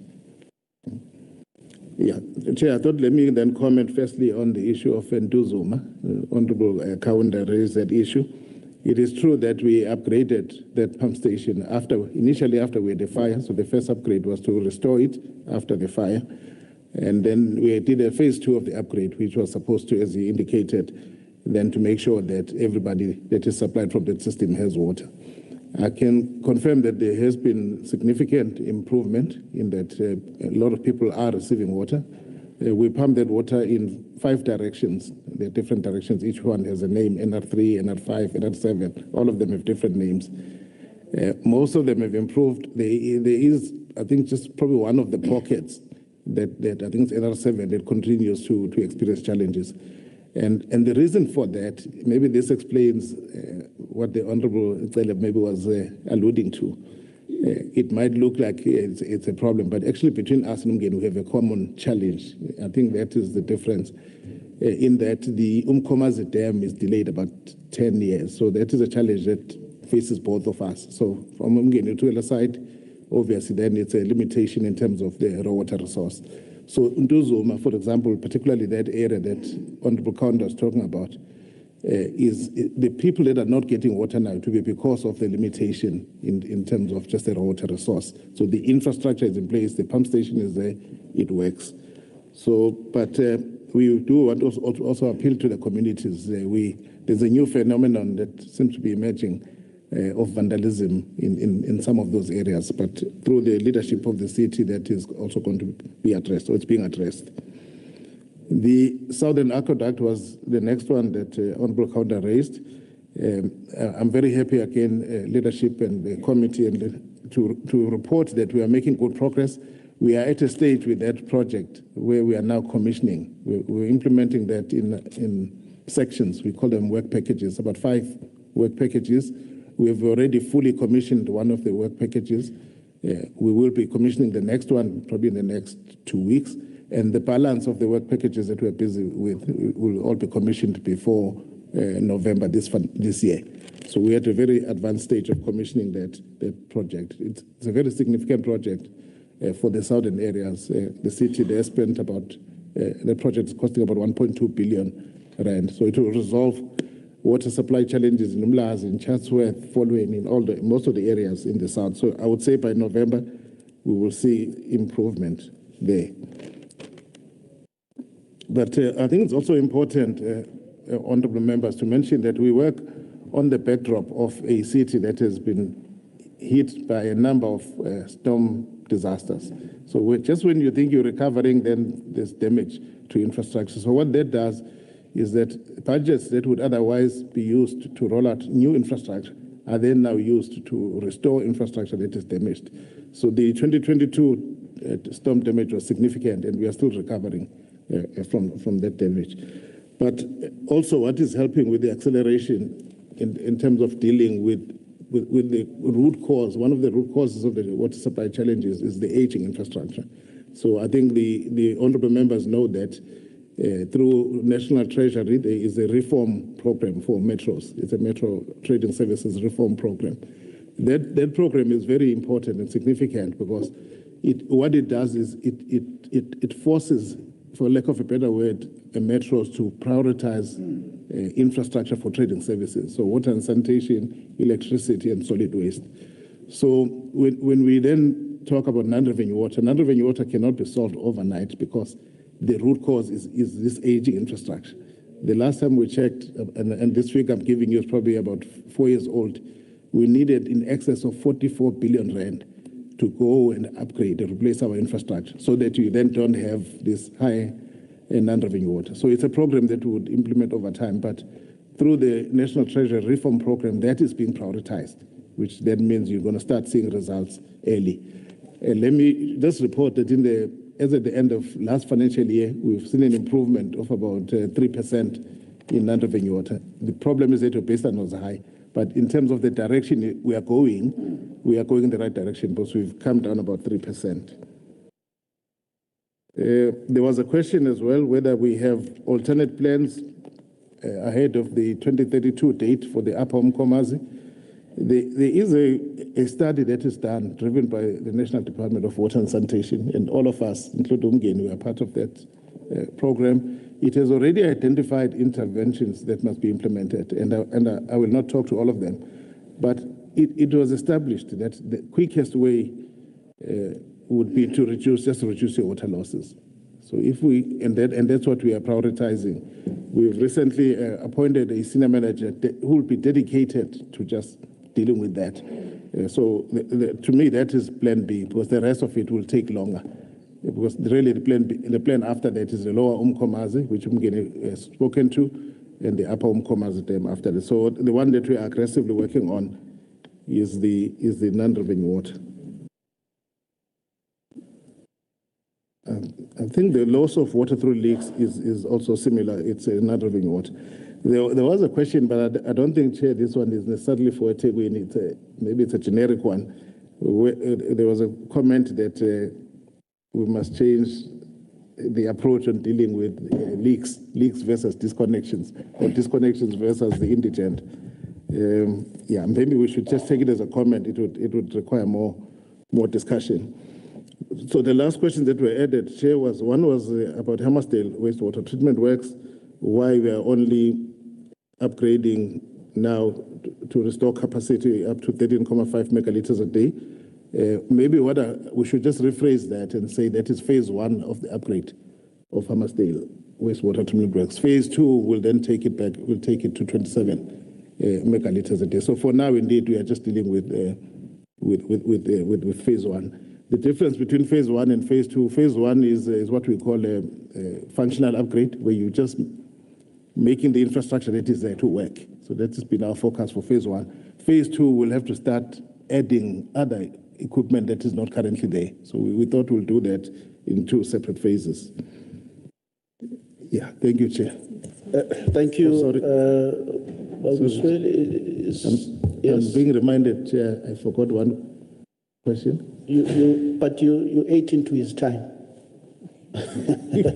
So he's only left with 1 minute because you took all of his time. You may proceed. Nelly will respond on the code, Nelly.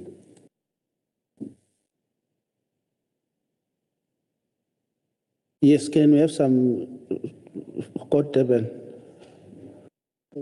That's a very important question. Okay, greetings, Chairperson and the honorable members in the room. My name is Nelly Siwezama. I'm the Director for eThekwini Transport Authority within eThekwini. The question that was posed was around the Go Durban, where in terms of asking what are the challenges and is the service going to run and when is that going to happen? So I think from the last report, I think when we were reporting, there were still a lot of challenges where we were having misunderstandings with the department. There was monies being withheld from the grant and we could not proceed. Particularly, I think at that point, the C1 corridor was then in a crisis and was not moving. But I'm happy to report that we have made good progress with the Department of National Transport. We are now working well to ensure that we bring back the Go Durban project on course to ensure that we deliver it. So, however, there is one challenge that still remains. In fact, it's now a new challenge. It's not what was giving us problems before, is that they have announced that the grant that we are utilizing to run the public transport will be winded down within the 3 years. So that is not a challenge that only affects us. It affects all the cities that were receiving this grant. But what they've said to us, and that's why I'm saying the relationship has improved. We are all working well together. So what we've done, we've established weekly meetings where we keep track on each other in terms of where we are, and they also provide updates, because they are now working on what they are calling a public transport fund, which will be announced once they know what that would look like. So what that means, though, for us in eThekwini is that because we are still planning to go live, which we've done a number of good progress on it. We have prepared the business plan where we've quantified how much the system is going to cost us. It is going to council by the end of August.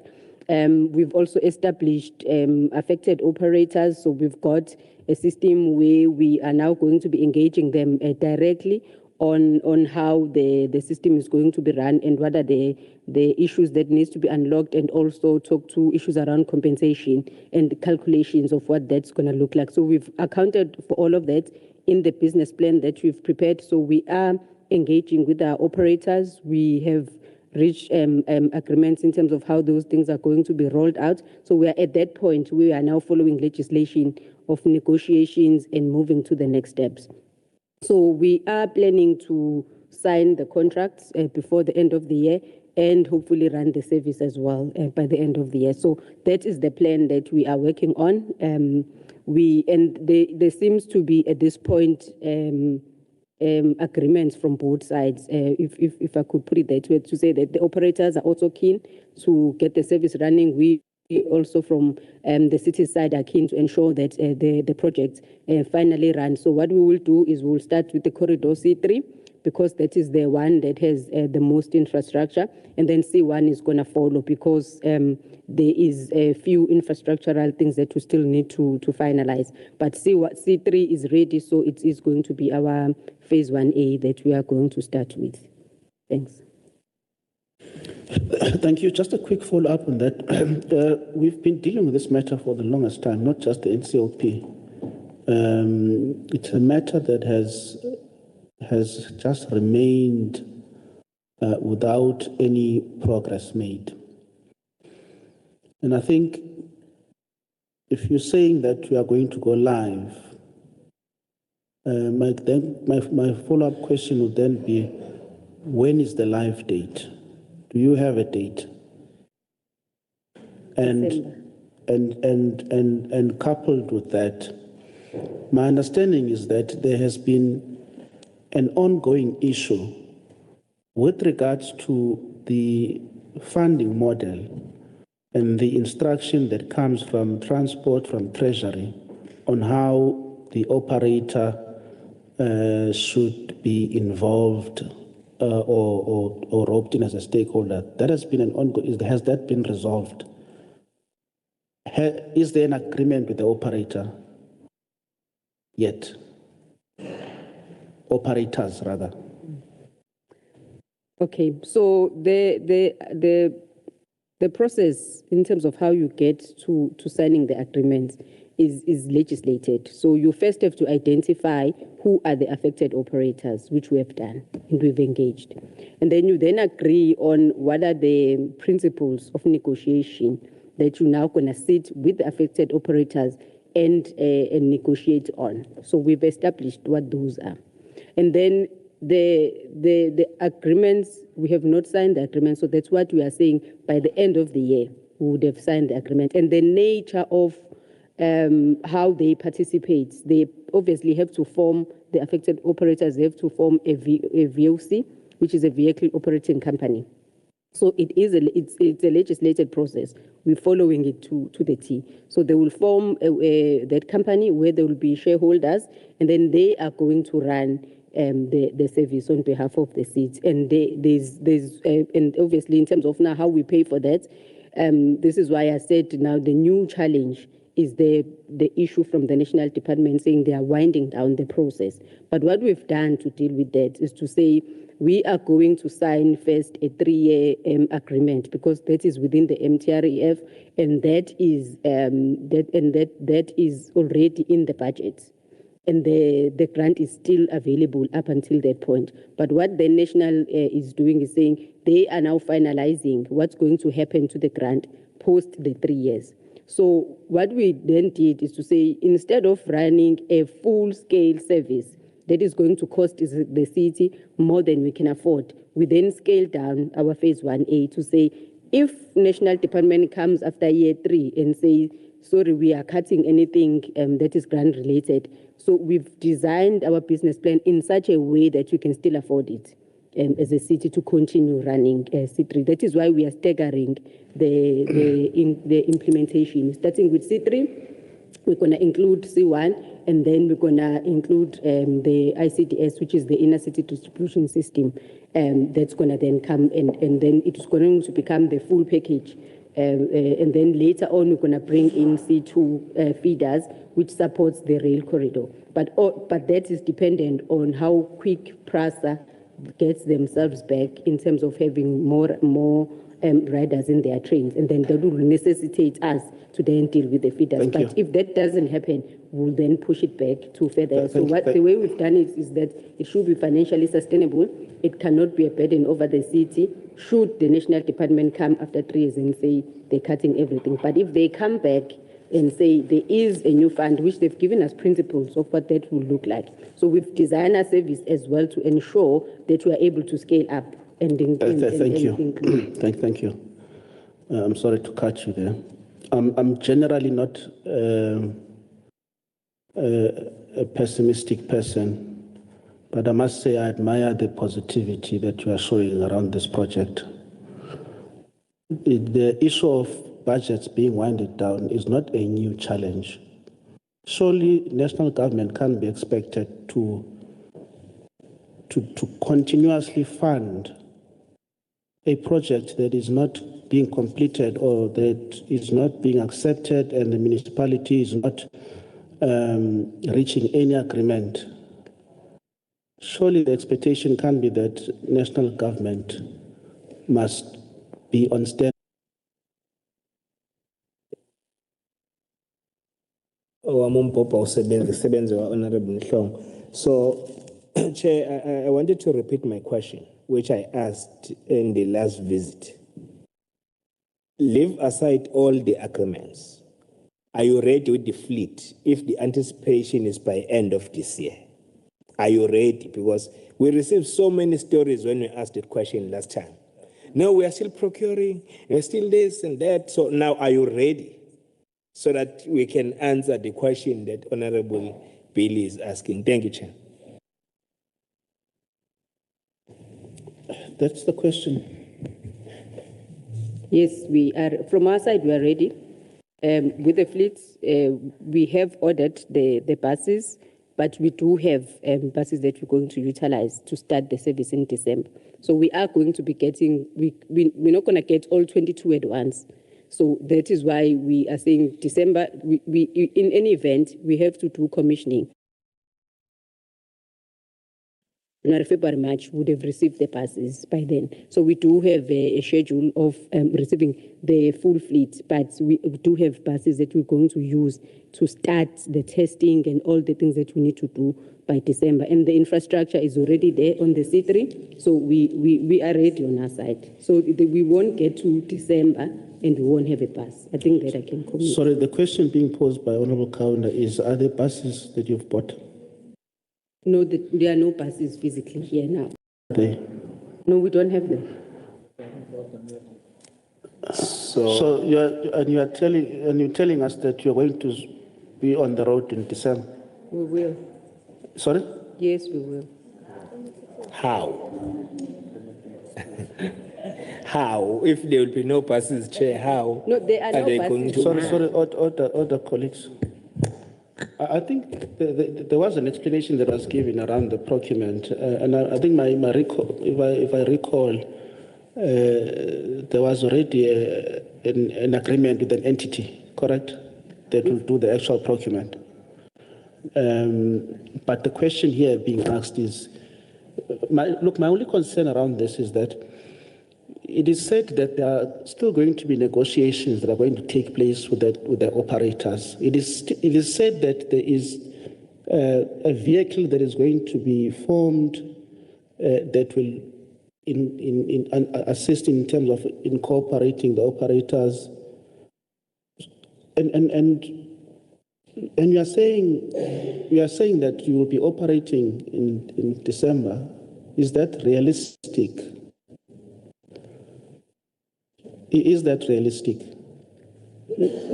Maybe let me explain how it works. So for us to start the commissioning, which will happen in December. So commissioning in December is not us putting passengers immediately. It is to test the system. But for us to do that, we should have signed the agreements with the operators. So we are technical things that have to happen. So when we come to December, we will not be running with the passengers. We will now be doing commissioning. So I'm saying in December, we will have buses to start the commissioning. And then we've got a schedule of bus delivery every month that we're going to be getting 2 buses per month. So by the time that you are ready by around March to then put in passengers, because we've tested, we would have known if there are glitches.